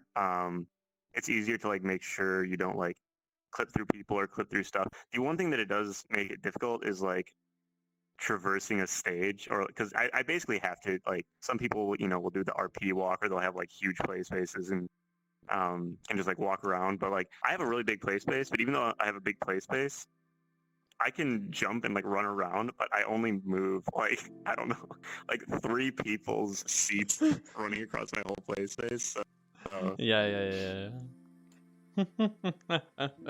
I feel that. Reason so why I guess traversing. one of the things I was asking about on here, because I know I've experienced it kind of like when you go. So I've done it before. Like, okay, so they'll choose a lap for me, right? And I'm doing a lap dance, and someone will choose a lap for me, and I won't see who it is yet. And they'll pull them on stage, and then they'll call my name. I teleport on stage. I'm facing this way. The lap's behind me. I turn around, and it's just this big masculine e-boy that's like 3 feet taller than he should be. And here I am. My arm is barely able to reach his waist just from like sitting and sitting. So like as a small Abby, I feel like I like literally the size of their hand. Have you ran into anything like that yet when dancing? And has it been like, how'd you feel about it, or how'd you go move past it? Yeah, no, that happens very frequently. That like there's an avatar that's like twice the size of my avatar. But usually what I do is like, as long as they're like in a seated position, because I mean, if there's somebody like in desktop or like half body that can't really like doesn't have play space mover or something, I can't really work with it because they're just so tall. But like as long as they're in a seated position, I can usually I'll do like a little hop up with like a play space move, and then basically use that to bring my the floor of like my play space up to the height of their lap, and then I'll just use like I'll kind of like dance on top of their legs, I guess. Yeah. Use their legs as a platform. I mean, there's nothing wrong with it. Yeah, I totally know what you mean.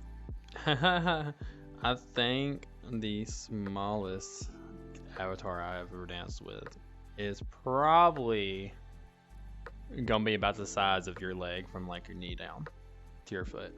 Is the smallest I've ever danced with. Which is, hella small. But it was very nice to have people like have to crawl up their leg, put their hands out like this, and I would like do a dramatic like mountain climb up their leg and into their hands, and then I would dance on them. Or my favorite, I'm a pole dancer, so my favorite was like when they would hold their hand out and they'd take their finger and just hold it like this, and I would pole dance on their fingers. Oh, that's funny. Yeah, I always super love when cute. people do stuff like that. It's like you can only do it in VR. It's great. I know, it's so amazing, and it's really great because like you're really just kind of coming out here and you're just using the game. You're taking advantage of the world. You know what I mean? Like everyone's. I don't know how to explain it.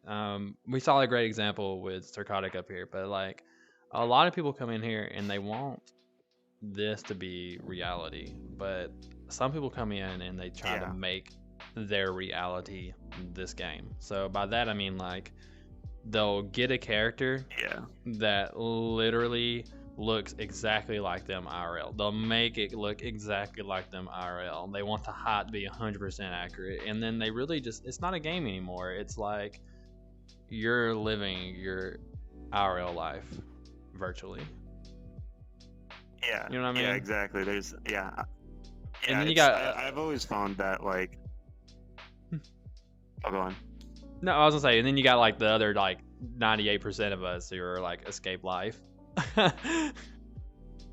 coming out here. Yeah, I mean, it's like the thing that's great about VR is it's like it's a way to experience stuff that you haven't been able to experience it before. Like I'm really tall in real life, right? So I use a very short avatar, and it's fun to like get a different perspective on stuff from Yeah. like this height, and then like also like you know, I used to go clubbing a lot like IRL, and like I always did like, you know, I guess masculine dancing at the clubs there, but like I used VR as like a way to kind of like explore like more feminine dancing styles, and Yeah. you can like totally just like mute yourself and get away with it, which is I almost never talk at events, No like one. at least when I'm performing. When you move the hips the way you do, then no one's gonna take your ML. Thank you. Yeah, no, I've had people a lot be like, "Oh, this is totally," because I do male dancing once in a while too. And I've had like when I'm in my male avatar, I'll have a lot of people be like, "Oh, this is totally a chick, like in a male avatar," and I'll unmute and be like, "What the fuck? No, I'm not." Oh my gosh, what was it? Oh my gosh, you made me laugh, and I forgot what I was literally gonna say. Guys in chat, make sure y'all do Oh, remember no. you can ask questions. Like, feel free to ask questions as much as you like. But that's what we love. We want to be able to answer your questions during all this. Oh my gosh, what was I gonna say? Oh, it's killing me. Oh no, wait. This isn't a question, but do you watch anime by chance? Yeah, I haven't I haven't in a while. Well, But yeah, I do. if you haven't seen it, when you started talking a second ago, you reminded me of it immediately. If you haven't watched it, go watch Gun Go Online Alternative. It's the Sword Art Online Alternative or whatever it's called. It's so funny Oh, okay, because yeah. the main character plays as like in IRL, she's like 7 feet tall basically, or 6.5, 7 feet tall, really tall, and it's always been an issue. She hates her height, Uh-huh. so she plays online and she joins Gun Gale because the character is like 4 feet tall and she's always wanted to be shorter, and it's the only game Oh, that let her no. customize her height, and she doesn't play first person shooters, so she's playing the game just so she can be a short character. Yeah. Like, I love it. It's so cute when you said something about being super tall and you're playing a short character. Like, just remind me of that immediately. Yeah. Yeah. So such a great anime there.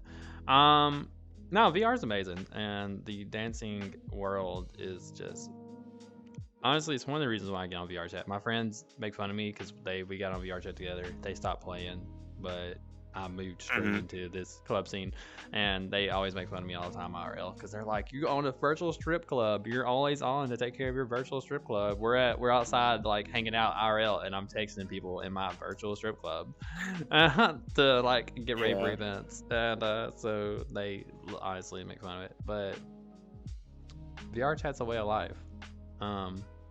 Since you've come on here, Yeah, I think just social VR in general. It's great. exactly. So what got you into the dance scene in the first place? What started that? Yeah, so I started June 2020. That's when I got into like I guess like the lap dancing like clubbing scenes that were around at the time.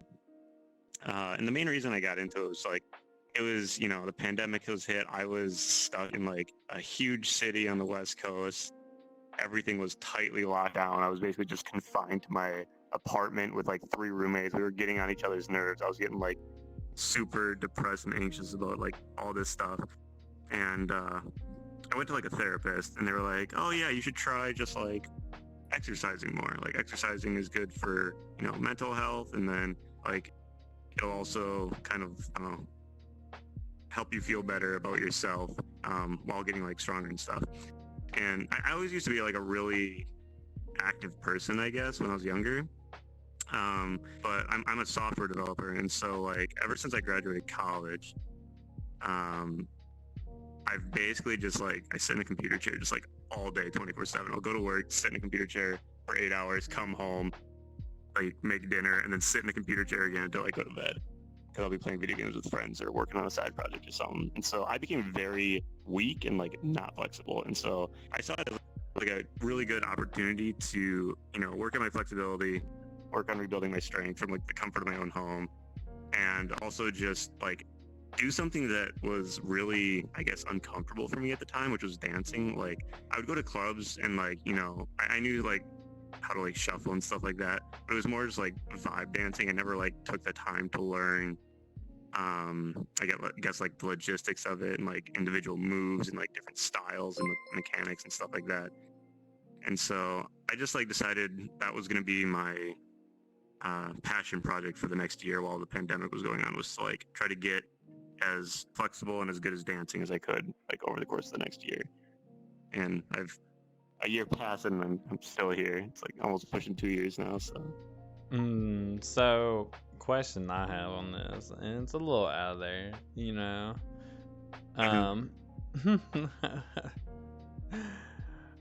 Is there anything that you like to do that's not dancing, programming, or getting high?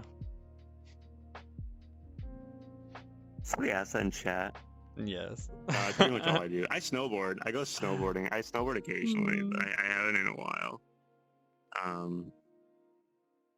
But yeah, no, that's pretty much all I do. I basically I still play video games once in a while, but I feel like I dance way more than I play video games nowadays. You don't play any other video games? You don't play like Minecraft or anything? Come on now.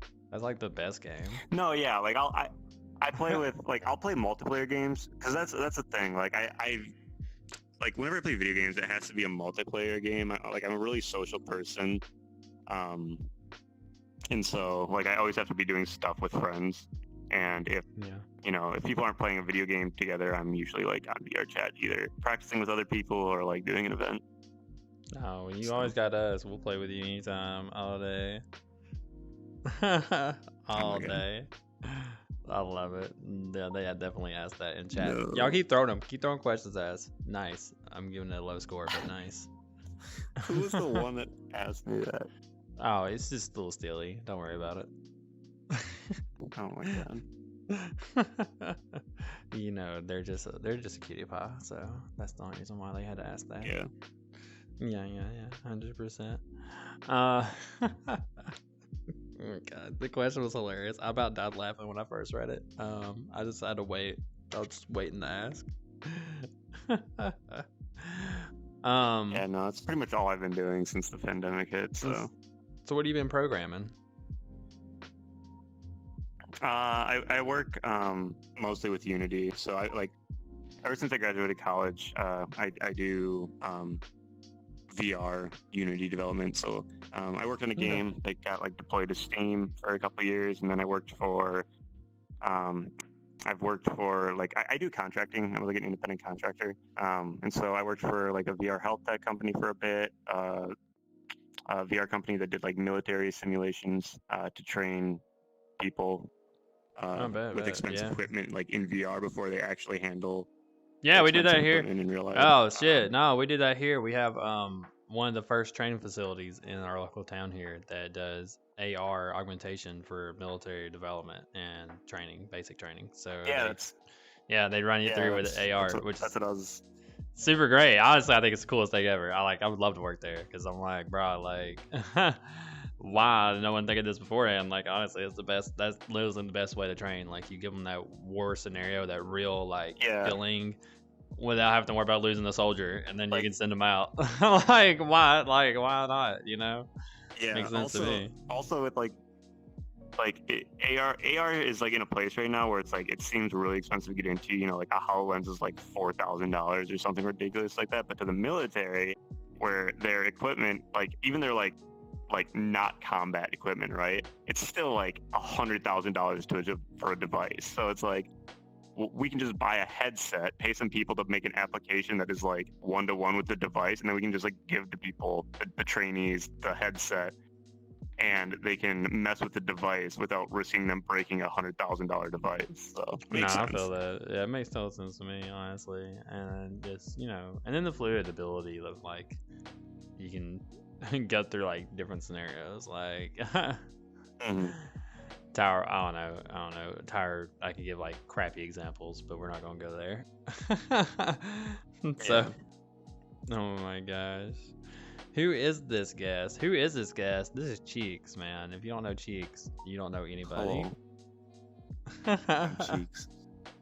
I'm Cheeks. Why Cheeks? Why'd you come up with the name Cheeks? Because you don't have the Okay, biggest so- you don't have the biggest set of cheeks on that avatar, so that's why I'm wondering. So, it came from it kind of came from like three things. So, there was a period of time where me and my friends we would say like, "Dude, that's so Cheeks," whenever we meant like, "Oh, that's ass." Like it kind of like evolved as like, "Oh, that's so ass," to like, "Oh, that's ass Cheeks," and then it just became "That's so Cheeks." And then there was like this is actually like my third VR chat account. But there was like every time I kind of like start a new, I don't know, like focus on VR chat, I'll create a different account for it because I don't know if I want people to like, be able to like connect the dots between other stuff that I've done. And so when I created this one, it was initially for doing, I guess, like less safe for work avatar commission stuff. And I was like, oh, I'm gonna make it, I'm gonna give it a funny name. So I named it Salmon Cheeks, because that's like, that's the name, that's like the color that, your ass cheeks turn if you slap it. It's like a salmon color.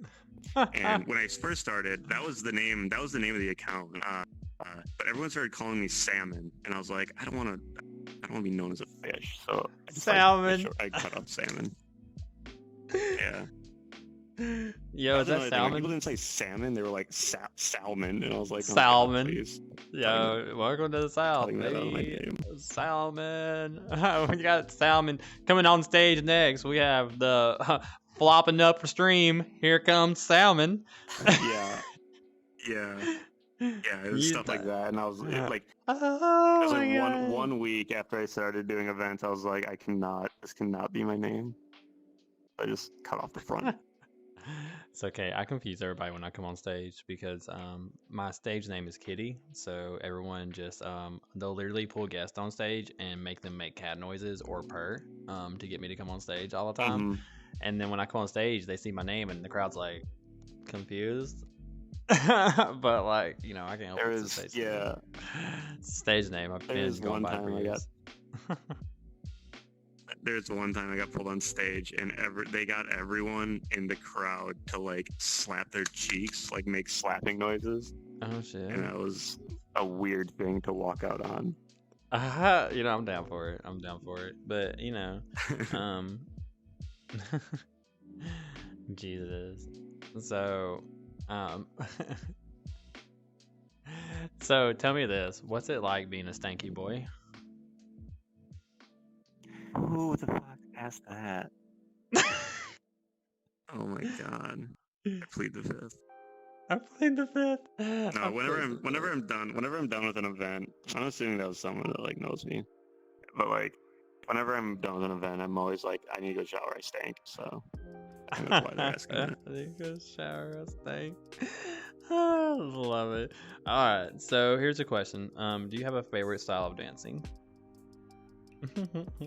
I mean, so when I first started, I was really like weak and not flexible, and I kind of fell in love with like doing burlesque dancing because it was like you could still be very, expressive with it, flowy. It didn't require a ton of strength or flexibility. You could make it look better with flexibility and strength, but I would say like for doing like the lap dancing stuff, like more of a burlesque is fun. More recently though, I've been getting into like b-boying, and so like I really want to try to learn. I want to get strong enough to be able to do like breakdancing, and I incorporate some breakdancing moves with like my stage performances right now. But I definitely have to strengthen my arms and legs more. I'm kind of at like a plateau because I'm not strong enough. I'm flexible enough to do a lot of this stuff. I'm just not strong enough to do a lot of stuff. I mean, obviously you need to have the strength for the body movements and stuff, but I also feel like I don't know, breakdancing's kind of weird. It's kind of like a use of gravity and like speed and being able to shift weight is kind of involved with it more than like straight strength is involved with it. It's always like, I don't know, for me, like watching it has always been super impressive. The one thing that I will admit is it's more like, I don't know, breakdancing's more like acrobatics than it is dancing. They aren't always doing it to the beat. They might pop out like a stall or a freeze like during a drop or something, but yeah, it's I guess there's hip a hop, lot like to it. hip hop dancing more. Yeah, hip hop dancing's a lot more impressive to me. Like the ones that can like people that can like do like animation and the pop and lock stuff like to EDM music is always super cool. So, Cheeks, what kind of headset are you using by chance? I'm just wondering. I use a original Vive from 2016 with a wireless adapter on it. So, why is the original Vive the Nokia VR headsets? So it has like this. I've this is the first headset I've ever bought, and it has flown across my room and bounced off like concrete and wood flooring and tile more times than I can count, and there's still nothing wrong with it. Bet. I've definitely slung my Quest 2 out plenty of times. So yeah. No. The one thing I will admit though, the resolution on the original Vive is terrible. It's so bad. Oh, it doesn't matter, man. Every headset I'm on, I put everything on low settings because, like, legit. Yeah. It doesn't matter. This shit runs in like 380p anyway. VR chat's always in like, it says 720 or 1080. I don't believe it. It was like 380 everywhere I go. But like, hey, whatever. I don't even care. I got an index for like once in my life, and I didn't even really pay attention to the graphics. I was just kind of like doing my thing.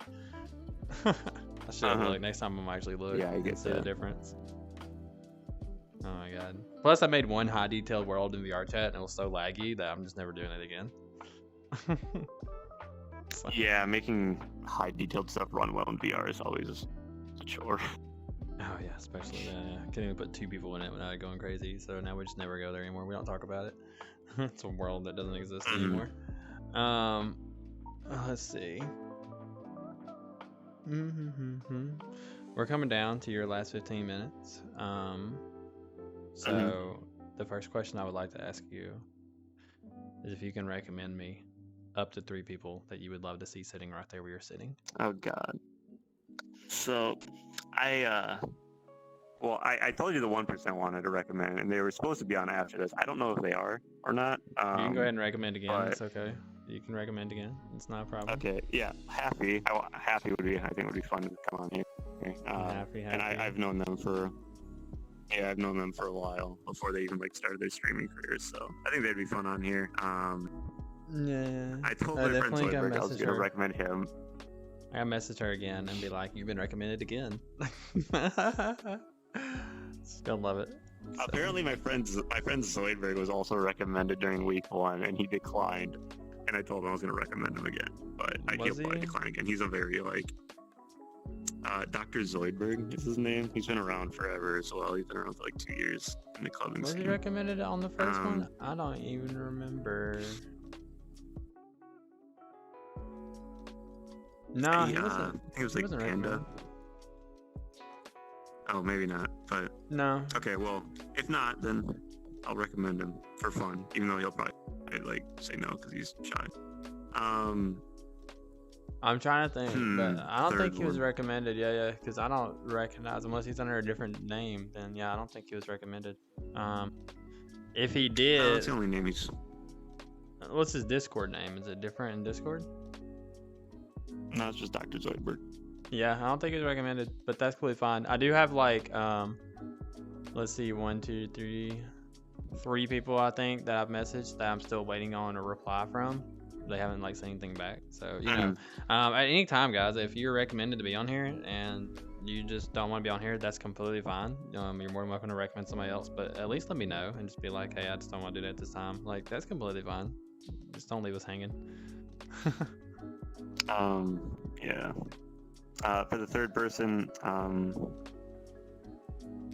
don't really know who else would want to. I guess maybe my friend Harmony. She would probably have a lot of good stories and stuff to tell and talk about. So. Yeah. Well, it's all about the community, honestly, and you know, obviously want them to want to be on here, but at the same time, you know, they don't have to really have a lot of stories. You know, we'll make the stories happen. this can be the stories. They can just talk about their time on here. It can be their next story. It doesn't really matter. As long as they enjoy their time, we want them to enjoy it, and it's about it's about everyone in chat here who's watching. It's for them, really. So. Mm-hmm. Yeah, it's one thing I love about like just this whole scene is the community. Me too. I couldn't do anything without this community, and y'all are incredible. Honestly, every one of you. So. But we're getting down into the last couple minutes, so you have freedom to talk about whatever you want for the next few minutes before you have to leave. Man, I don't know what to talk about. I guess I've been working on this project with some friends that I've been, doing the dance community, the clubbing stuff with for like the last 2 years. It's called Peppercast Live, and basically, we have been like reaching out, getting in contact with IRL club venues that have like kind of like anime or like futuristic like cyberpunk stuff, and we've been getting virtual dancers and virtual DJs brought into those venues as like actual performers. So we've been keeping it like pretty underground and stuff for now. We're trying to get it like set up so that virtual DJs and avatar or dancers can like, I don't know, I guess get paid for the stuff that they do, the stuff that they're passionate about. I know a lot also, like, there's always like donations and stuff. A lot of clubs will, replace equipment and whatnot, but there hasn't really, from what I've seen, there's like so many people in this community that have so much talent that I feel like they should be getting more recognition and like getting paid for what they do and the effort they put in and stuff. And so we've been kind of setting up like this platform. It's great that y'all are working on it because it is. So being paid to dance in VR has been a talk for a while. Many clubs I know that I've been part of are all like, yeah, we're starting a new club. We're gonna pay our dancers. Like, I've heard it plenty of times. Does it happen? Yeah. I don't know. Maybe. No, sometimes. It usually doesn't. Yeah. So when it comes to paying dancers, that money comes through from Patreon or club donations normally.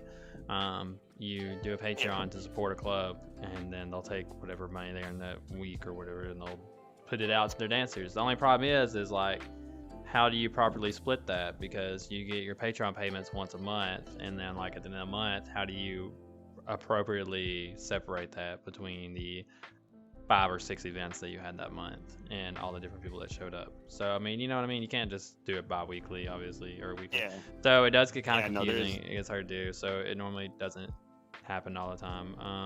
And then there's the donation system. Yes. A lot of dancers run like PayPal or Cash Apps inside their bio, but at the same time, it's weird because it's like, who wants to put that in their bio? I mean, some people don't mind, but some people have a lot of like morals. I have a lot of morals. I never would. I said I'm never gonna ask for money in VR chat ever. And then I watched one of my friends get donated $1,000 on stage for just having a PayPal in their bio, and I was like, well, here's my Cash App. I'm just gonna put it in my bio, and we'll just see what happens. And I've never gotten anything from it, but But well, that's a lie. I've gotten it one time. I've gotten paid one time for dancing.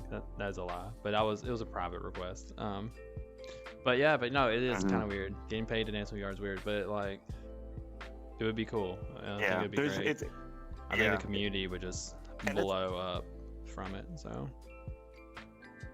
Yeah, there's also I don't know if you've ever been to like Shelter. It's more of like a rave club, but they're also trying to move towards like a hybrid system with like having actual events that you have to like pay to get into that are both VR and IRL, combination of IRL DJs and like VR DJs. And I think that's like, it's going to be interesting to see if that ever takes off. There's definitely a lot of technical hurdles and stuff that come with it. And it's definitely pretty expensive to be able to set up events like that. But yeah, hopefully one day people will be able to just do what they do in VR from the comfort of their home and get paid to do it. One day, maybe. It's something we can always look forward to, because it is like, again, like you said, there's so many people that put their heart and all their time into this. I know, like, I know for like me myself, like I wake up at 5 a.m. for work, and then I go and I come home, and then immediately after 14 hours of working, I'm like straight in the VR, and then I'm busting ass for Yeah. like 2 hours straight in VR, killing myself physically. Um, and then Yep. I'm getting like 4 hours of sleep, and I'm going back to work, and like so, having that Yeah. a lot of us sacrifice IRL so that we can do this in VR for the community and for the fans, and being able to get something out of it at Mhm. the end of the day would be like super helpful. But at the same time, I do this because I love it. I know a lot of dancers do the same thing. They do it because they love it. It's not about the pay for most of us. It's just about the faces. Yeah. the You can't see their passion. smiles, but you know that you're making somebody's day, and that's why we do Mhm. it. Mm-hmm. Yeah, for sure. Oh my gosh, Cheeks, you still got 7 minutes left, honey. Anything else you want to do? Still You can have dance 7 if you want to. minutes? Yeah, you can dance if you want to. You can leave your friends No, behind. I'm still so sore from Friday. I'm so sore from Friday. So sore from Friday is what I was trying I to was say. sore from Friday. I danced last night myself until like 2 a.m. and I was like, oh, always fun. And I Yeah, danced. I had an Actually, I danced event 2 last events. night. I did 2 events last night. So normally I only do one on Saturday, but I did 2 right in a row, straight in a row. So, excuse me, always fun. Mhm. Yeah, I used to when I first got started, there was a period of time when I was like dancing where I was unemployed for like 5 months, just because the pandemic was like the company that I was working for at the time was like a startup and it was taking a huge hit from the pandemic. Like all of its investors pulled out and shit, and so they laid off people. So I was just like unemployed for 5 months and just like used that as an opportunity to just like dance full time basically while I was like casually applying for other jobs. And yeah, like it's like me doing that full time was crazy. Like I don't understand how people are able to like dance multiple, 3 to 5 events a week and hold a full-time job. Because like I was during that 3 to time 5 I a was dancing week. like I don't know somewhere between like during that time I was doing like 5 to 8, but like I was also treating it like a full-time job. So it's like 3 to 5 with a full-time job. It's like I would lose my mind. I like my free time too much. Oh my god. So I was definitely back when I was a popular dancer. I don't think many people know my name anymore because I'm just a club owner now. But back in the day, I was definitely dancing 5 to 7 events per day, 6, 7 days a week, 7 days a week. Jesus. Definitely. Yeah. Tuesdays I danced 7 events. Monday I danced 3 events. Wednesday I danced 2 events. Thursday I danced 1 event. Friday I danced 5 events. Saturday I danced 7 to 9 events. And Sunday I would dance at 2 clubs. So yeah. Along with streaming 20 or trying to stream 20 to 25 hours a week if I could, and working a full 40-hour shift, 40 hours a week job. So yeah, no, it was definitely a time. I've been there. Damn. Yeah, that's I've been there. crazy. Yeah, it sucks. Yeah, 4 events in a day is pretty dumbfounding. Y'all are correct, guys. For real, like it's hard, honestly, and I don't think anyone should do it. I think dancers, please, for the love of God, like drop some clubs, drop some clubs. I hate that. Yeah. I know the clubs, you're gonna miss them, and I know you love these communities, but just drop some clubs for real, or stop trying to be like daily, every week, be at all these clubs. Like, calm down a little bit. 2 clubs in one day should be a good max. I don't think you should go ever more. The rest is important. It also like it helps with like the clubs too, because it's better to have like a core of people that are able to show up, regularly than like have people just sporadically coming like once every 1 or 2 months because they dance for a billion clubs. Yeah, I think that's the thing about it too. I do think it needs to kind of be dropped down. Because people do just have too many clubs, and I get it. They get in that fame, that glory. Everybody wants them, and they want to show off and everything, and that's cool. But like, I mean, I love to dance too, but you can dance. You can open dance at Publix and other places, and you can guest dance with some clubs if you're lucky enough. They'll put you in as like you don't have to actually be there. Totally. So you got There's a lot of great communities too to like go and just hop into a train session or practice session with no Boy, real goal in mind other than just like working on yourself. this has nothing to do with your time, unfortunately. But this boy trying to drop clubs, and he only dances for one club in chat right now. Like, calm down. Drop the only club. Yeah, he No, said don't I do gotta that. drop. I gotta drop my Keep club because dancing, it it's takes too great. much out of my way. Yo, Wiseman's got a point though. It's great exercise for real. I feel like anybody who has like a fitness goal that they want to go to, like VR chat, can get you there, which is amazing because I Yeah. never thought a VR game, unless it's like one that was built for exercise, would help you exercise. And Yeah, it's I mean, amazing. Yeah, it's another thing that's great about VR is like some people are also just like, self-conscious, I guess, about like, their body shape or size or how strong they are to like go to a gym. They don't want to like go and put themselves out there in front of people and like make a fool of themselves. But in VR, it doesn't matter because you don't like, nobody knows what each other looks like. So you Yeah. can work at your own pace without, it's also a very inclusive community. Like nobody's going to be judging you for like trying to better yourself. The thing about it is that you are sexy in VR, 100%. So I don't care how weak you view yourself in IRL, or how much you hate on yourself or whatever. Like in VR, you look incredible, and because we don't see what you see. We see the inside of you that you portray. And Yeah, totally. so like, I've got some big girls that dance for my club, and they be breaking it down all day. And I'm like, girl, get it. And I hear people sometimes like, oh, I can't do that because I'm a big person. I've seen some big people do some like incredible things in VR. Oh yeah, no, there's like you can be You can big do and it. like be doing like backhand swings and stuff. It's possible. Yeah, it's possible. Yeah, they happen all the time, and I'm like, this is ridiculous. But like, yeah, you can do all kinds of stuff. It's Yeah. amazing. There's so many things that you can do. Don't be afraid. Mhm. Don't be afraid to go out there and try. Don't worry about what you look like IRL or what your body's like. Just get out there and enjoy yourself. Yeah, you just gotta start. It's the biggest hurdle. The biggest step. So, Hmm. what shoot, I guess that's about it. It's 6:30. That's it for tonight. That gets us done with ours. Am I gonna get a hug out of you? Because I didn't get a hug at the last one. Oh yeah, you can get a hug out of me. That's fine. I'm just kidding. Thank you No, for they having me, messaged me too. ahead of time. They were like, "I'm not a hugger," and I'm like, "It's okay. I'll be sad, but I'll work around it." 'Cause, I definitely am. Yeah, some people get like personal. Oh my god, you have heard so much bigger than me. I'll No, float what? up a little bit. Look, I went down. Don't worry about it. I can bend over. I mean, people probably like to see Okay. it. I have no pants on behind me. That's why I'm angled this way. Oh my god, thank you for There's my having me, dancing though. at This me, has 'cause been you see, fun. so, like, there's nothing back there.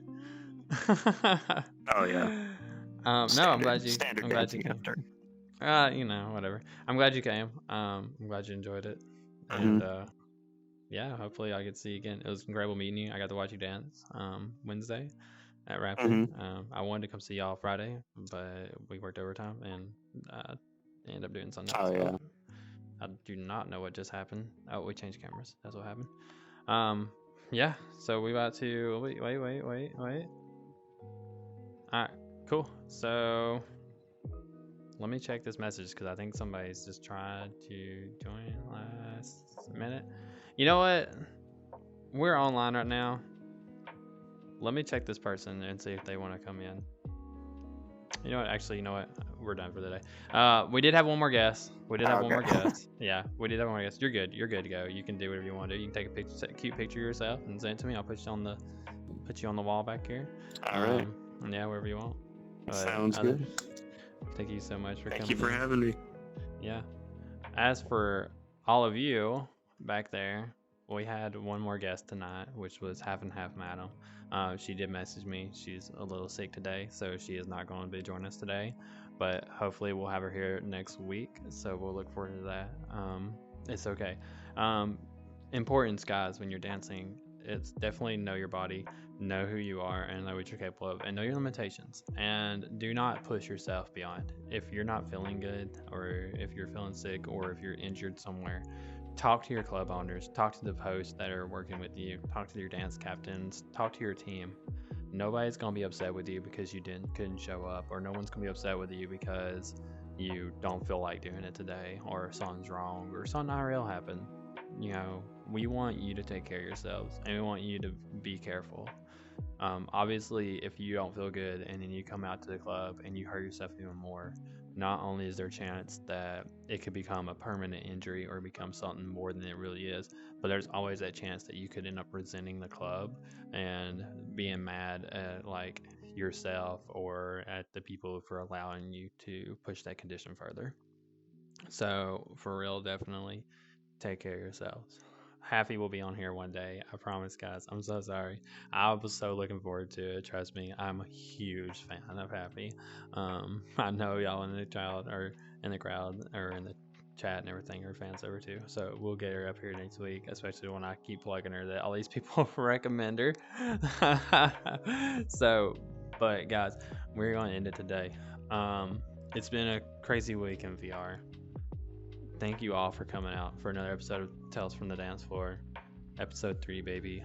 Episode 4 next week. We got a huge lineup coming. We got tons of guests that have been recommended to us.